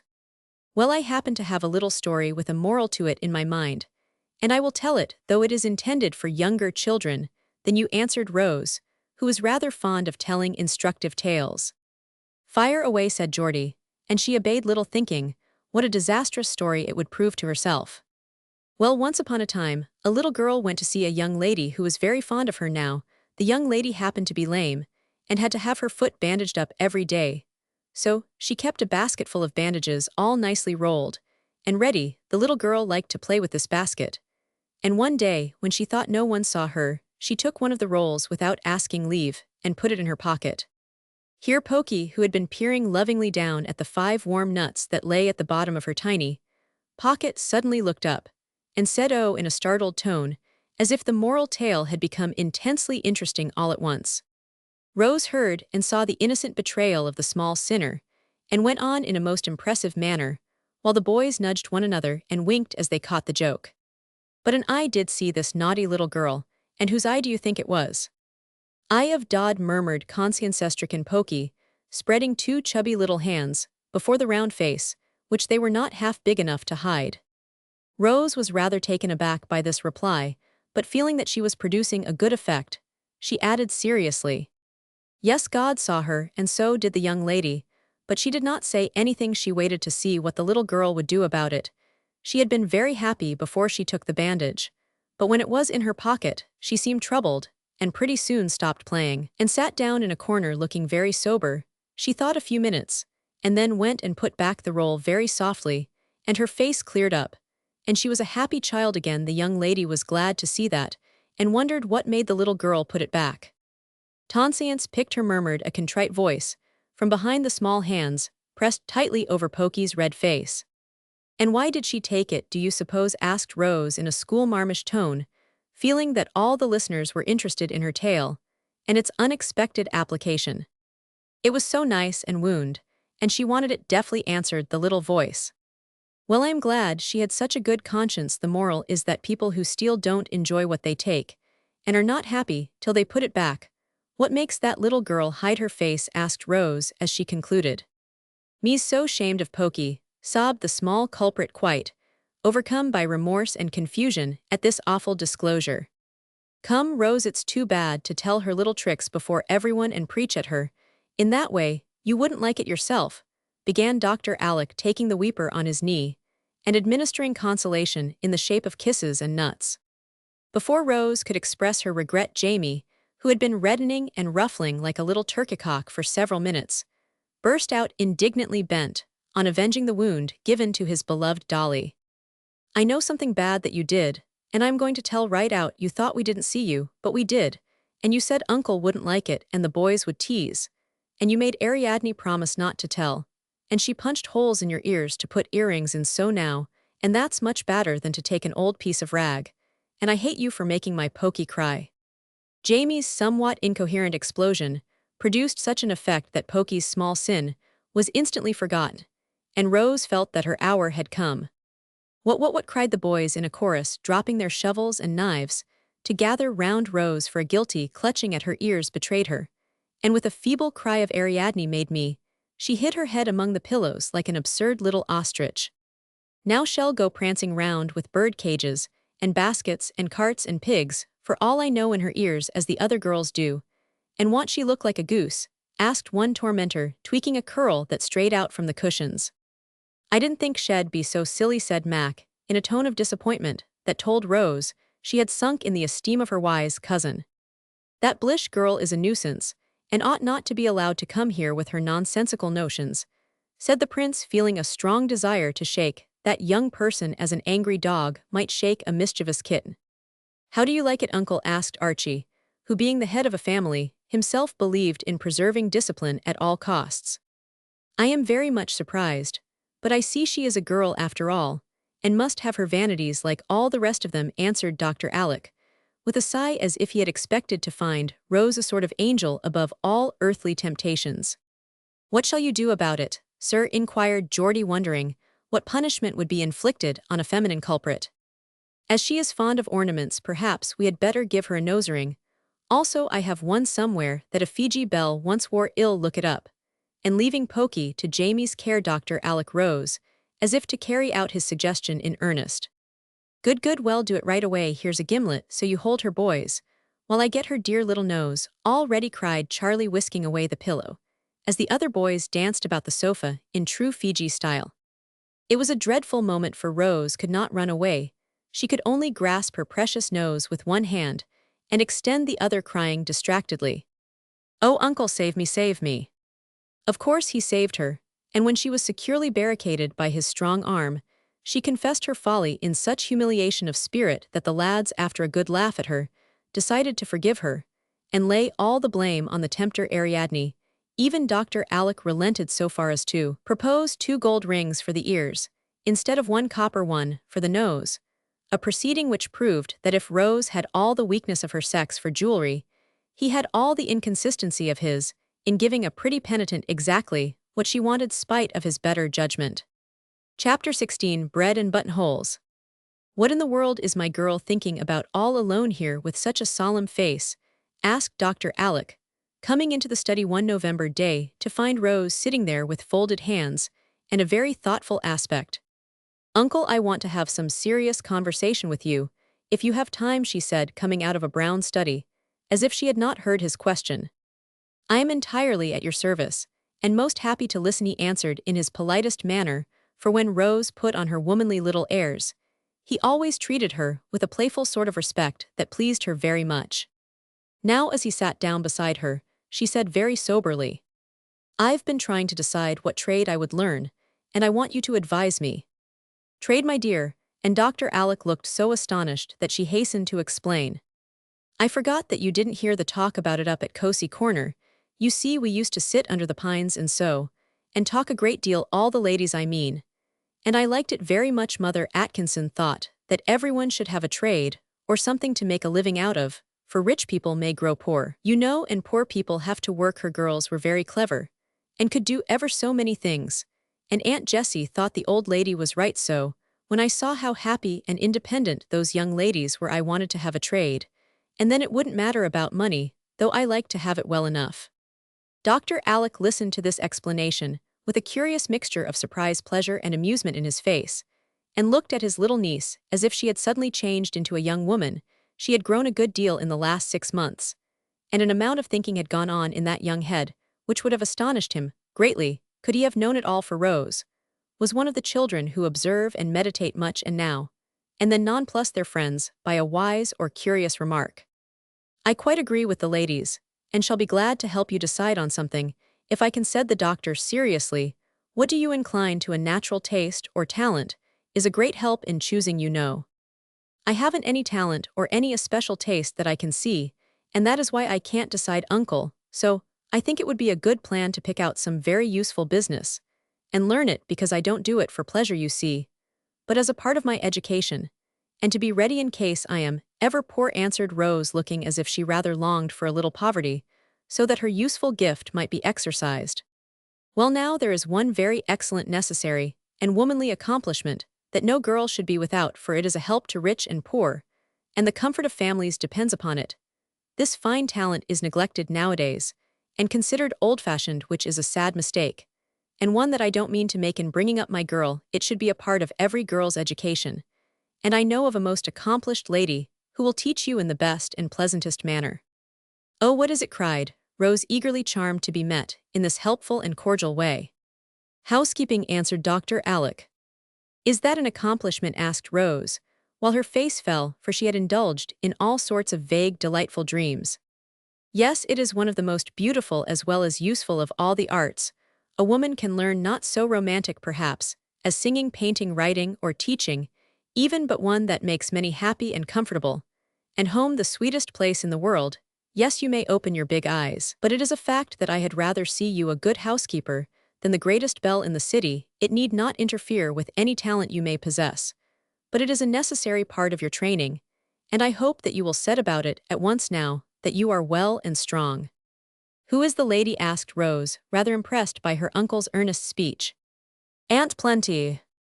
"Is she accomplished?" began Rose in a wondering tone, for this great aunt of hers had seemed the least cultivated of them all. "In the good old-fashioned way, she is very accomplished, and has made this house a happy home to us all ever since we can remember. She is not elegant, but genuinely good, and so beloved and respected that there will be universal mourning for her when her place is empty. No one can fill it, for the solid, homely virtues of the dear soul have gone out of fashion, as I say, and nothing new can be half so satisfactory to me, at least. I should like to have people feel so about me. Can she teach me to do what she does, and to grow as good?" asked Rose, with a little prick of remorse, for even thinking that Aunt Plenty was a commonplace old lady. "Yes, if you don't despise such simple lessons as she can give. I know it would fill her dear old heart with pride and pleasure to feel that anyone cared to learn of her, for she fancies her day gone by. Let her teach you how to be what she has been, a skillful, frugal, cheerful housewife, the maker and the keeper of a happy home, and by you will see what a valuable lesson it is." "I will, uncle, but how shall I begin?" "I'll speak to her about it, and she will make it all right with Dolly, for cooking is one of the main things, you know." "So it is. I don't mind that a bit, for I like to mess, and used to try at home, but I had no one to tell me, so I never did much. But spoil my aprons. Pies are great fun, only Dolly is so cross, I don't believe she will ever let me do a thing in the kitchen." "Then well, cook in the parlor. I fancy Aunt Plenty will manage her, so don't be troubled. Only mind this, id rather you learned how to make good bread than the best pies ever baked, when you bring me a handsome, wholesome loaf, entirely made by yourself. I shall be more pleased than if you offered me a pair of slippers embroidered in the very latest style. I don't wish to bribe you, but I'll give you my heartiest kiss, and promise to eat every crumb of the loaf myself." It's a bargain, it's a bargain. Come and tell Auntie all about it, for I am in a hurry to begin," cried Rose, dancing before him toward the parlor, where Miss Plenty sat alone, knitting contentedly, yet ready to run at the first call for help of any sort from any quarter. No need to tell how surprised and gratified she was at the invitation she received to teach the child the domestic arts, which were her only accomplishments, nor to relate how energetically she set about her pleasant task. Dolly dared not grumble, for Miss Plenty was the one person whom she obeyed, and Phoebe openly rejoiced, for these new lessons brought Rose nearer to her and glorified the kitchen in the good girl's eyes. To tell the truth, the elder aunts had sometimes felt that they did not have quite their share of the little niece, who had won their hearts long ago, and was the sunshine of the house. They talked it over together sometimes, but always ended by saying that as Alec had all the responsibility, he should have the larger share of the dear girl's love and time, and they would be contented with such crumbs of comfort as they could get. Dr. Alec had found out this little secret, and after reproaching himself for being blind and selfish, was trying to devise some way of mending matters, without troubling anyone, when Rose's new whim suggested an excellent method of weaning her a little from himself. He did not know how fond he was of her, till he gave her up to the new teacher, and often could not resist peeping in at the door to see how she got on, or stealing sly looks through the slide when she was deep in dough, or listening intently to some impressive lecture from Aunt Plenty. They caught him at it now and then, and ordered him off the premises at the point of the rolling pin, or if unusually successful and therefore in a milder mood, they lured him away with bribes of gingerbread, a stray pickle, or a tart that was not quite symmetrical enough to suit their critical eyes. Of course, he made a point of partaking copiously of all the delectable messes that now appeared at table for both. The cooks were on their mettle, and he fared sumptuously every day. But an especial relish was given to any dish, when in reply to his honest praise of it, Rose colored up with innocent pride, and said modestly, "I made that, uncle, and I am glad you like it."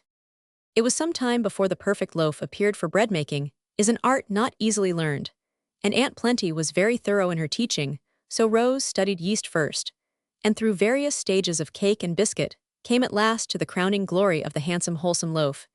It appeared at tea-time on a silver salver proudly borne in by Phoebe, who could not refrain from whispering with a beaming face, as she set it down before Dr. Alec. "Ain't it just lovely, sir? It is a regularly splendid loaf. Did my girl make it all herself?" he asked, surveying the shapely, sweet-smelling object with real interest and pleasure. "Every particle herself, and never asked a bit of help or advice from anyone," answered Aunt Plenty, folding her hands with an air of unmitigated satisfaction for her pupil. "Certainly, did her great credit. I've had so many failures and troubles that I really thought I never should be able to do it alone. Dolly let one splendid batch burn up, because I forgot it she was there, and smelt it, but never did a thing, for she said, when I undertook to bake bread, I must give my whole mind to it. Wasn't it hard? She might have called me at least," said Rose, recollecting with a sigh the anguish of that moment. "She meant you should learn by experience, as Rosamond did, in that little affair of the purple jar, you remember. I always thought it very unfair in her mother not to warn the poor thing a little bit, and she was regularly mean when Rosamond asked for a bowl to put the purple stuff in, and she said, in such a provoking way, 'I did not agree to lend you a bowl, but I will, my dear us. I always want to shake that hateful woman, though she was a moral mamma.' Never mind her now, but tell me all about my loaf," said Dr. Alec, much amused at Rose's burst of indignation. "There's nothing to tell, uncle, except that I did my best, gave my mind to it, and sat watching over it all the while it was in the oven, till I was quite baked myself. Everything went right this time, and it came out a nice round crusty loaf, as you see now. Taste it, and tell me if it is good as well as handsome. Must I cut it? Can't I put it under a glass cover, and keep it in the parlor, as they do wax flowers and fine works of that sort?" "What an idea, uncle! It would mold and be spoilt. Besides, people would laugh at us, and make fun of my old-fashioned accomplishment. You promised to eat it, and you must not all at once, but as soon as you can, so I can make you some more." Dr. Alec solemnly cut off his favorite crusty slice, and solemnly ate it, then wiped his lips, and brushing back Rose's hair, solemnly kissed her on the forehead, saying heartily, "My dear, it is perfect bread, and you are an honor to your teacher. When we have our model school, I shall offer a prize for the best bread, and you will get it." "I've got it already, and I am quite satisfied," said Rose, slipping into her seat, and trying to hide her right hand, which had a burn on it. But Dr. Alec saw it, guessed how it came there, and after tea insisted on easing the pain, which she would hardly confess. "Aunt Clara says I am spoiling my hands, but I don't care, for I've had such good times with Aunt Plenty, and I think she has enjoyed it as much as I have. Only one thing troubles me, uncle, and I want to ask you about it," said Rose, as they paced up and down the hall in the twilight, the bandaged hand very carefully laid on Dr. Alec's arm. "More little confidences. I like them immensely, so tell away, my dear." "Well, you see, I feel as if Aunt Peace would like to do something for me, and I've found out what it can be. You know, she can't go about like Auntie Plen, and we are so busy nowadays that she is rather lonely, I am afraid, so I want to take lessons in sewing of her. She works so beautifully, and it is a useful thing, you know, and I ought to be a good needlewoman as well as housekeeper, oughtn't I?" "Bless your kind little heart, that is what I was thinking of the other day, when Aunt Peace said she saw you very seldom now. You were so busy I wanted to speak of it, but fancied you had as much on your hands as you could manage. It would delight the dear woman to teach you all her delicate handicraft, especially buttonholes, for I believe that is where young ladies fail, at least I've heard them say. So do you devote your mind to buttonholes? Make 'em all over my clothes, if you want something to practice on. Ill wear any quantity."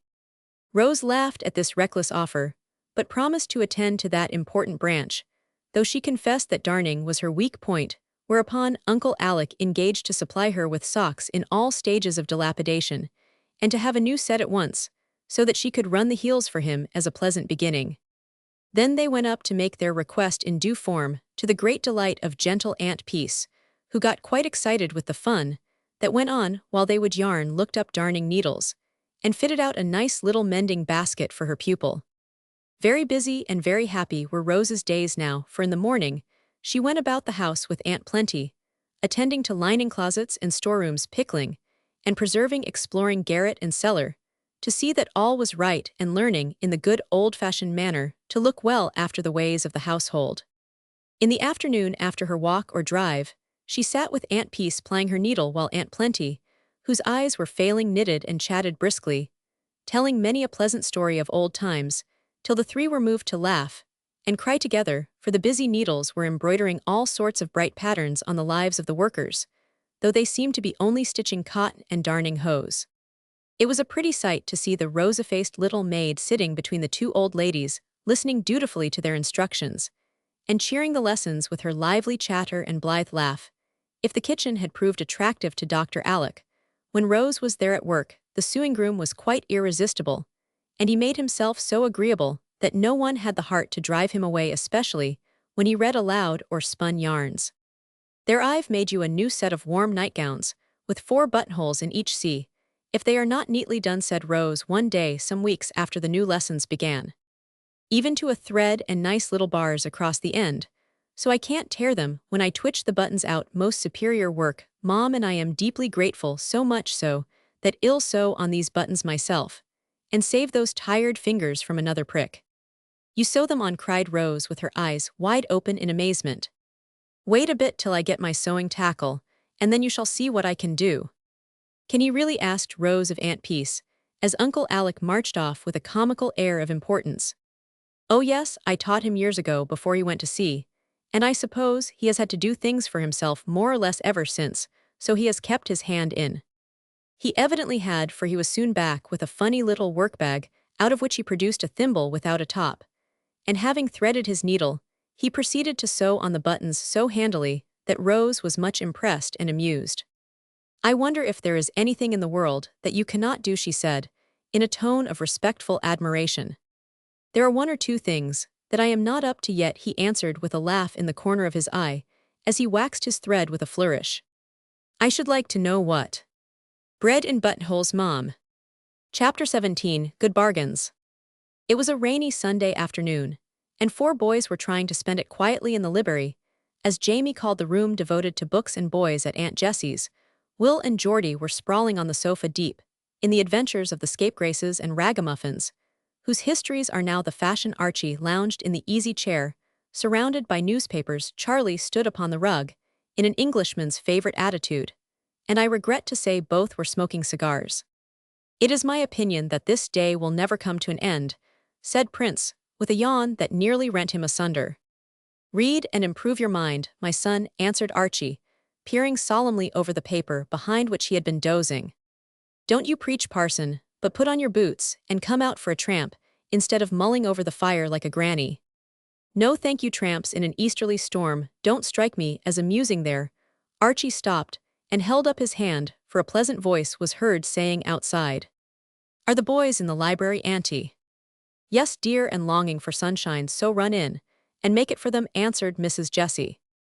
"It's Rose," and Archie threw his cigar into the fire. "What's that for?" asked Charlie. "Gentlemen don't smoke before ladies." "True, but I am not going to waste my weed," and Prince poked his into the empty inkstand that served them for an ashtray. A gentle tap at the door was answered by a chorus of "Come in," and Rose appeared looking blooming and breezy with the chilly air. "If I disturb you, say so, and I'll go away," she began, pausing on the threshold, with modest hesitation, for something in the elder boys' faces excited her curiosity. "You never disturb us, cousin," said the smokers, while the readers tore themselves from the heroes of the barroom and gutter long enough to nod affably to their guest. As Rose bent to warm her hands, one end of Archie's cigar stuck out of the ashes, smoking furiously and smelling strongly. "Oh, you bad boys, how could you do it today of all days?" she said reproachfully. "Where's the harm?" asked Archie. "You know as well as I do your mother doesn't like it, and it's a bad habit, for it wastes money and does you no good." "Fiddlesticks, every man smokes, even Uncle Alec, whom you think so perfect," began Charlie in his teasing way. "No, he doesn't, he has given it up, and I know why," cried Rose eagerly. Now I think of it, I haven't seen the old meerschaum since he came home. Did he stop it on our account? Asked Archie. Yes, and Rose told the little scene on the seashore, in the camping-out time. Archie seemed much impressed, and said manfully, he won't have done that in vain. So far as I am concerned, I don't care a pin about smoking, so can give it up as easy as not. And I promise you, I only do it now and then for fun. You two and Rose looked up at the bonny prince, who never looked less bonny than at that moment, for he had resumed his cigar just to torment her. Now Charlie cared as little as Archie about smoking, but it would not do to yield too soon, so he shook his head, gave a great puff, and said loftily, You women are always asking us to give up harmless little things, just because you don't approve of them. How would you like it if we did the same by you, miss? If I did harmful or silly things, I'd thank you for telling me of them, and I'd try to mend my ways, answered Rose heartily. Well now, well, see if you mean what you say. I'll give up smoking to please you, if you will give up something to please me, said Prince, seeing a good chance to lord it over the weaker vessel, at small cost to himself. I'll agree if it is as foolish as cigars. Oh, it's ever so much sillier. Then I promise. What is it? And Rose quite trembled with anxiety to know which of her pet habits or possessions she must lose. Give up your earrings, and Charlie laughed wickedly, sure that she would never hold to that bargain. Rose uttered a cry and clapped both hands to her ears, where the gold rings hung. Oh, Charlie, wouldn't anything else do as well? I've been through so much teasing and trouble. I do want to enjoy my pretty earrings, for I can wear them now. Wear as many as you like, and I'll smoke in peace, returned this bad boy. Will nothing else satisfy you? Imploringly. Nothing, sternly. Rose stood silent for a minute, thinking of something Aunt Jessie once said: you have more influence over the boys than you know. Use it for their good. And I shall thank you all my life. Here was a chance to do some good by sacrificing a little vanity of her own. She felt it was right to do it, yet found it very hard, and asked wistfully, Do you mean never wear them, Charlie? Never, unless you want me to smoke. I never do. Then clinch the bargain. He had no idea she would do it, and was much surprised when she took the dear rings from her ears with a quick gesture, and held them out to him, saying in a tone that made the color come up to his brown cheek, it was so full of sweet goodwill. I care more for my cousins than for my earrings, so I promise, and I'll keep my word. For shame, Prince, let her wear her little danglers if she likes, and don't bargain about doing what you know is right, cried Archie, coming out of his grove of newspapers, with an indignant bounce. But Rose was bent on showing her aunt that she could use her influence for the boy's good, and said steadily, It is fair, and I want it to be so. Then you will believe I am in earnest. Here, each of you wear one of these on your watchguard to remind you.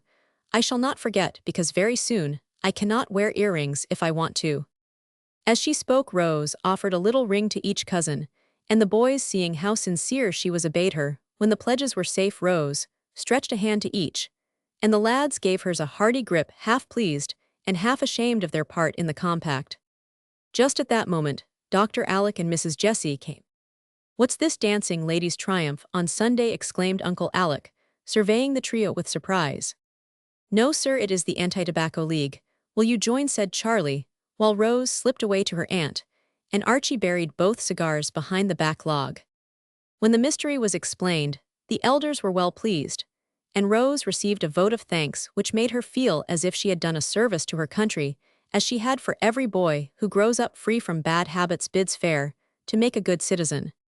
I wish Rose would drive a bargain with Will, and Geordie also, for I think these books are as bad for the small boys as cigars for the large ones, said Mrs. Jessie, sitting down on the sofa between the readers, who politely curled up their legs to make room for her. I thought they were all the fashion, answered Dr. Alec, settling in the big chair with Rose. So is smoking, but it is harmful. The writers of these popular stories intend to do good, I have no doubt. But it seems to me they fail because their motto is be smart, and you will be rich instead of be honest. And you will be happy. I do not judge hastily, Alec, for I have read a dozen at least of these stories, and with much that is attractive to boys, I find a great deal to condemn in them, and other parents say the same when I ask them. Now, Mum, that's too bad. I like 'em tip-top. This one is a regular screamer, cried Will. They're a bully books, and I'd like to know where's the harm, added Geordie. You have just shown us one of the chief evils, and that is slang, answered their mother quickly. Must have it, Mom, if these chaps talked all right there'd be no fun, in M protested. A bootblack mustn't use good grammar, and a newsboy must swear a little, or he wouldn't be natural, explained Geordie, both boys ready to fight gallantly for their favorites. But my sons are neither bootblacks nor newsboys, and I object to hearing them use such words as screamer, bully, and buster. In fact, I fail to see the advantage of writing books about such people. Unless it is done in a very different way, I cannot think they will help to refine the ragamuffins if they read them, and I am sure they can do no good to the better class of boys, who through these books are introduced to police courts, counterfeiters, dens, gambling houses, drinking saloons, and all sorts of low life. Some of them are about first-rate boys' mother, and they go to sea and study and sail round the world having great larks all the way. I have read about them, Geordie, and though they are better than the others, I am not satisfied with these optical delusions. As I call them now, I put it to you boys, is it natural for lads from 15 to 18 to command ships, defeat pirates, outwit smugglers, and so cover themselves with glory that Admiral Farragut invites them to dinner saying, "Noble boy, you are an honor to your country"? Or if the hero is in the army, he has hairbreadth escapes and adventures enough in one small volume to turn his hair white, and in the end he goes to Washington at the express desire of the president or commander-in-chief to be promoted to no end of stars and bars. Even if the hero is merely an honest boy trying to get his living, he is not permitted to do so in a natural way by hard work and years of patient effort, but is suddenly adopted by a millionaire whose pocketbook he has returned, or a rich uncle appears from sea just in the nick of time, or the remarkable boy earns a few dollars, speculates in peanuts or neckties, and grows rich so rapidly that Sinbad in the Diamond Valley is a pauper compared to him. Isn't it so, boys? Well, the fellows in these books are mighty lucky and very smart, I must say, answered, while surveying an illustration on the open page before him, where a small but virtuous youth is upsetting a tipsy giant in a barroom, and under it, the elegant inscription, "Dick Dauntless punches the head of Sam Soaker." It gives boys such wrong ideas of life and business, shows them so much evil and vulgarity that they need not know about, and makes the one success worth having, a fortune, a lord's daughter, or some worldly honor, often not worth the time it takes to win. It does seem to me that someone might write stories that should be lively, natural, and helpful tales, in which the English should be good, the morals pure, and the characters such as we can love in spite of the faults that all may have. I can't bear to see such crowds of eager little fellows at the libraries reading such trash week, when it is not wicked, and totally unfit to feed the hungry minds that feast on it, for want of something better. There, my lecture is done now. I should like to hear what you gentlemen have to say. And Aunt Jessie subsided with a pretty flush on the face that was full of motherly anxiety for her boys. Tom Brown just suits mother and me too, so I wish Mr. Hughes would write another story as good, said Archie. You don't find things of this sort in Tom Brown, yet these books are all in the Sunday school libraries, and Mrs. Jessie read the following paragraph from the book she had taken from Will's hand. In this place we saw a tooth of John the Baptist. Ben said he could see locust and wild honey sticking to it. I couldn't. Perhaps John used a piece of the true cross for a toothpick. A larky sort of a boy says that, Mum, and we skip the parts where they describe what they saw in the different countries, cried Will. And those descriptions, taken mostly from guidebooks, I fancy, are the only parts of any real worth. The scrapes of the bad boys make up the rest of the story. And it is for those you read these books, I think, answered his mother, stroking back the hair off the honest little face that looked rather abashed at this true statement of the case. Anyway, mother, the ship part is useful, for we learn how to sail her, and by that will all come handy when we go to sea, put in Geordie. Indeed, then you can explain this maneuver to me, of course. And Mrs. Jessie read from another page the following nautical paragraph. The wind is south-southwest, and we can have her up 4 points closer to the wind, and still be 6 points off the wind. As she luffs up, we shall man the fore and main sheets, slack on the weather, and haul on the lee braces. I guess I could, if I wast afraid of uncle. He knows so much more than I do. He'd laugh, began Geordie, evidently puzzled by the question. Ho, you know you can't, so why make believe we don't understand half of the sea lingo, Mum, and I dare say it's all wrong, cried Will, suddenly going over to the enemy, to Geordie's great disgust.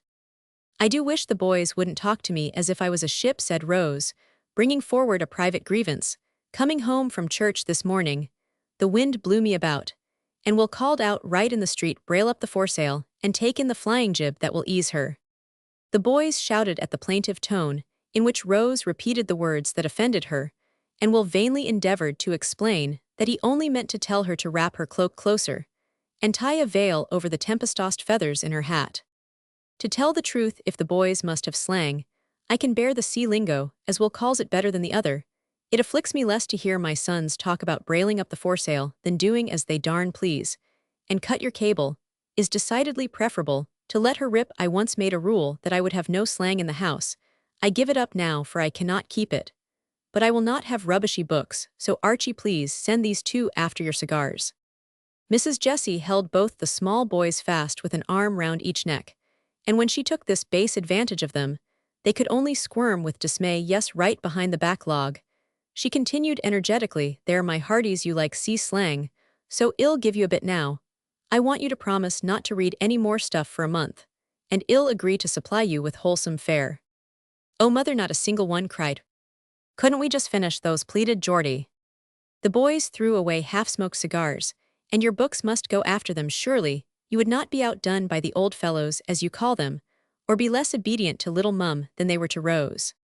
Course not, come on Geordie, and Will took the vow like a hero. His brother sighed, and obeyed, but privately resolved to finish his story the minute the month was over.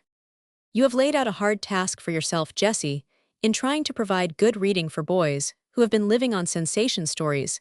It will be like going from raspberry tarts to plain bread and butter.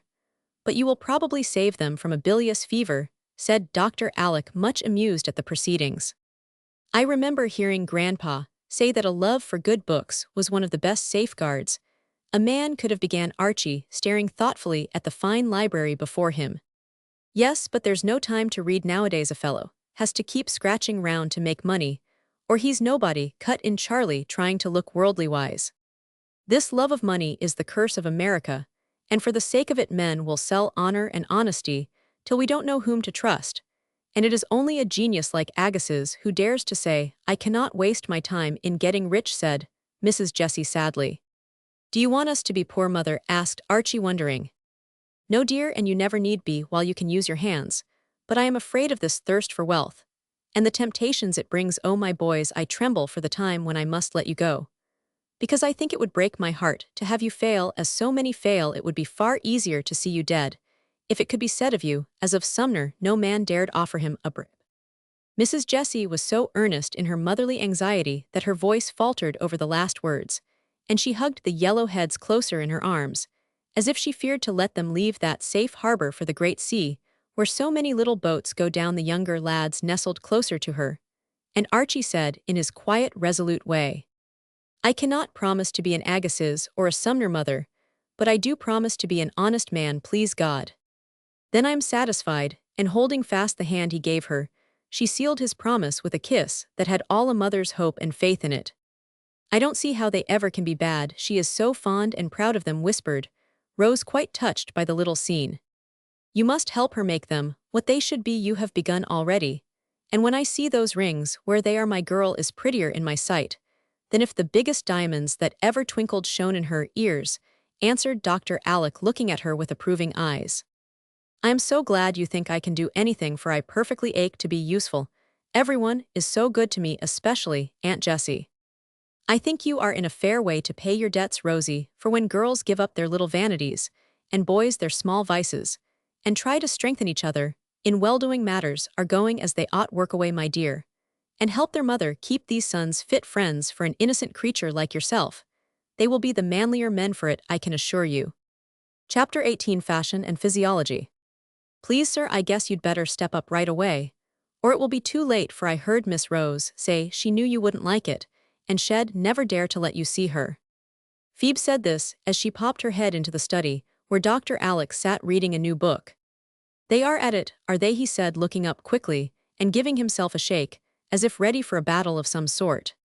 Yes, sir, as hard as they can talk, and Miss Rose don't seem to know what to do, for the things are ever so stylish, and she looks elegant in 'em, though I like her best in the old ones, answered Phoebe.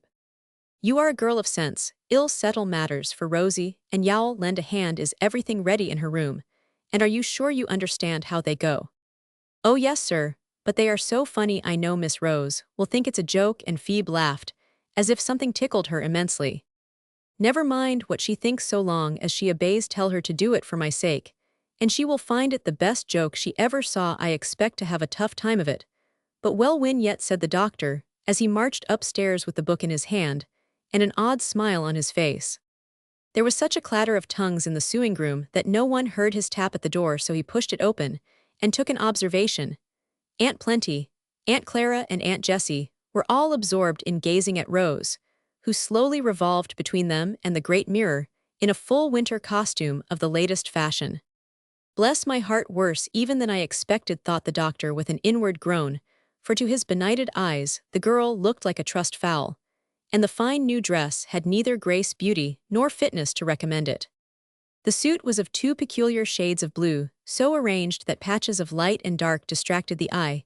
The upper skirt was tied so lightly back that it was impossible to take a long step, and the under one was so loaded with plaited frills that it wobbled. No other word will express it ungracefully, both fore and aft.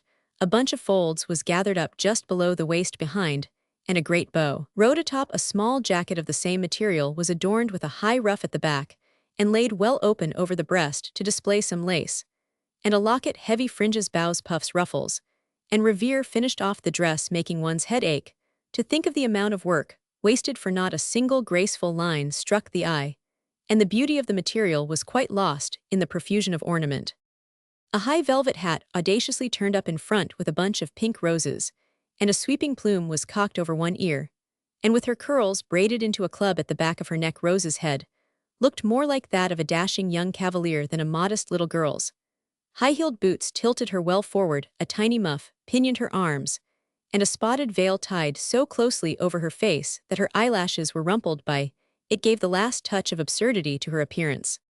Now she looks like other girls, and as I like to see her, Mrs. Clara was saying with an air of great satisfaction. She does look like a fashionable young lady, but somehow I miss my little Rose for children dressed like children in my day, answered Aunt Plenty, peering through her glasses with a troubled look, for she could not imagine the creature before her ever sitting in her lap, running to wait upon her, or making the house gay with a child's blithe presence.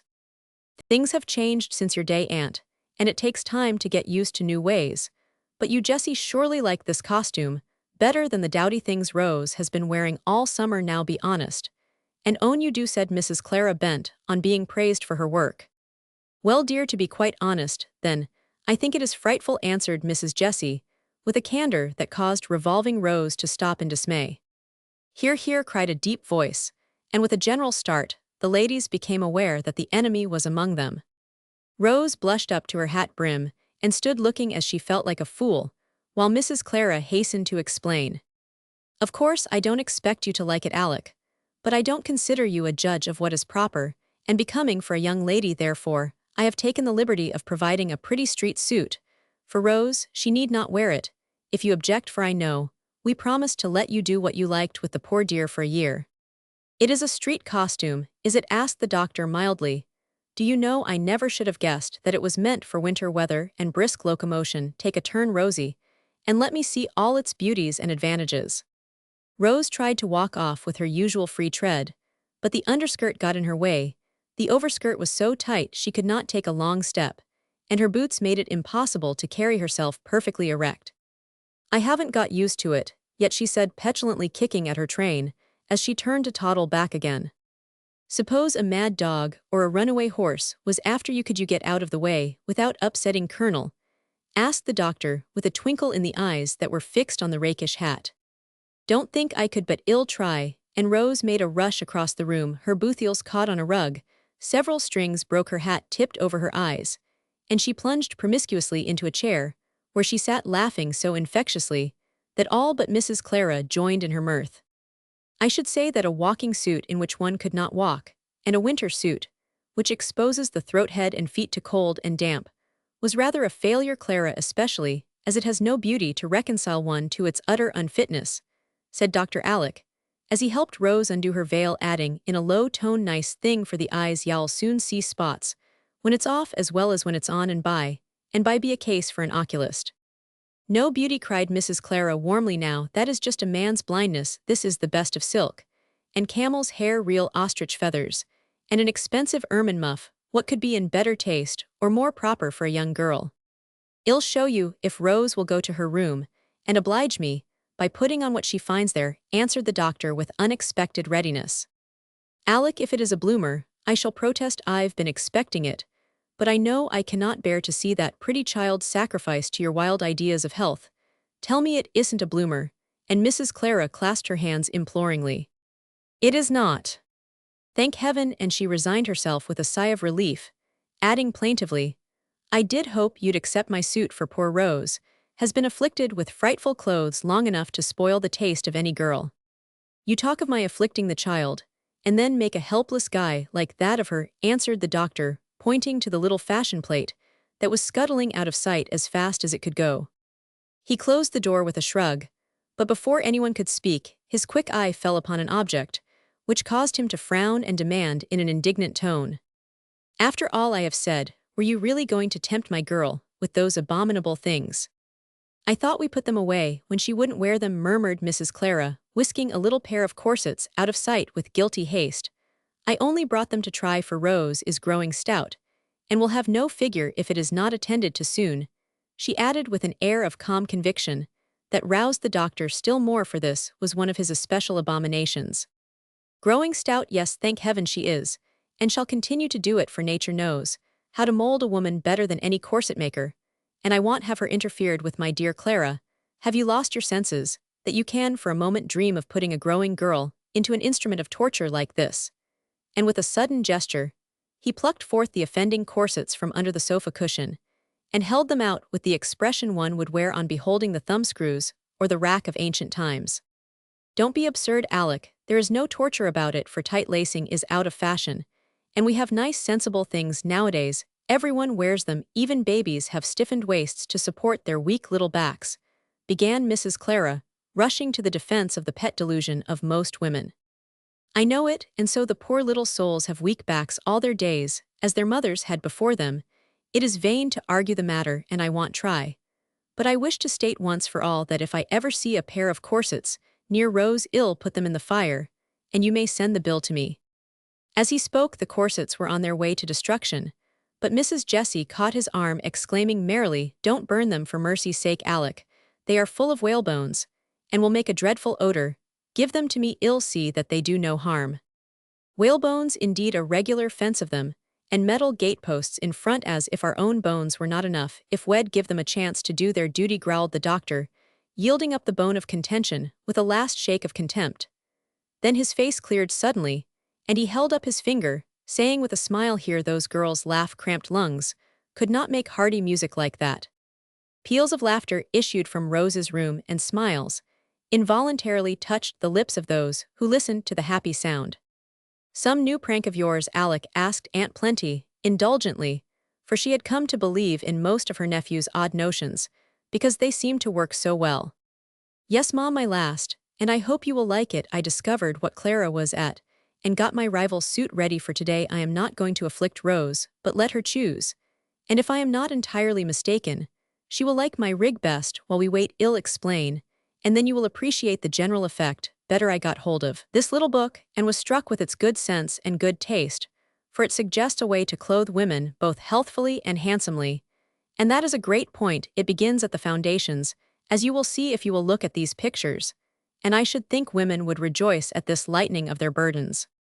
As he spoke, the doctor laid the book before Aunt Plenty, who obediently brought her spectacles to bear upon the illustrations, and after a long look, exclaimed with a scandalized face, "Mercy on us, these things are like the night-drawers Jamie wears. You don't mean to say you want Rose to come out in this costume? It's not proper, and I want consent to it." "I do mean it, and I am sure my sensible aunt will consent, when she understands that these, well, I'll call them by an Indian name, and say pajamas are for underwear, and Rose can have as pretty frocks as she likes outside. These 2 suits of flannel each, in one piece from head to foot, with a skirt or so hung on this easily-fitting waist, will keep the child warm without burdening her with belts and gathers, and buckles and bunches round the waist, and leave free the muscles that need plenty of room to work in. She shall never have the backache if I can help it, nor the long list of ills you dear women think you cannot escape.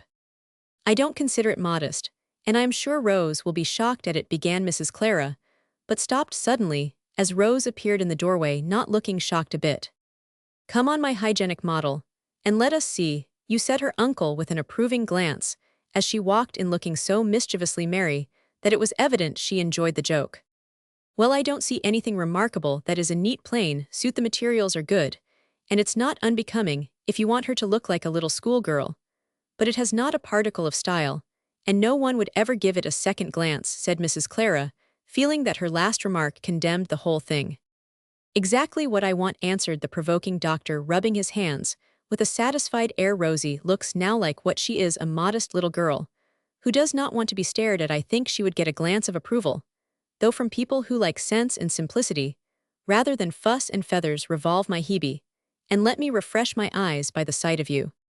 There was very little to see, however, only a pretty Gabrielle dress of a soft, warm shade of brown, coming to the tops of a trim pair of boots, with low heels, a sealskin sack cap, and mittens with a glimpse of scarlet at the throat, and the pretty curls tied up with a bright velvet of the same color, completed the external adornment, making her look like a robin redbreast, wintry yet warm.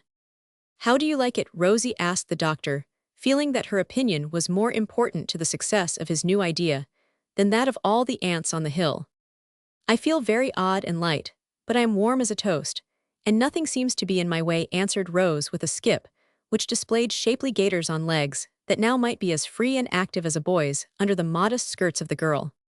"You can run away from the mad dogs, and walk off at a smart pace, without tumbling on your nose now, I fancy." "Yes, uncle, suppose the dog coming, I just hop over a wall so, and when I walk of a cold day, I go like this." Entering fully into the spirit of the thing, Rose swung herself over the high back of the sofa as easily as one of her cousins, and then went down the long hall, as if her stout boots were related to the famous seven-leaguers. "There, you see how it will be. Dress her in that boyish way, and she will act like a boy. I do hate all these inventions of strong-minded women," exclaimed Mrs. Clara, as Rose came back at a run. "Ah, but you see, some of these sensible inventions come from the brain of a fashionable modiste, who will make you more lovely, or what you value, more stylish outside and comfortable within. Mrs. Van Tassel has been to Madame Stone, and is wearing a full suit of this sort. Van himself told me, when I asked how she was, that she had given up lying on the sofa, and was going about in a most astonishing way, considering her feeble health." "You don't say so. Let me see that book a moment," and Aunt Clara examined the new patterns with a more respectful air, for if the elegant Mrs. Van Tassel wore these dreadful things, it would never do to be left behind in spite of her prejudices. Dr. Alec looked at Mrs. Jessie, and both smiled, for little Mum had been in the secret, and enjoyed it mightily. "I thought that would settle it," he said with a nod. "I didn't wait for Mrs. Van to lead the way, and for once in my life, I have adopted a new fashion. Before Clara, my freedom suit is ordered, and you may see me playing tag with Rose and the boys before long," answered Mrs. Jessie, nodding back at him. Meantime, Aunt Plenty was examining Rose's costume, for the hat and sack were off, and the girl was eagerly explaining the new undergarments. "See, Auntie, all nice scarlet flannel, and a gay little petticoat and long stockings. Oh, so warm, Phoebe, and I nearly died laughing when I put this rig on. But I like it ever so much. The dress is so comfortable, and doesn't need any belt or sash, and I can sit without rumpling any trimming. That's such a comfort. I like to be tidy, and so when I wear fussed-up things, I am thinking of my clothes all the time, and that's tiresome. Do say you like it." I resolved I would, just to please Uncle, for he does know more about health than anyone else, I am sure, and I'd wear a bag if he asked me to do it. "I don't ask that, Rose, but I wish you'd weigh and compare the two suits, and then choose which seems best. I leave it to your own common sense," answered Dr. Alec, feeling pretty sure he had one. "Why, I take this one, of course, Uncle. The other is fashionable. And yes, I must say, I think it's pretty, but it's very heavy, and I should have to go round like a walking doll. If I wore it, I am much obliged to Auntie, but I'll keep this, please." Rose spoke gently, but decidedly, though there was a look of regret when her eye fell on the other suit which Phoebe had brought in, and it was very natural to like to look as other girls. Roman 999. Aunt Clara sighed. Uncle Alec smiled, and said heartily, "Thank you, dear. Now read this book, and you will understand why I ask it of you. Then, if you like, I'll give you a new lesson. You asked for one yesterday, and this is more necessary than French or housekeeping." "Oh, what?" And Rose caught up the book which Mrs. Clara had thrown down, with a disgusted look. Though Dr. Alec was 40, the boyish love of teasing was not yet dead in him, and being much elated at his victory, he could not resist the temptation of shocking Mrs. Clara by suggesting dreadful possibilities, so he answered half in earnest, half in jest, "Physiology, Rose, wouldn't you like to be a little medical student with Uncle Doctor for teacher, and be ready to take up his practice when he has to stop? If you agree, I'll hunt up my old skeleton tomorrow." That was too much for Aunt Clara, and she hastily departed with her mind in a sad state of perturbation about Mrs. Van Tassel's new costume and Rose's new study. Chapter 19, Brother Bones. Rose accepted her uncle's offer, as Aunt Myra discovered 2 or 3 days later. Coming in for an early call and hearing voices in the study, she opened the door, gave a cry, and shut it quickly, looking a good deal startled. The doctor appeared in a moment, and begged to know what the matter was. "How can you ask when that long box looks so like a coffin? I thought it was one, and that dreadful thing stared me in the face as I opened the door," answered Mrs. Myra, pointing to the skeleton that hung from the chandelier, cheerfully grinning at all beholders. "This is a medical college, where women are freely admitted, so walk in, madam, and join the class if y'all do me the honor," said the doctor, waving her forward with his politest bow. "Do, auntie, it's perfectly splendid," cried Rose's voice, and Rose's blooming face was seen behind the ribs of the skeleton, smiling and nodding in the gayest possible manner.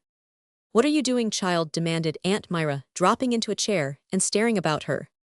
"Oh, I am learning bones today, and I like it so much. There are 12 ribs, you know, and the 2 lower ones are called floating ribs, because they are not fastened to the breastbone. That's why they go in so easily if you lace tight and squeeze the lungs and heart in the, let me see, what was that big word? Oh, I know, thoracic cavity," and Rose beamed with pride as she aired her little bit of knowledge. "Do you think that is a good sort of thing for her to be poking over? She is a nervous child, and I am afraid it will be bad for her," said Aunt Myra, watching Rose as she counted vertebrae and waggled a hip joint in its socket with an inquiring expression. "An excellent study, for she enjoys it, and I mean to teach her how to manage her nerves so that they won't be a curse to her, as many a woman's become through ignorance or want of thought. To make a mystery or terror of these things is a mistake, and I mean Rose shall understand and respect her body so well that she won't dare to trifle with it as most women do. And she really likes it very much, auntie. It's all so wonderful and so nicely planned, you can hardly believe what you see. Just think, there are 600 million air cells in one pair of lungs and 2,000 pores to a square inch of surface. So you see what quantities of air we must have, and what care we should take of our skin, so all the little doors will open and shut right. And brains, auntie, you've no idea how curious they are. I haven't got to them yet, but I long to, and uncle is going to show me a mannequin that you can take to pieces. Just think how nice it will be to see all the organs in their places. I only wish they could be made to work as ours do." It was funny to see Aunt Myra's face as Rose stood before her, talking rapidly with one hand laid in the friendliest manner on the skeleton's shoulder. Every word both the doctor and Rose uttered hit the good lady in her weakest spot, and as she looked and listened, a long array of bottles and pillboxes rose up before her, reproaching her with the ignorance and want of thought that made her what she was, a nervous, dyspeptic, unhappy old woman. "Well, I don't know, but you may be right, Alec, only I wouldn't carry it too far. Women don't need much of this sort of knowledge, and are not fit for it. I couldn't bear to touch that ugly thing, and it gives me the creeps to hear about organs," said Aunt Myra with a sigh and her hand on her side. "Wouldn't it be a comfort to know that your liver was on the right side, auntie, and not on the left?" asked Rose with a naughty laugh in her eyes, for she had lately learnt that Aunt Myra's liver complaint was not in the proper place. "It's a dying world, child, and it don't much matter where the pain is, for sooner or later we all drop off and are seen no more," was Aunt Myra's cheerful reply. "Well, I intend to know what kills me if I can, and meantime I am going to enjoy myself in spite of a dying world. I wish you'd do so too, and come and study with Uncle. It would do you good, I am sure." And Rose went back to counting vertebrae with such a happy face that Aunt Myra had not the heart to say a word to dampen her ardor. "Perhaps it's as well to let her do what she likes the little while she is with us, but pray be careful of her, Alec, and not allow her to overwork," she whispered as she went out. "That's exactly what I am trying to do, Mom, and rather a hard job, I find it," he added, as he shut the door, for the dear aunts were dreadfully in his way sometimes. Half an hour later came another interruption in the shape of Mac, who announced his arrival by the brief but elegant remark, "Hullo, what new game is this?" Rose explained. Mac gave a long whistle of surprise, and then took a promenade round the skeleton, observing gravely, "Brother Bones looks very jolly, but I can't say much for his beauty. You must make fun of him, for he's a good old fellow, and you'd be just as ugly if your flesh was off," said Rose, defending her new friend with warmth. "I dare say so. I'll keep my flesh on, thank you. You are so busy you can't read to a fellow, I suppose?" asked Mac, whose eyes were better but still too weak for books. "Don't you want to come and join my class? Uncle explains it all to us, and you can take a look at the plates as they come along. Well, give up Bones today, and have eyes instead. That will be more interesting to you," added Rose, seeing no ardent thirst for physiological information in his face. "Rose, we must not fly about from one thing to another in this way," began Dr. Alec, but she whispered quickly with a nod towards Mac, whose goggles were turned wistfully in the direction of the forbidden books. "He's blue today, and we must amuse him, give a little lecture on eyes, and it will do him good no matter about me, Uncle." "Very well, the class will please be seated," and the doctor gave a sounding rap on the table. "Come sit by me, dear, then we can both see the pictures, and if your head gets tired, you can lie down," said Rose, generously opening her little college to a brother, and kindly providing for the weaknesses that all humanity is subject to. Side by side they sat, and listened to a very simple explanation of the mechanism of the eye, finding it as wonderful as a fairy tale, for fine plates illustrated it, and a very willing teacher did his best to make the lesson pleasant. "Jove, if I'd known what mischief I was doing to that mighty delicate machine of mine, you wouldn't have caught me reading by firelight, or studying with a glare of sunshine on my book," said Mac, peering solemnly at a magnified eyeball. Then pushing it away, he added indignantly, "Why isn't a fellow taught all about his works, and how to manage 'em, and not left to go blundering into all sorts of worries? Telling him, after he's down, isn't much use, for then he's found it out himself and want thank you." "Ah, Mac, that's just what I keep lecturing about, and people won't listen. You lads need that sort of knowledge so much, and fathers and mothers ought to be able to give it to you. Few of them are able, and so we all go blundering, as you say. Less Greek and Latin, and more knowledge of the laws of health for my boys. If I had them, mathematics are all very well, but morals are better, and I wish that I could help teachers and parents to feel it as they ought. Some do. Aunt Jessie and her boys have capital talks, and I wish we could, but mother's so busy with her housekeeping, and father with his business. There never seems to be any time for that sort of thing. Even if there was, it don't seem as if it would be easy to talk to them, because we've never got into the way of it, you know." Poor Mac was right there, and expressed a want that many a boy and girl feels. Fathers and mothers are too absorbed in business and housekeeping to study their children, and cherish that sweet and natural confidence which is a child's surest safeguard, and a parent's subtlest power, so the young hearts hide trouble, or temptation, till the harm is done, and mutual regret comes too late. Happy the boys and girls who tell all things freely to father or mother, sure of pity, help, and pardon, and thrice happy the parents who out of their own experience, and by their own virtues, can teach and uplift the souls for which they are responsible. This longing stirred in the hearts of Rose and Mac, and by a natural impulse both turned to Dr. Alec, for in this queer world of ours, fatherly and motherly hearts often beat warm and wise in the breasts of bachelor uncles and maiden aunts, and it is my private opinion that these worthy creatures are a beautiful provision of nature for the cherishing of other people's children. They certainly get great comfort out of it, and receive much innocent affection that otherwise would be lost. Dr. Alec was one of these, and his big heart had room for every one of the 8 cousins, especially orphan Rose, and afflicted Mac.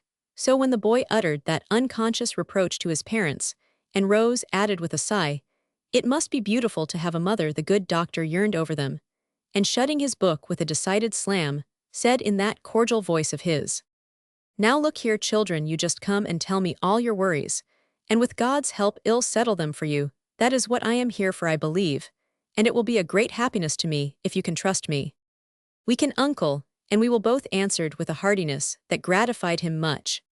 "Good, now school is dismissed, and I advise you to go and refresh your 600 million air cells by a brisk run in the garden. Come again whenever you like, Mac, and we'll teach you all we can about your works, as you call them, so you can keep them running smoothly."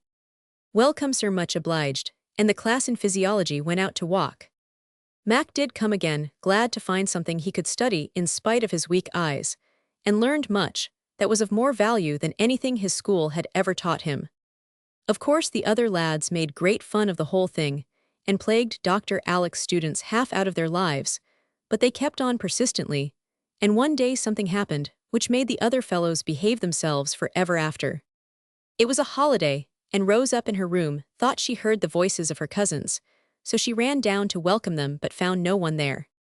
Never mind, they will be here soon, and then we'll have a frolic, she said to herself, and thinking she had been mistaken, she went into the study to wait. She was lounging over the table, looking at a map, when an odd noise caught her ear, a gentle tapping somewhere, and following the sound it seemed to come from the inside of the long case, in which the skeleton lived.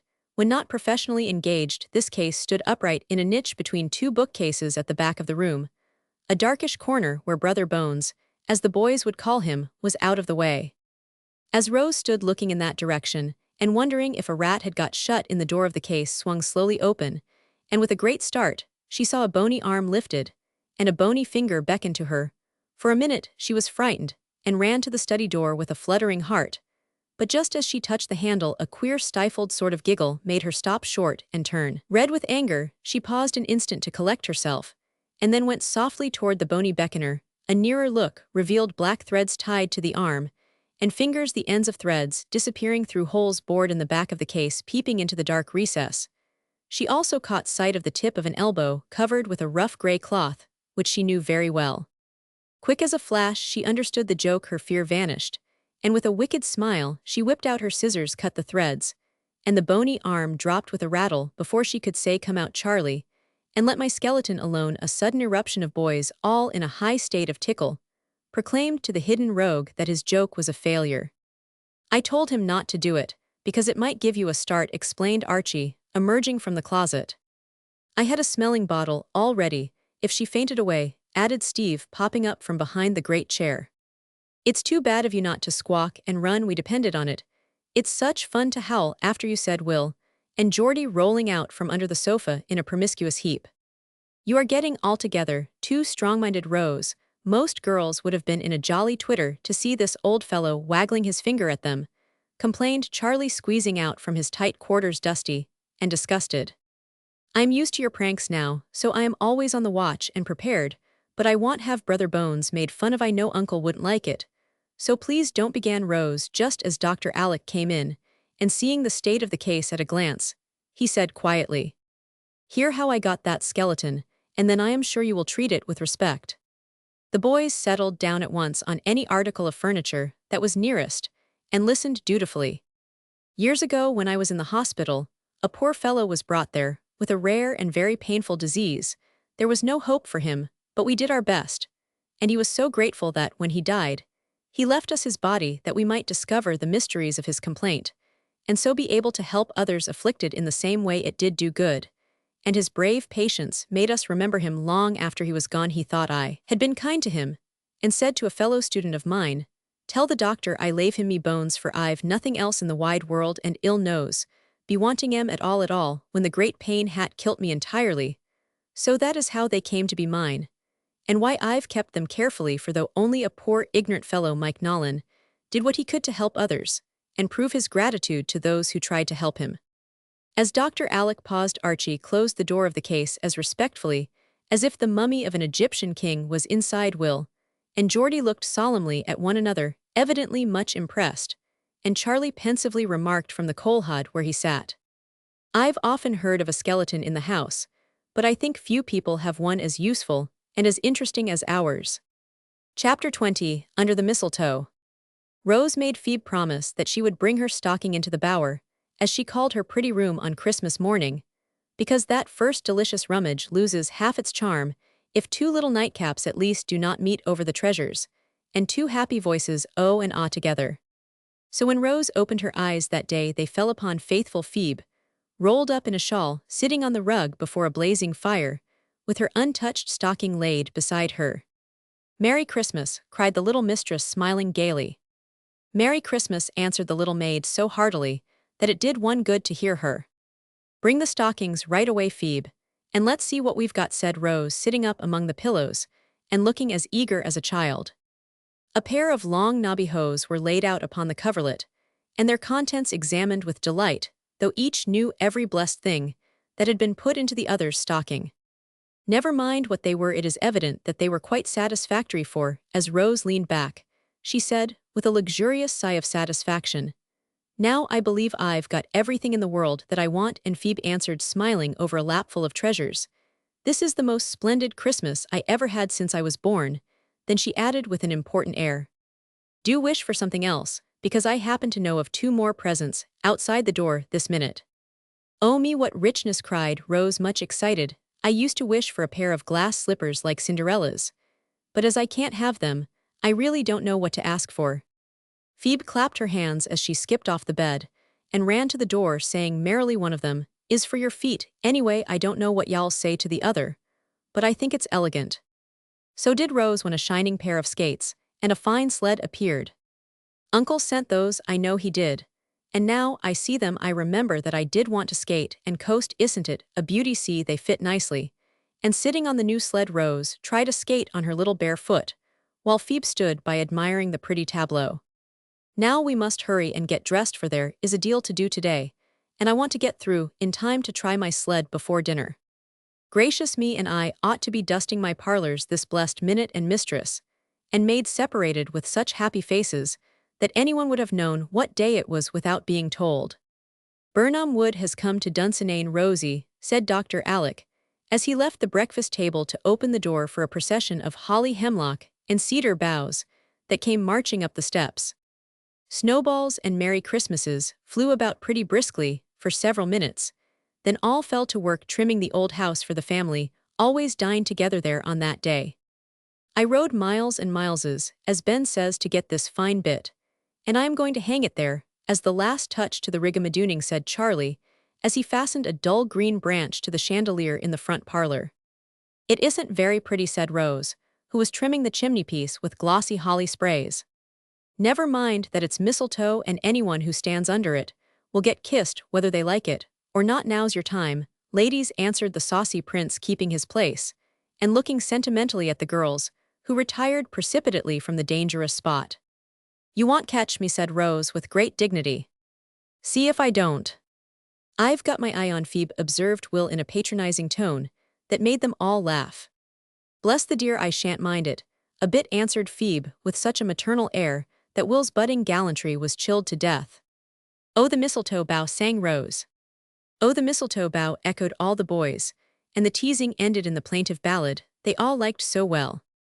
There was plenty of time to try the new skates before dinner, and then Rose took her first lesson on the little bay, which seemed to have frozen over for that express purpose. She found tumbling down and getting up again warm work for a time, but with 6 boys to teach her, she managed at last to stand alone, and satisfied with that success, she refreshed herself with a dozen grand coasts on the Amazon, as her sled was called. "Ah, that fatal color, it breaks my heart to see it," croaked Aunt Myra, as Rose came down a little late, with cheeks almost as ruddy as the holly berries on the wall, and every curl as smooth as Phoebe's careful hands could make it. "I am glad to see that Alec allows the poor child to make herself pretty, in spite of his absurd notions," added Aunt Clara, taking infinite satisfaction in the fact that Rose's blue silk dress had 3 frills on it. "She's a very intelligent child, and has a nice little manner of her own," observed Aunt Jane with unusual affability, for Rose had just handed Mac a screen to guard his eyes from the brilliant fire. "If I had a daughter like that to show my gem when he gets home, I should be a very proud and happy woman," thought Aunt Jessie, and then reproached herself for not being perfectly satisfied with her 4 brave lads. Aunt Plenty was too absorbed in the dinner to have an eye for anything else.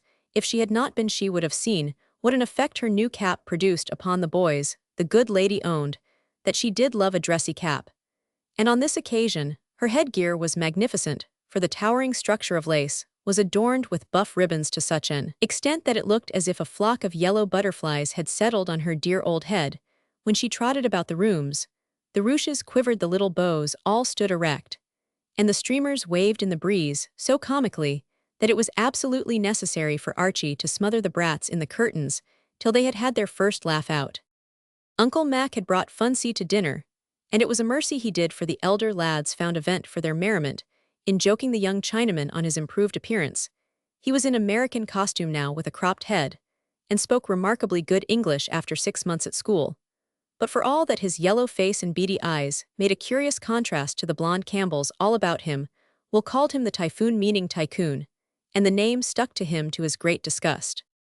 Aunt Peace was brought down and set in the chair of state at table, for she never failed to join the family on this day, and sat smiling at them all like an embodiment of peace on earth. Uncle Alec said as he took his place beside her, while Uncle Mac supported Aunt Plenty at the other end.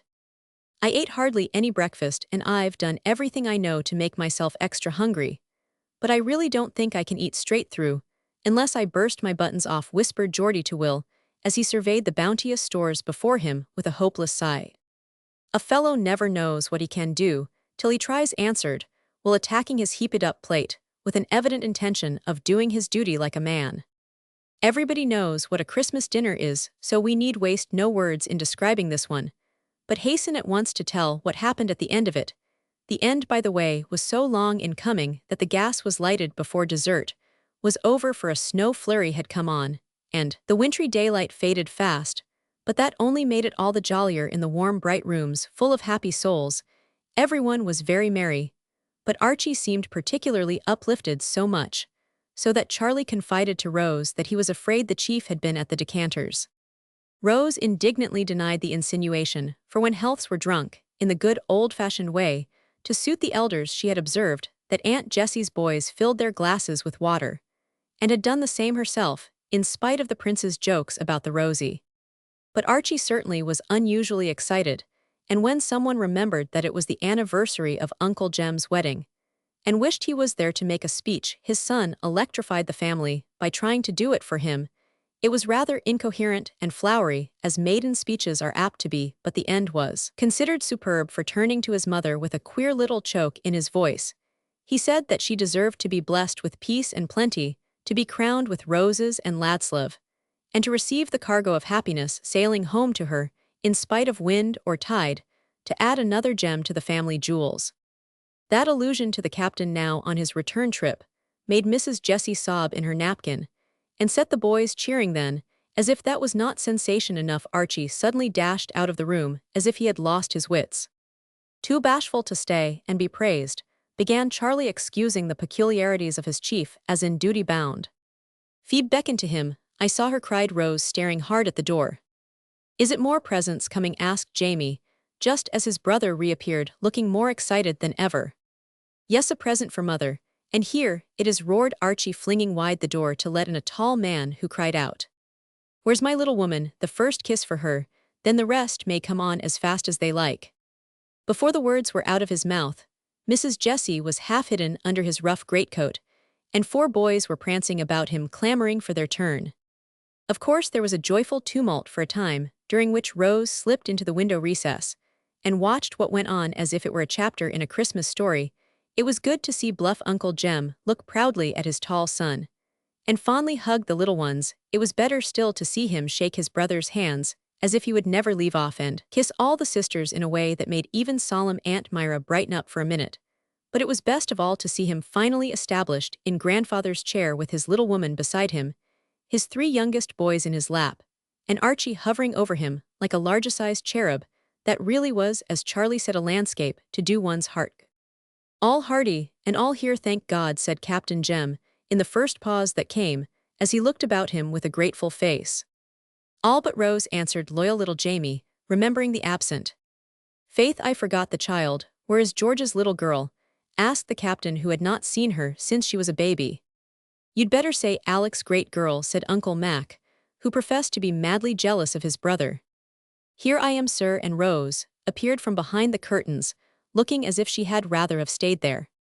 St. George Germain, how the mite has grown, cried Captain Jem, as he tumbled the boys out of his lap, and rose to greet the tall girl like a gentleman, as he was, but somehow when he shook her hand, it looked so small in his big one, and her face reminded him so strongly of his dead brother, that he was not satisfied with so cold a welcome, and with a sudden softening of the keen eyes, he took her up in his arms, whispering with a rough cheek against her smooth one. God bless you, child, forgive me, if I forgot you for a minute, and be sure that not one of your kinsfolk is happier to see you here than Uncle Jem." That made it all right, and when he set her down, Rose's face was so bright it was evident that some spell had been used to banish the feeling of neglect that had kept her moping behind the curtains so long. That everyone sat round and heard all about the voyage home, how the captain had set his heart on getting there in time to keep Christmas, how everything had conspired to thwart his plan, and how at the very last minute he had managed to do it, and had sent a telegram to Archie bidding him keep the secret and be ready for his father at any moment, for the ship got into another port, and he might be late. Then Archie told how that telegram had burnt in his pocket all dinner time, how he had to take Phoebe into his confidence, and how clever she was to keep the captain back till the speech was over, and he could come in with effect. The elders would have sat and talked all the evening, but the young folks were bent on having their usual Christmas frolic, so after an hour of pleasant chat they began to get restless, and having consulted together in dumb show, they devised a way to very effectually break up the family council. Steve vanished, and sooner than the boys imagined Dandy could get himself up, the skirl of the bagpipe was heard in the hall, and the bonny piper came to lead Clan Campbell to the revel. "Draw it mild, Stevie, my man, ye play unco weel, but ye mak a most infernal din," cried Uncle Jem with his hands over his ears, for this accomplishment was new to him, and took him all aback as he expressed it. So Steve droned out a Highland reel as softly as he could, and the boys danced it to a circle of admiring relations. Captain Jem was a true sailor, however, and could not stand idle while anything lively was going on, so when the piper's breath gave out, he cut a splendid pigeon wing into the middle of the hall, saying, "Who can dance a fore and after?" and waiting for no reply, began to whistle the air so invitingly that Mrs. Jessie set to him, laughing like a girl. Rose and Charlie took their places behind, and away went the four with a spirit and skill that inspired all the rest to cut in as fast as they could.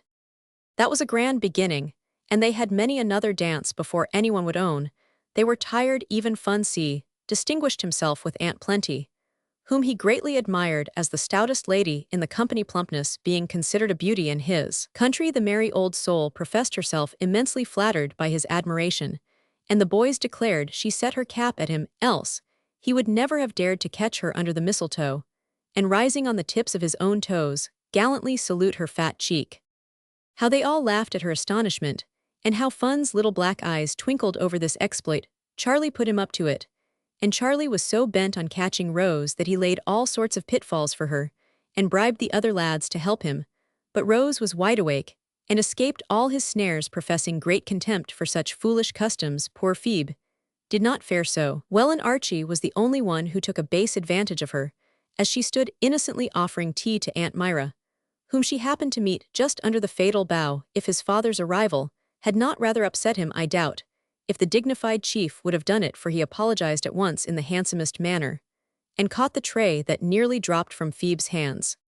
Jamie boldly invited all the ladies to come and salute him, and as for Uncle Jem, he behaved as if the entire room was a grove of mistletoe. Uncle Alex slyly laid a bit of it on Aunt Peace's cap, and then softly kissed her, which little joke seemed to please her very much, for she liked to have part in all the home pastimes, and Alec was her favorite nephew. Charlie alone failed to catch his shy bird, and the oftener she escaped the more determined he was to ensnare her. When every other wile had been tried in vain, he got Archie to propose a game with forfeits. I understand that Dodge thought Rose, and was on her guard so carefully that not one among the pile soon collected belonged to her. "Now let us redeem them, and play something else," said Will, quite unconscious of the deeply laid plots all about him. "One more round, and then we will answer the prince, who had now baited his trap anew."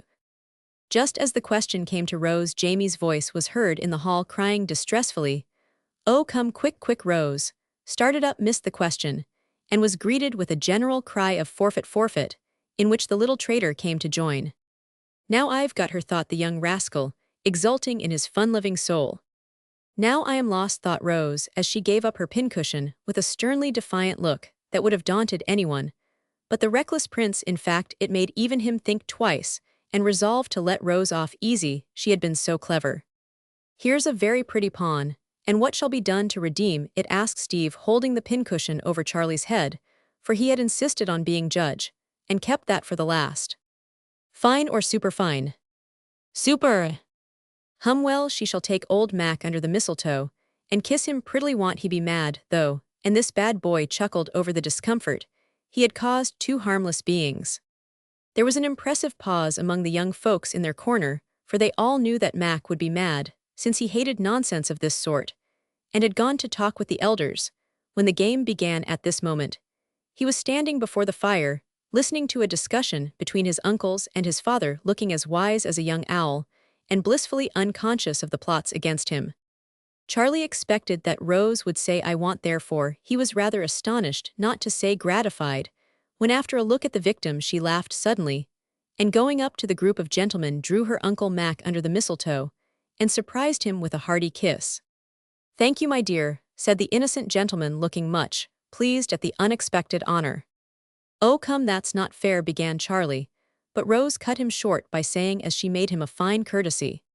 "You said old Mac, and though it was very disrespectful I did it, that was your last chance, sir, and you've lost it." He certainly had, for as he spoke Rose pulled down the mistletoe and threw it into the fire, while the boys jeered at the crestfallen prince, and exalted quick-witted Rose to the skies. "What's the joke?" asked young Mac, waked out of a brown study by the laughter in which the elders joined. But there was a regular shout. When the matter having been explained to him, Mac took a meditative stare at Rose through his goggles, and said in a philosophical tone, "Well, I don't think I should have minded much if she had done it." That tickled the lads immensely, and nothing but the appearance of a slight refection would have induced them to stop chaffing the poor worm, who could not see anything funny in the beautiful resignation he had shown on this trying occasion. Soon after this, the discovery of Jamie curled up in the sofa corner as sound asleep as a dormouse suggested the propriety of going home, and a general move was made.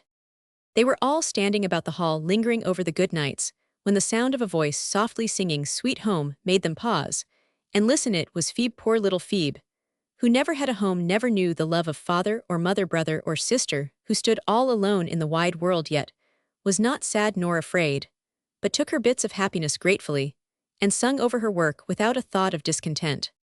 I fancy the happy family standing there together remembered this, and felt the beauty of it, for when the solitary voice came to the burden of its song other voices took it up, and finished it so sweetly, that the old house seemed to echo the word home in the ears of both the orphan girls, who had just spent their first Christmas under its hospitable roof. Chapter 21. A Scare. "Brother Alec, you surely don't mean to allow that child to go out such a bitter cold day as this," said Mrs. Myra, looking into the study, where the doctor sat reading his paper one February morning. "Why not, if a delicate invalid like yourself can bear it? Surely my hardy girl can, especially as she is dressed for cold weather," answered Dr. Alec with provoking confidence. "But you have no idea how sharp the wind is. I am chilled to the very marrow of my bones," answered Aunt Myra, chafing the end of her purple nose with her somber glove. "I don't doubt it, Mom, if you will wear crepe and silk instead of fur and flannel. Rosie goes out in all weathers, and will be none the worse for an hour's brisk skating." "Well, I warn you that you are trifling with the child's health, and depending too much on the seeming improvement she has made this year. She is a delicate creature for all that, and will drop away suddenly at the first serious attack, as her poor mother did," croaked Aunt Myra with a despondent wag of the big bonnet. "Ill risk it," answered Dr. Alec, knitting his brows, as he always did, when any allusion was made to that other Rose. "Mark my words, you will repent it," and with that awful prophecy, Aunt Myra departed like a black shadow. Now it must be confessed that among the doctor's failings, and he had his share, was a very masculine dislike of advice, which was thrust upon him. Unasked, he always listened with respect to the Greytaunts, and often consulted Mrs. Jessie, but the other three ladies tried his patience sorely by constant warnings, complaints, and counsels. Aunt Myra was in a special trial, and he always turned contrary the moment she began to talk. He could not help it, and often laughed about it with comic frankness. Here now was a sample of it, for he had just been thinking that Rose had better defer her run till the wind went down, and the sun was warmer, but Aunt Myra spoke, and he could not resist the temptation to make light of her advice, and let Rose brave the cold. He had no fear of its harming her, for she went out every day, and it was a great satisfaction to him to see her run down the avenue a minute afterward with her skates on her arm, looking like a rosy-faced Esquimaux in her sealskin suit, as she smiled at Aunt Myra, stalking along as solemnly as a crow. "I hope the child won't stay out long for this wind," is enough to chill the marrow in younger bones than Myra's thought Dr. Alec half an hour later, as he drove toward the city to see the few patients he had consented to take for old acquaintance' sake. The thought returned several times that morning, for it was truly a bitter day, and in spite of his bearskin coat the doctor shivered, but he had great faith in Rose's good sense, and it never occurred to him that she was making a little Casabianca of herself with the difference of freezing, instead of burning at her post. You see, Mac had made an appointment to meet her at a certain spot, and have a grand skating bout as soon as the few lessons he was allowed were over. She had promised to wait for him, and did so with a faithfulness that cost her dear, because Mac forgot his appointment when the lessons were done and became absorbed in a chemical experiment till a general combustion of gases drove him out of his laboratory. Then, he suddenly remembered Rose, and would gladly have hurried away to her, but his mother forbade his going out, for the sharp wind would hurt his eyes. "She will wait and wait, mother, for she always keeps her word. And I told her to hold on till I came," explained Mac, with visions of a shivering little figure watching on the windy hilltop. "Of course your uncle won't let her go out such a day as this. If he does, she will have the sense to come here for you, or to go home again, when you don't appear," said Aunt Jane, returning to her Watts on the mind. "I wish Steve would just cut up and see if she's there, since I can't go," began Mac anxiously. "Steve won't stir a peg, thank you. He's got his own toes to thaw out, and wants his dinner," answered Dandy, just in from school, and wrestling impatiently with his boots. So Mac resigned himself, and Rose waited dutifully, till dinner-time assured her that her waiting was in vain.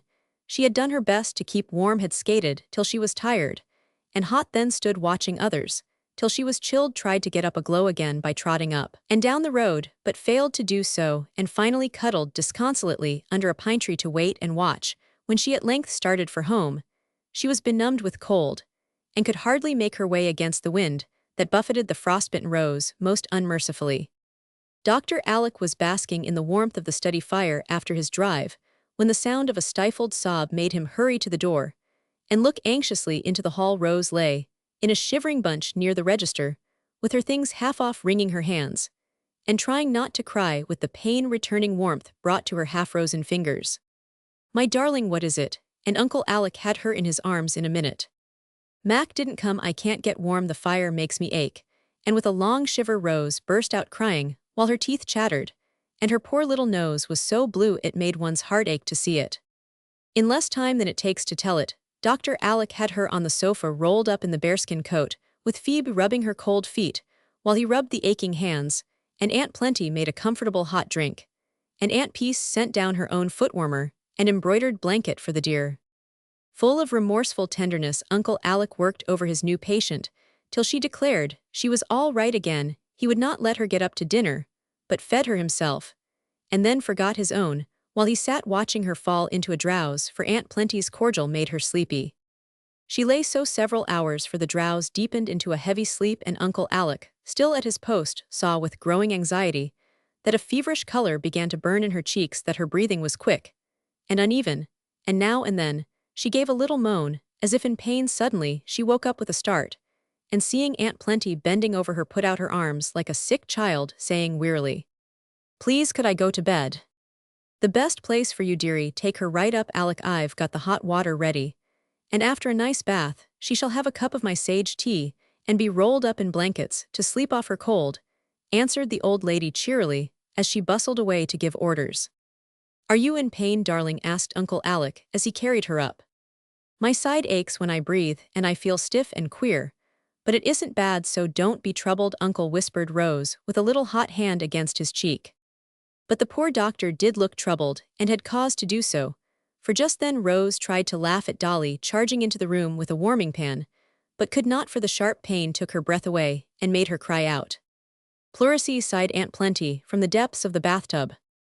"Pneumonia," groaned Dolly, burrowing among the bedclothes with the long-handled pan, as if bent on fishing up that treacherous disease. "Oh, is it bad?" asked Phoebe, nearly dropping a pail of hot water in her dismay, for she knew nothing of sickness, and Dolly's suggestion had a peculiarly dreadful sound to her. "Hush," ordered the doctor in a tone that silenced all further predictions and made everyone work with a will. "Make her as comfortable as you can, And when she is in her little bed ill come and say good night, he added when the bath was ready, and the blankets browning nicely before the fire. Then he went away to talk quite cheerfully to Aunt Peace, about its being only a chill, after which he tramped up and down the hall pulling his beard, and knitting his brows, sure signs of great inward perturbation. I thought it would be too good luck to get through the year without a downfall. Confound my perversity. Why couldn't I take Myra's advice, and keep Rose at home? It's not fair that the poor child should suffer for my sinful overconfidence. She shall not suffer for it. Pneumonia, indeed I defy it. And he shook his fist in the ugly face of an Indian idol that happened to be before him, as if that particularly hideous god had some spite against his own little goddess. In spite of his defiance, his heart sunk when he saw Rose again, for the pain was worse, and the bath and blankets, the warming pan and piping hot sage tea, were all in vain. For several hours there was no rest for the poor child, and all manner of gloomy forebodings haunted the minds of those who hovered about her, with faces full of the tenderest anxiety. In the midst of the worst paroxysm, Charlie came to leave a message from his mother, and was met by Phoebe, coming despondently downstairs, with a mustard plaster that had brought no relief. "What the dickens is the matter? You look as dismal as a tombstone," he said, as she held up her hand to stop his lively whistling. "Miss Rose is dreadful sick." "The deuce she is." "Don't swear, Mr. Charlie, she really is. And it's Mr. Mac's fault." And Phoebe told the sad tale in a few sharp words, for she felt at war with the entire race of boys at that moment. "I'll give it to him, make your mind easy about that," said Charlie, with an ominous doubling up of his fist. "But Rose isn't dangerously ill, is she?" he added anxiously, as Aunt Plenty was seen to trot across the upper hall, shaking a bottle violently as she went. "Oh, but she is, though the doctor don't say much. But he don't call it a chill any more, it's pleurisy now, and I am so afraid it will be pneumonia tomorrow," answered Phoebe, with a despairing glance at the plaster. Charlie exploded into a stifled laugh at the new pronunciation of pneumonia, to Phoebe's great indignation. "How can you have the heart to do it? And she in such horrid pain, hark to that. And then laugh if you darst," she said with a tragic gesture, and her black eyes full of fire. Charlie listened, and heard little moans that went to his heart, and made his face as sober as Phoebe's. "Oh, uncle, please stop the pain, and let me rest a minute. Don't tell the boys I wasn't brave. I tried to bear it, but it's so sharp I can't help crying." Neither could Charlie when he heard the broken voice say that, but boylike he wouldn't own it, and said pettishly, as he rubbed his sleeve across his eyes, "Don't hold that confounded thing right under my nose. The mustard makes my eyes smart. Don't see how it can when it hasn't any more strength in it than meal. The doctor said so, and I am going to get some better," began Phoebe, not a bit ashamed of the great tears that were bedewing the condemned plaster. "I'll go," and Charlie was off like a shot, glad of an excuse to get out of sight for a few minutes. When he came back, all inconvenient emotion had been disposed of, and having delivered a box of the hottest mustard procurable for money, he departed to blow up Mac, that being his next duty in his opinion, he did it so energetically and thoroughly that the poor worm was cast into the depths of remorseful despair, and went to bed that evening feeling that he was an outcast from among men, and bore the mark of Cain upon his brow. Thanks to the skill of the doctor and the devotion of his helpers, Rose grew easier about midnight, and all hoped that the worst was over. Phoebe was making tea by the study fire, for the doctor had forgotten to eat and drink since Rose was ill, and Aunt Plenty insisted on his having a good cordial dish of tea after his exertions. A tap on the window startled Phoebe, and looking up, she saw a face peering in. She was not afraid, for a second look showed her that it was neither ghost nor burglar, but Mac, looking pale and wild in the wintry moonlight. "Come and let a fellow in," he said in a low tone, and when he stood in the hall he clutched Phoebe's arm, whispering gruffly, "How is Rose?" "Thanks be to goodness, she's better," answered Phoebe, with a smile that was like broad sunshine to the poor lad's anxious heart. "And she will be all right again tomorrow." "Oh dear no, Dolly says she's sure to have rheumatic fever, if she don't have pneumonia," answered Phoebe, careful to pronounce the word rightly this time. Down went Mac's face, and remorse began to gnaw at him again, as he gave a great sigh, and said doubtfully, "I suppose I couldn't see her." "Of course not at this time of night, when we want her to go to sleep." Mac opened his mouth to say something more when a sneeze came upon him unawares, and a loud ah-rash who awoke the echoes of the quiet house. "Why didn't you stop it?" said Phoebe, reproachfully. "I dare say you've waked her up." Didn't know it was coming, just my luck, groaned Mac, turning to go before his unfortunate presence did more harm. But a voice from the stairhead called softly, Mac, come up, Rose wants to see you. Up he went, and found his uncle waiting for him. What brings you here at this hour? My boy asked the doctor in a whisper. Charlie said it was all my fault, and if she died I'd killed her. I couldn't sleep, so I came to see how she was, and no one knows it. But Steve, he said with such a troubled face and voice that the doctor had not the heart to blame him. Before he could say anything more, a feeble voice called Mac, and with a hasty stay, a minute just to please her, and then slip away, for I want her to sleep. The doctor led him into the room. The face on the pillow looked very pale and childish, and the smile that welcomed Mac was very faint, for Rose was spent with pain yet could not rest till she had said a word of comfort to her cousin. I knew your funny sneeze, and I guessed that you came to see how I did, though it is very late. Don't be worried, I am better now. And it is my fault, I was ill, not yours, for I needn't have been so silly as to wait in the cold just because I said I would. Mac hastened to explain, to load himself with reproaches, and to beg her not to die on any account, for Charlie's lecture had made a deep impression on the poor boy's mind. I didn't know there was any danger of my dying, and Rose looked up at him with a solemn expression in her great eyes. Oh, I hope not, but people do sometimes go suddenly, you know, and I couldn't rest till I'd asked you to forgive me, faltered Mac, thinking that Rose looked very like an angel already, with the golden hair loose on the pillow, and the meekness of suffering on her little white face. I don't think I shall die, Uncle won't let me, but if I do, remember I forgave you. She looked at him with a tender light in her eyes, and seeing how pathetic his dumb grief was, she added softly, drawing his head down, I wouldn't kiss you under the mistletoe, but I will now, for I want you to be sure I do forgive and love you just the same. That quite upset poor Mac. He could only murmur his thanks and get out of the room as fast as possible to grope his way to the couch at the far end of the hall, and lie there till he fell asleep, worn out with trying not to make a baby of himself. Chapter 22. Something to do. Whatever danger there might have been from the effects of that sudden chill, it was soon over, though of course Aunt Myra refused to believe it, and Dr. Alec cherished his girl with redoubled vigilance and tenderness. For months afterward, Rose quite enjoyed being sick, because as soon as the pain ended the fun began, and for a week or two she led the life of a little princess, secluded in the bower while everyone served, amused, and watched over her in the most delightful manner.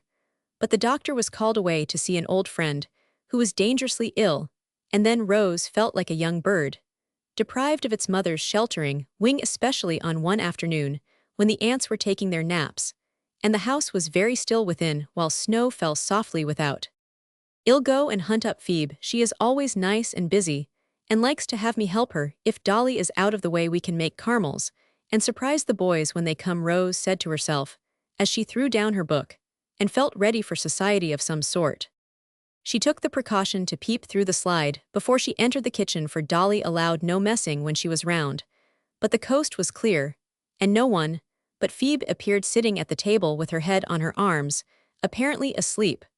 Rose was just about to wake her with a boo when she lifted her head, dried her wet eyes with her blue apron, and fell to work with a resolute face on something she was evidently much interested in. Rose could not make out what it was, and her curiosity was greatly excited, for Phoebe was writing with a sputtering pen on some bits of brown paper, apparently copying something from a little book.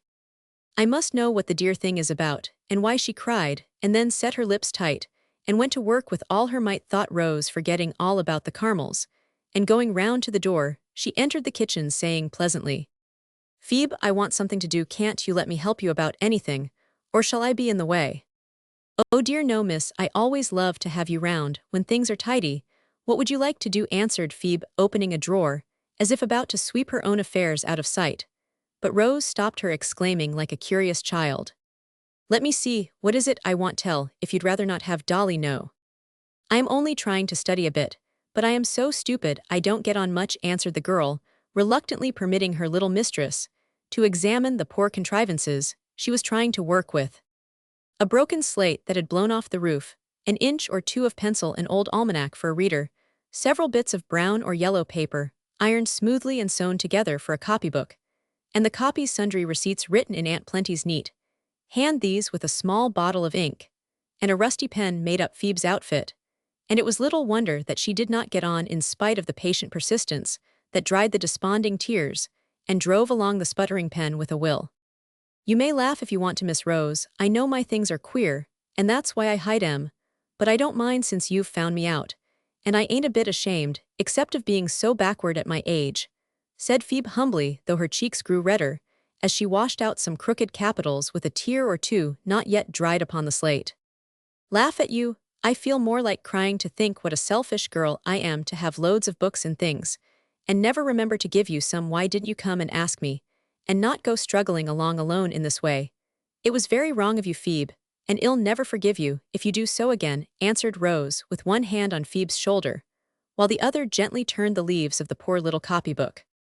"I didn't like to ask for anything more when you are so good to me all the time, Miss dear," began Phoebe, looking up with grateful eyes. "Oh, you proud thing, just as if it wasn't fun to give away, and I had the best of it. Now see here, I've got a plan, and you mustn't say no, or I shall scold. I want something to do, and I'm going to teach you all I know. It won't take long," and Rose laughed as she put her arm around Phoebe's neck and patted the smooth dark head with the kind little hand that so loved to give. "It would be just heavenly," and Phoebe's face shone at the mere idea, but fell again, as she added wistfully, "Only I'm afraid I ought not to let you do it, Miss Rose. It will take time, and maybe the doctor wouldn't like it. He didn't want me to study much, but he never said a word about teaching, and I don't believe he will mind a bit anyway. We can try it, till he comes, so pack up your things, and go right to my room, and we'll begin this very day. I'd truly like to do it, and we'll have nice times, see if we don't," cried Rose eagerly.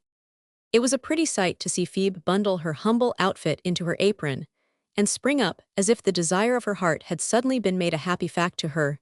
It was a still prettier sight to see Rose run gaily on before, smiling like a good fairy, as she beckoned to the others, singing as she went, "The way into my parlor is up a winding stair, and many are the curious things I'll show you when you're there.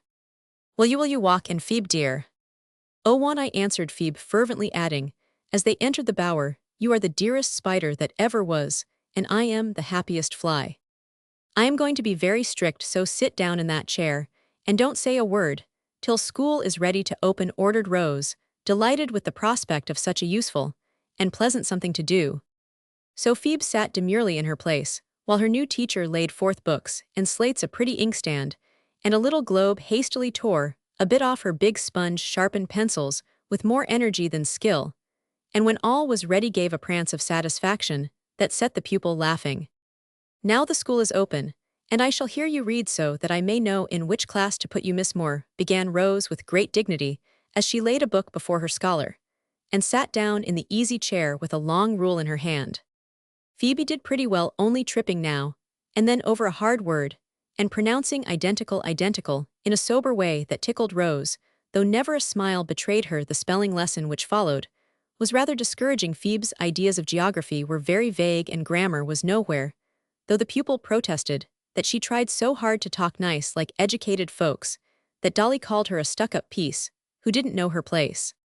"Dolly's an old goose, so don't you mind her, for she will say nater vittles and do's as long as she lives, and insist that they are right. You do talk very nicely, Phoebe, I've observed it, and grammar will help you and show you some things are right, and others are not, I mean," added Rose, correcting herself, and feeling that she must mind her own parts of speech if she was to serve as an example for Phoebe.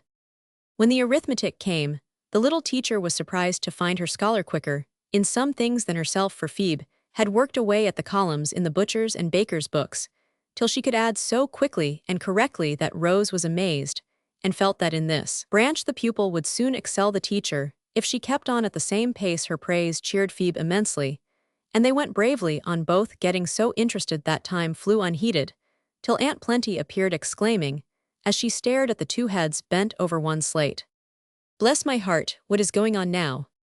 "School, Auntie, I am teaching Phoebe, and it's great fun," cried Rose, looking up with a bright face.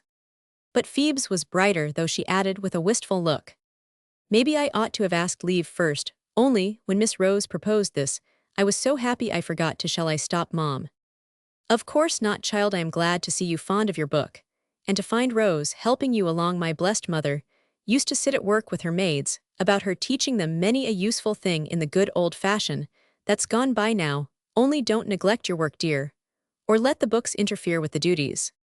As Aunt Plenty spoke with her kind old face, beaming approvingly upon the girls, Phoebe glanced at the clock, saw that it pointed to 5, knew that Dolly would soon be down, expecting to find preparations for supper underway, and hastily dropping her pencil, she jumped up saying, "Please, can I go? I'll clear up after I've done my chores." "School is dismissed," answered Rose, and with a grateful "thank you heaps and heaps," Phoebe ran away singing the multiplication table as she set the tea dish. That was the way it began, and for a week the class of one went on with great pleasure and profit to all concerned, for the pupil proved a bright one, and came to her lessons as to a feast, while the young teacher did her best to be worthy the high opinion held of her, for Phoebe firmly believed that Miss Rose knew everything in the way of learning. Of course, the lads found out what was going on and chaffed the girls about the seminary, as they called the new enterprise, but they thought it a good thing on the whole, kindly offered to give lessons in Greek and Latin gratis, and decided among themselves that Rose was a little trump to give the Febibird such a capital boost. Rose herself had some doubts as to how it would strike her uncle, and concocted a wheedlesome speech, which should at once convince him that it was the most useful, wholesome, and delightful plan ever devised. But she got no chance to deliver her address, for Dr. Alec came upon her so unexpectedly that it went out of her head entirely. She was sitting on the floor in the library poring over a big book, laid open in her lap, and knew nothing of the long-desired arrival, till 2 large warm hands met under her chin, and gently turned her head back, so that someone could kiss her heartily on either cheek, while a fatherly voice said half reproachfully, "Why is my girl brooding over a dusty encyclopedia, when she ought to be running to meet the old gentleman who couldn't get on another minute without her? Oh, uncle, I am so glad, and so sorry. Why didn't you let us know what time you'd be here, or call out the minute you came? Haven't I been homesick for you, and now I am so happy to have you back. I could hug your dear old curly head off," cried Rose, as the encyclopedia went down with a bang, and she up with a spring that carried her into Dr. Alec's arms, to be kept there in the sort of embrace a man gives to the dearest creature the world holds for him. Presently he was in his easy chair with Rose upon his knee, smiling up in his face, and talking as fast as her tongue could go, while he watched her with an expression of supreme content as he stroked the smooth round cheek, or held the little hand in his, rejoicing to see how rosy was the one, how plump and strong the other. "Have you had a good time? Did you save the poor lady errant? You glad to be home again, with your girl to torment you?" "Yes, to all those questions. Now tell me what you've been at, little sinner." "Auntie Plen says you want to consult me about some new and remarkable project which you have dared to start in my absence. She didn't tell you, I hope?" "Not a word more. Expect that you were rather doubtful how I'd take it, and so wanted to fess yourself and get round me as you always try to do, though you don't often succeed. Now then, own up and take the consequences." So Rose told about her school in her pretty earnest way, dwelling on Phoebe's hunger for knowledge, and the delight it was to help her, adding with a wise nod, "And it helps me too, uncle, for she is so quick and eager. I have to do my best, or she will get ahead of me in some things today. Now, she had the word cotton in a lesson, and asked all about it, and I was ashamed to find I really knew so little that I could only say that it was a plant that grew down south in a kind of a pod, and was made into cloth. That's what I was reading up when you came, and tomorrow I shall tell her all about it, and indigo too, so you see it teaches me also, and is as good as a general review of what I've learned in a pleasanter way than going over it alone." "You artful little baggage, that's the way you expect to get round me, is it? That's not studying, I suppose?" "No, sir, it's teaching, and please, I like it much better than having a good time by myself. Besides, you know I adopted Phoebe, and promised to be a sister to her, so I am bound to keep my word, am I not?" answered Rose, looking both anxious and resolute as she waited for her sentence. Dr. Alec was evidently already one, for Rose had described the old slate and brown paper copybook with pathetic effect, and the excellent man had not only decided to send Phoebe to school long before the story was done, but reproached himself for forgetting his duty to one little girl in his love for another. So when Rose tried to look meek, and failed utterly, he laughed and pinched her cheek, and answered in that genial way which adds such warmth and grace to any favor, "I haven't the slightest objection in the world. In fact, I was beginning to think I might let you go at your books again, moderately, since you are so well, and this is an excellent way to try your powers. Phoebe is a brave, bright lass, and shall have a fair chance in the world if we can give it to her, so that if she ever finds her friends, they need not be ashamed of her. I think she has found some already, began Rose eagerly. Hey, what has anyone turned up since I've been gone? Asked Dr. Alec quickly, for it was a firm belief in the family that Phoebe would prove to be somebody sooner or later. No, her best friend turned up when you came home, Uncle, answered Rose with an approving pat, adding gratefully, I can't half thank you for being so good to my girl, but she will, because I know she is going to make a woman to be proud of. She's so strong and true and loving. Bless your dear heart, I haven't begun to do anything yet, more shame to me, but I'm going at it now, and as soon as she gets on a bit she shall go to school as long as she likes. How will that do for a beginning? It will be just heavenly, as Phoebe says, for it is the wish of her life to get lots of schooling, and she will be too happy when I tell her, may I please. It will be so lovely to see the dear thing open her big eyes and clap her hands at the splendid news. No one shall have a finger in this nice little pie, you shall do it all yourself, only don't go too fast, or make too many castles in the air, my dear. For time and patience must go into this pie of ours, if it is to turn out well. Yes, Uncle, only when it is opened won't the birds begin to sing, laughed Rose, taking a turn about the room, as a vent for the joyful emotions that made her eyes shine. All of a sudden, she stopped and asked soberly, if Phoebe goes to school, who will do her work? I am willing if I can. Come here and I'll tell you a secret. Dolly's bones are getting so troublesome, and her dear old temper so bad that the aunts have decided to pension her off and let her go and live with her daughter, who is married very well. I saw her this week, and she'd like to have her mother come, so in the spring we shall have a grand change, and get a new cook and chamber girl, if any can be found to suit our honored relatives. Oh me, how can I ever get on without Phoebe? Couldn't she stay, just so I could see her? I'd pay her board, rather than have her go, I am so fond of her. How Dr. Alec laughed at that proposal, and how satisfied Rose was when he explained that Phoebe was still to be her maid, with no duties, except such as she could easily perform between school hours. She is a proud creature for all her humble ways, and even from us would not take a favor if she did not earn it somewhere, so this arrangement makes it all square and comfortable, you see, and she will pay for the schooling by curling these Goldilocks a dozen times a day if you let her. Your plans are always so wise and kind, that's why they work so well, I suppose, and why people let you do what you like with them. I really don't see how other girls get along without an Uncle Alec, answered Rose with a sigh of pity for those who had missed so great a blessing.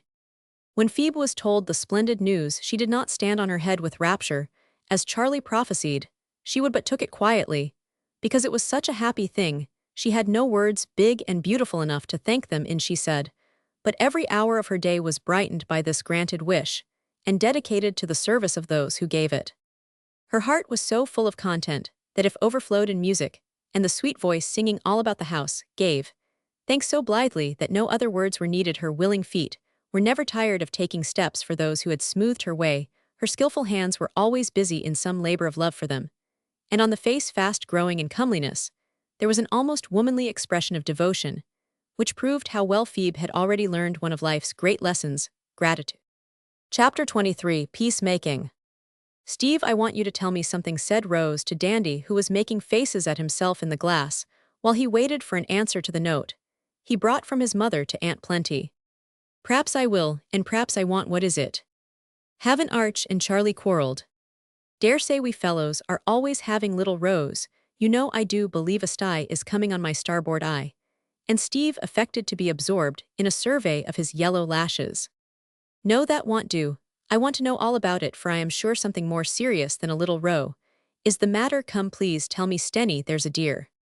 Botheration, you don't want me to turn telltale, do you? Growled Steve, pulling his topknot, as he always did when perplexed. Yes, I do, was Rose's decided answer, for she saw from his manner that she was right and determined to have the secret out of him if coaxing would do it. I don't wish you to tell things to everyone, of course, but to me you may, and you must, because I have a right to know. You boys need somebody to look after you, and I am going to do it, for girls are nice peacemakers and know how to manage people. Uncle said so, and he is never wrong. Steve was about to indulge in a derisive hoot at the idea of her looking after them, but a sudden thought restrained him and suggested a way in which he could satisfy Rose and better himself at the same time. What will you give me if I'll tell you every bit about it? He asked with a sudden red in his cheeks and an uneasy look in his eyes, for he was half ashamed of the proposition. What do you want? And Rose looked up, rather surprised at his question. I'd like to borrow some money. I shouldn't think of asking you, only Mac never has a cent, since he's set up his old chemical shop, where he'll blow himself to bits some day. And you and Uncle will have the fun of putting him together again. And Steve tried to look as if the idea amused him. I'll lend it to you with pleasure, so tell away, said Rose, bound to get at the secret. Evidently much relieved by the promise, Steve set his topknot cheerfully erect again, and briefly stated the case. As you say, it's all right to tell you, but don't let the boys know I blabbed or Prince will take my head off. You see, Archie don't like some of the fellows Charlie goes with, and cuts that makes Prince mad, and he holds on just to plague Arch, so they don't speak to one another if they can help it. And that's the row. Are those boys bad? Asked Rose anxiously. Guess not. Only rather wild. They are older than our fellows, but they like Prince. He's such a jolly boy, sings so well, dances jigs and breakdowns, you know, and plays any game that's going. He beat Morse at billiards, and that's something to brag of, for Morse thinks he knows everything. I saw the match, and it was great fun. Steve got quite excited over the prowess of Charlie, whom he admired immensely, and tried to imitate Rose. Did not know half the danger of such gifts and tastes as Charlie's, but felt instinctively that something must be wrong if Archie disapproved. If Prince likes any billiard-playing boy better than Archie, I don't think much of his sense, she said severely. Of course he doesn't, but you see, Charlie and Arch are both as proud as they can be, and want give in. I suppose Arch is right, but I don't blame Charlie a bit for liking to be with the others. Sometimes they are such a jolly set. And Steve shook his head morally, even while his eye twinkled over the memory of some of the exploits of the jolly set. Oh dear me, sighed Rose, I don't see what I can do about it. But I wish the boys would make up for Prince can't come to any harm with Archie. He's so good and sensible. That's the trouble. Arch preaches and Prince won't stand it. He told Arch he was a prig and a parson, and Arch told him he wasn't a gentleman. My boots, weren't they both mad? Though I thought for a minute they'd pitch into one another and have it out. Wish they had, and not gone stalking round stiff and glum, ever since Mac and I settle our Rose with a bat or so over the head, and then we are all right. Rose couldn't help laughing as Steve sparred away at a fat sofa pillow to illustrate his meaning, and having given it several scientific whacks, he pulled down his cuffs and smiled upon her with benign pity for her feminine ignorance of this summary way of settling a quarrel. What droll things boys are, she said, with a mixture of admiration and perplexity in her face, which Steve accepted as a compliment to his sex. We're a pretty clever invention, miss, and you can't get on without us, he answered with his nose in the air. Then, taking a sudden plunge into business, he added, how about that bit of money you were going to lend me? I've told, now you pay up. Of course I will. How much do you want? And Rose pulled out her purse. Could you spare $5? I want to pay a little debt of honor that is rather pressing, and Steve put on a mannish air that was comical to see. Aren't all debts honorable? Asked innocent Rose. Yes, of course, but this is a bet I made, and it ought to be settled up at once, began Steve, finding it awkward to explain. Oh, don't bet it's not right, and I know your father wouldn't like it. Promise you won't do so again, please promise. And Rose held fast the hand into which she had just put the money.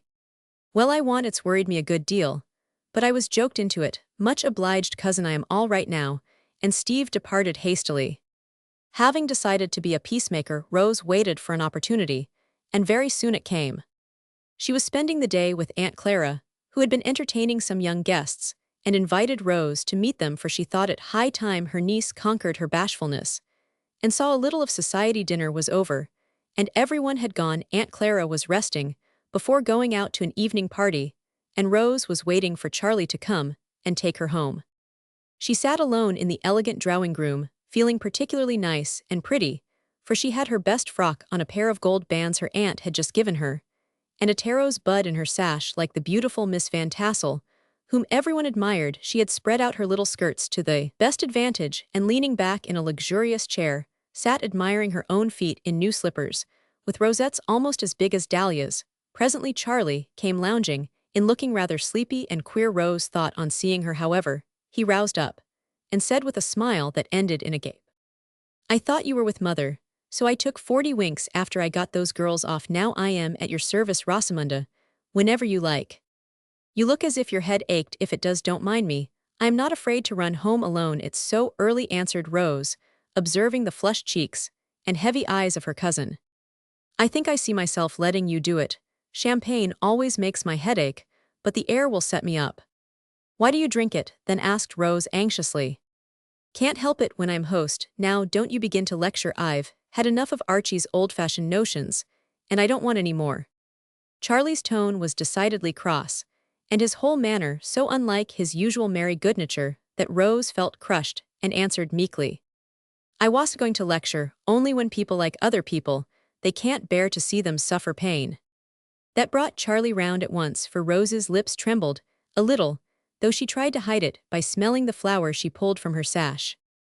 "I am a regular bear, and I beg your pardon for being so cross, Rosie," he said in the old frank way that was so winning. "I wished you'd beg Archie's too, and be good friends again. You never were cross when he was your chum," Rose said, looking up at him, as he bent toward her from the low chimney-piece, where he had been leaning his elbows.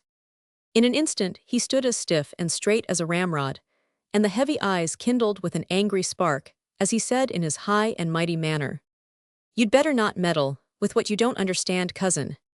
"But I do understand, and it troubles me very much to see you so cold and stiff to one another. You always used to be together.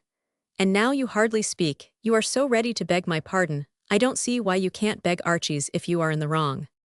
"I am not." This was so short and sharp that Rose started, and Charlie added in a calmer, but still very haughty tone, "A gentleman always begs pardon when he has been rude to a lady, but one man doesn't apologize to another man who has insulted him."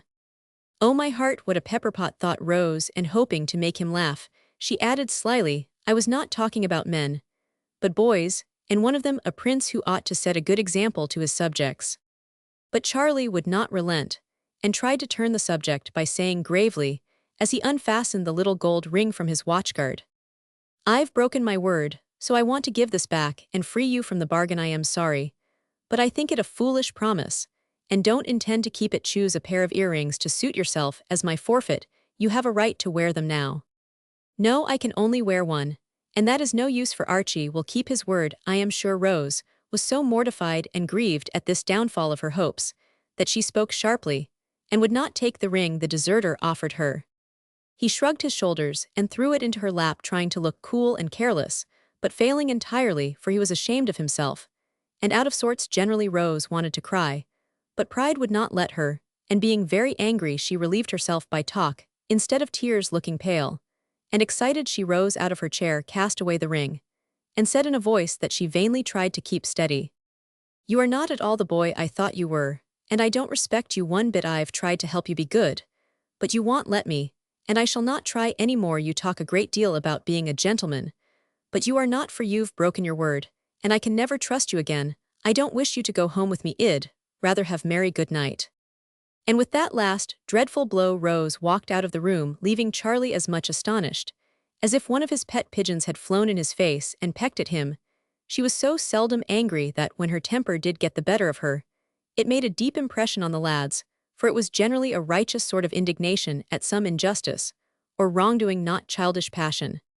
Her little thunderstorm cleared off in a sob or two as she put on her things in the entrecloset, and when she emerged, she looked the brighter for the shower. A hasty good night to Aunt Clara, now under the hands of the hairdresser, and then she crept down to find Mary the maid, but Mary was out, so was the man, and Rose slipped away by the back door, flattering herself that she had escaped the awkwardness of having Charlie for escort.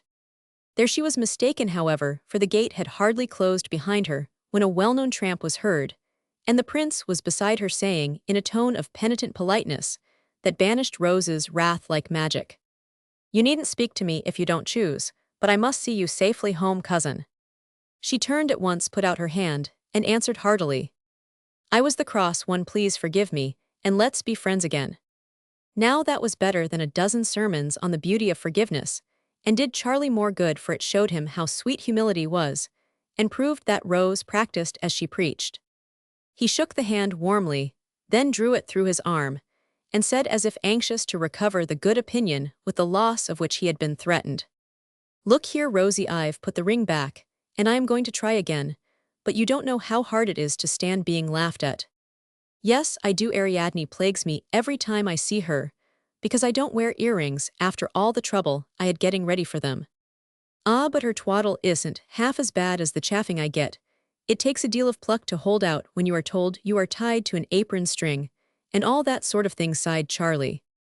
I thought you had a deal of pluck, as you call it. The boys all say you are the bravest of the seven, said Rose. So I am about some things, but I cannot bear to be laughed at. It is hard, but if one is right, want that make it easier. Not to me, it might to a pious parson like Arch. Please don't call him names. I guess he has what is called moral courage, and you physical courage. Uncle explained the difference to me, and moral is the best, though often it doesn't look so, said Rose thoughtfully. Charlie didn't like that, and answered quickly, I don't believe he'd stand it any better than I do if he had those fellows at him. Perhaps that's why he keeps out of their way, and wants you to. Rose had him there, and Charlie felt it but would not give in just yet, though he was going fast, for somehow in the dark, he seemed to see things clearer than in the light, and found it very easy to be confidential when it was only Rose. If he was my brother now, he'd have some right to interfere, began Charlie in an injured tone. I wish he was, cried Rose. So do I, answered Charlie, and then they both laughed at his inconsistency. The laugh did them good, and when Prince spoke again, it was in a different tone, pensive, not proud nor perverse. You see, it's hard upon me that I have no brothers and sisters. The others are better off, and needn't go abroad for chums if they don't like. I am all alone, and I'd be thankful even for a little sister. Rose thought that very pathetic, and overlooking the uncomplimentary word, even in that last sentence, she said with a timid sort of earnestness that conquered her cousin at once.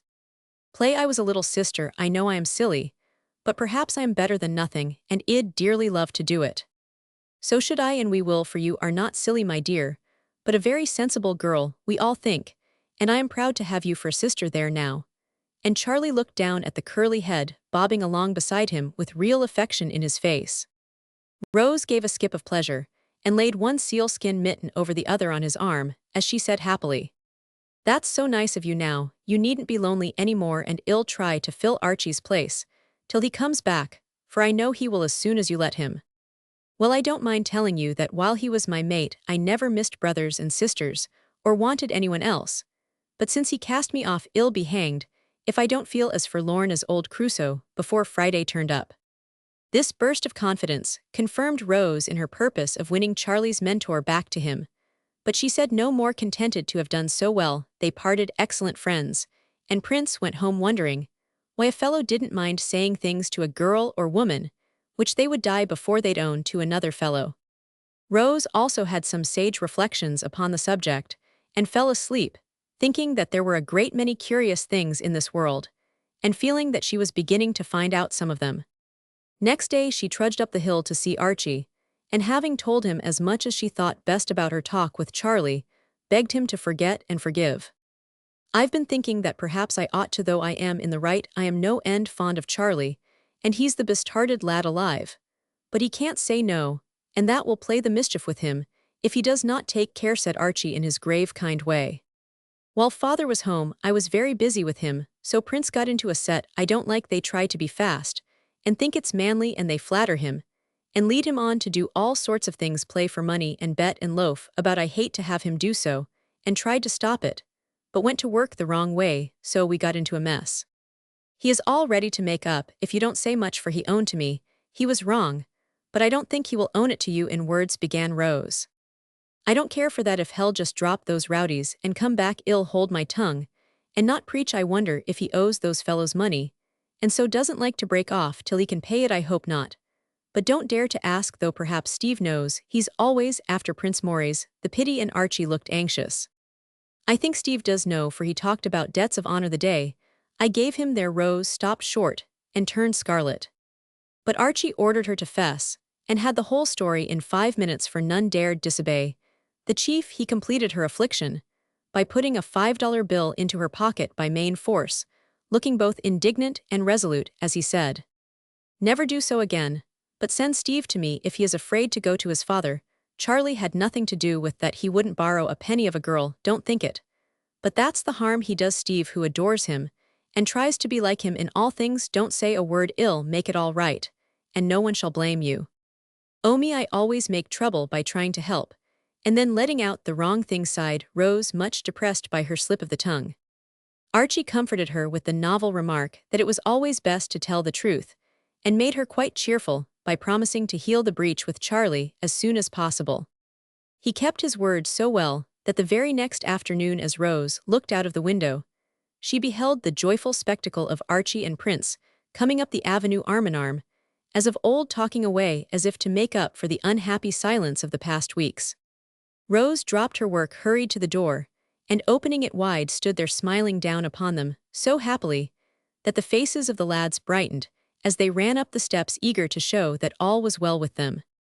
"Here's our little peacemaker," said Archie, shaking hands with vigor. But Charlie added, with a look that made Rose very proud and happy, "And my little sister." Chapter 24, which? "Uncle, I have discovered what girls are made for," said Rose the day after the reconciliation of Archie and the prince. "Well, my dear, what is it?" asked Dr. Alec, who was planking the deck, as he called his daily promenade up and down the hall. "To take care of boys," answered Rose, quite beaming with satisfaction, as she spoke. Phoebe laughed when I told her, and said she thought girls had better learn to take care of themselves first, but that's because she hasn't got 7 boy cousins as I have.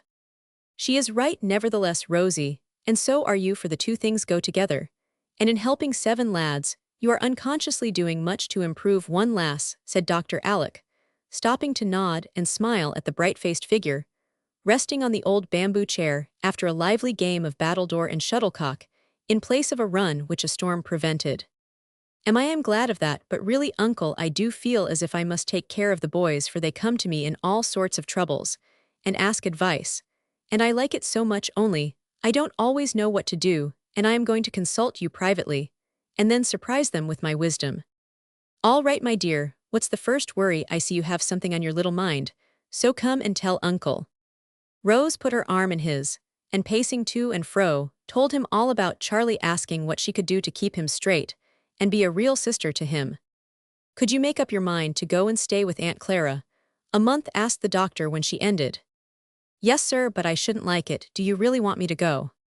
"The best cure for Charlie is a daily dose of rose water, or rose, and water, or rose, and water. Will you go and see that he takes it?" laughed Dr. Alec. "You mean that if I am there and try to make it pleasant, he will stay at home and keep out of mischief?" "Exactly. But could I make it pleasant, he would want the boys." "No danger, but he do have the boys, for they swarm after you like bees after their queen. Haven't you found that out? Aunt Plen often says they never used to be here half so much before I came, but I never thought I made the difference. It seemed so natural to have them round. Little Modesty doesn't know what a magnet she is, but she will find it out some day." And the doctor softly stroked the cheek that had grown rosy with pleasure at the thought of being so much loved. "Now you see, if I move the magnet to Aunt Clara's, the lads will go there as sure as iron to steel, and Charlie will be so happy at home, he won't care for these mischievous mates of his, I hope," added the doctor, well knowing how hard it was to wean a 17-year-old boy from his first taste of what is called seeing life, which alas often ends in seeing death. "I'll go, uncle, right away. Aunt Clara is always asking me, and will be glad to get me. I shall have to dress and dine late, and see lots of company, and be very fashionable, but I'll try not to let it hurt me. And if I get in a puzzle or worried about anything, I can run to you," answered Rose, goodwill conquering timidity. So it was decided, and without saying much about the real reason for this visit, Rose was transplanted to Aunt Clara's, feeling that she had a work to do, and very eager to do it well. Dr. Alec was right about the bees, for the boys did follow their queen, and astonished Mrs. Clara by their sudden assiduity in making calls, dropping into dinner, and getting up evening frolics. Charlie was a devoted host, and tried to show his gratitude by being very kind to his little sister, for he guessed why she came, and his heart was touched by her artless endeavors to help him be. Rose often longed to be back in the old house, with the simpler pleasures and more useful duties of the life there. But having made up her mind, in spite of Phoebe, that girls were made to take care of boys, her motherly little soul found much to enjoy in the new task she had undertaken. It was a pretty sight to see the one earnest, sweet-faced girl among the flock of tall lads, trying to understand, to help, and please them with a patient affection that worked many a small miracle. Unperceived slang, rough manners, and careless habits were banished or bettered by the presence of a little gentlewoman, and all the manly virtues cropping up were encouraged by the hearty admiration bestowed upon them by one whose good opinion all valued more than they confessed. While Rose tried to imitate the good qualities she praised in them, to put away her girlish vanities and fears, to be strong and just and frank and brave, as well as modest, kind, and beautiful.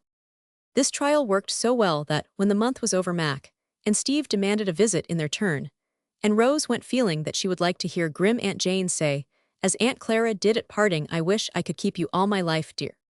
After Mac and Steve had had their turn, Archie and company bore her away for some weeks, and with them, she was so happy she felt as if she would like to stay forever if she could have Uncle Alec also. Of course, Aunt Myra could not be neglected, and with secret despair Rose went to the mausoleum, as the boys called her gloomy abode. Fortunately, she was very near home, and Dr. Alec dropped in so often that her visit was far less dismal than she expected. Between them, they actually made Aunt Myra laugh heartily more than once, and Rose did her so much good by letting in the sunshine, singing about the silent house, cooking wholesome messes, and amusing the old lady with funny little lectures on physiology, that she forgot to take her pills and gave up Mum's elixir. Because she slept so well after the long walks and drives, she was beguiled into taking that she needed no narcotic. So the winter flew rapidly away, and it was May before Rose was fairly settled again at home. They called her the monthly Rose, because she had spent a month with each of the aunts, and left such pleasant memories of bloom and fragrance behind her that all wanted the family flower back again. Dr. Alec rejoiced greatly over his recovered treasure, but as the time drew near when his year of experiment ended, he had many a secret fear that Rose might like to make her home for the next 12 months with Aunt Jessie, or even Aunt Clara, for Charlie's sake. He said nothing, but waited with much anxiety for the day when the matter should be decided. And while he waited, he did his best to finish as far as possible the task he had begun so well. Rose was very happy now, being out nearly all day, enjoying the beautiful awakening of the world, for spring came bright and early, as if anxious to do its part. The old horsechestnuts budded round her windows. Green things sprung up like magic in the garden under her hands. Hardy flowers bloomed as fast as they could. The birds sang blithely overhead, and every day a chorus of pleasant voices cried, "Good morning, cousin, isn't it jolly weather?" No one remembered the date of the eventful conversation, which resulted in the doctor's experiment, no one but himself at least. So, when the aunts were invited to tea one Saturday, they came quite unsuspiciously, and were all sitting together having a social chat when Brother Alec entered with 2 photographs in his hand. "Do you remember that?" he said, showing one to Aunt Clara, who happened to be nearest. "Yes, indeed, it is very like her," when she came, quite her sad, unchildlike expression, and thin little face with the big dark eyes. The picture was passed round, and all agreed that it was very like Rose a year ago. This point being settled, the doctor showed the second picture, which was received with great approbation, and pronounced a charming likeness. It certainly was, and a striking contrast to the first one, for it was a blooming, smiling face, full of girlish spirit and health, with no sign of melancholy, though the soft eyes were thoughtful, and the lines about the lips betrayed a sensitive nature. Dr. Alec set both photographs on the chimney-piece, and falling back a step or two, surveyed them with infinite satisfaction for several minutes, then wheeled round, saying briefly, as he pointed to the 2 faces, "Time is up. How do you think my experiment has succeeded, ladies?" "Bless me, so it is," cried Aunt Plenty, dropping a stitch in her surprise. "Beautifully, dear," answered Aunt Peace, smiling entire approval. "She certainly has improved, but appearances are deceitful, and she had no constitution to build upon," croaked Aunt Myra. "I am willing to allow that as far as mere health goes the experiment is a success," graciously observed Aunt Jane, unable to forget Rose's kindness to her Mac.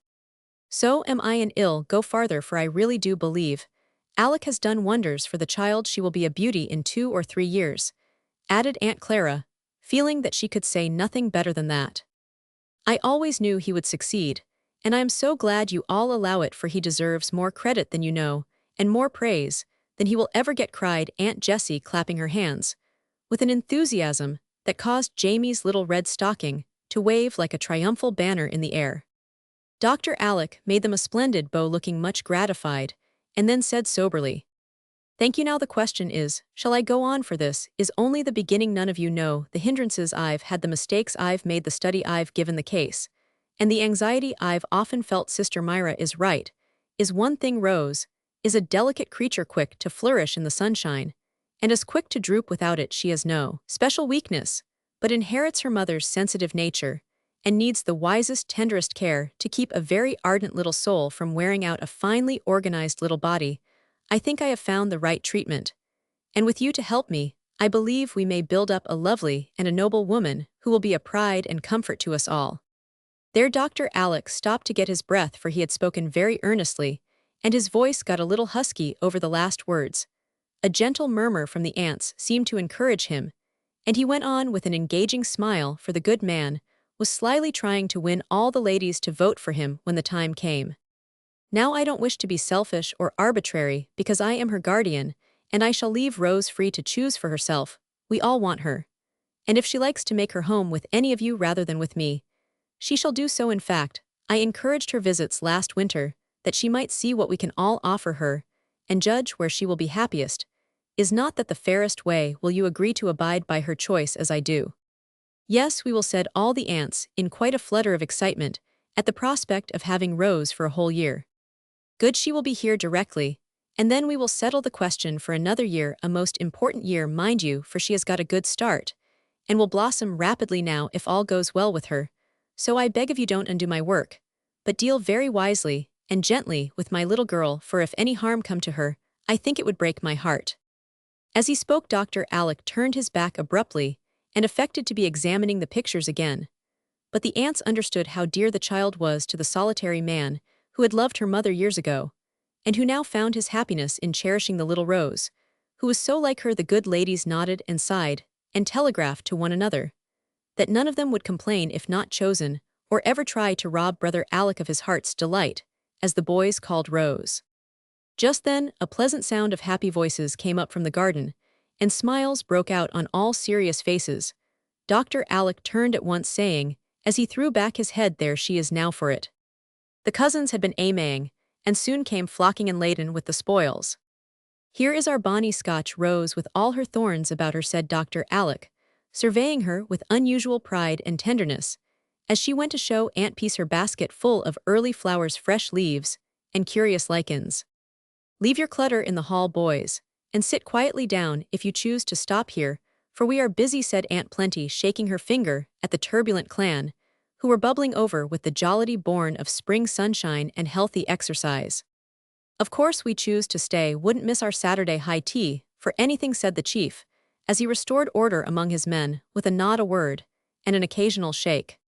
"What is up, a court-martial?" asked Charlie, looking at the assembled ladies, with affected awe and real curiosity, for these faces betrayed that some interesting business was afloat. Dr. Alec explained in a few words, which he made as brief and calm as he could, but the effect was exciting nevertheless, for each of the lads began at once to bribe, entice, and wheedle our cousin to choose his home. "You really ought to come to us for mother's sake, as a relish, you know, for she must be perfectly satiated with boys," began Archie, using the strongest argument he could think of at the moment. "Oh, do well never slam or bounce at you, or call you frayed cat, if you only will," besought Geordie, and will distorting their countenances in the attempt to smile with overpowering sweetness. "And I'll always wash my hands 'fore I touch you, and you shall be my dolly, 'cause Pokey's gone away, and I'll love you hard," cried Jamie, clinging to her with his chubby face full of affection. "Brothers and sister ought to live together, especially when the brother needs someone to make home pleasant for him," added Charlie with the wheedlesome tone and look that Rose always found so difficult to resist.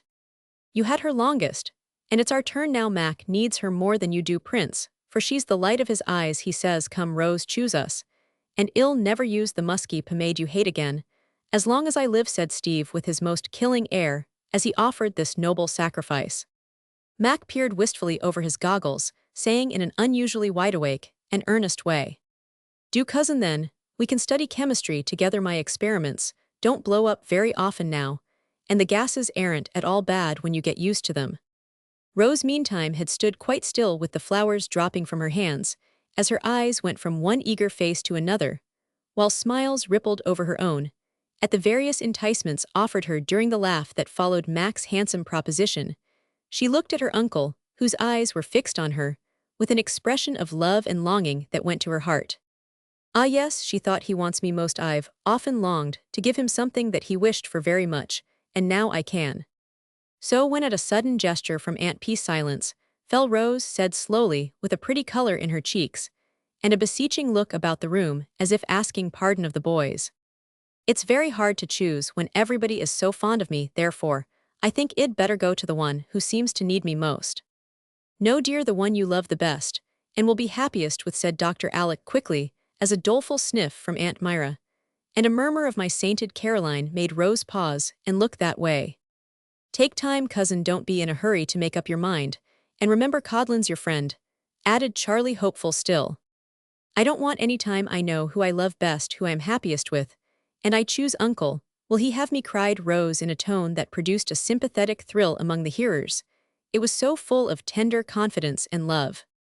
If she really had any doubt, the look in Dr. Alec's face banished it without a word, as he opened wide his arms, and she ran into them feeling that home was there. No one spoke for a minute, but there were signs of emotion among the aunts, which warned the boys to bestir themselves before the waterworks began to play. So they took hands and began to prance about uncle and niece, singing with sudden inspiration the nursery rhyme, "Ring around a rosy."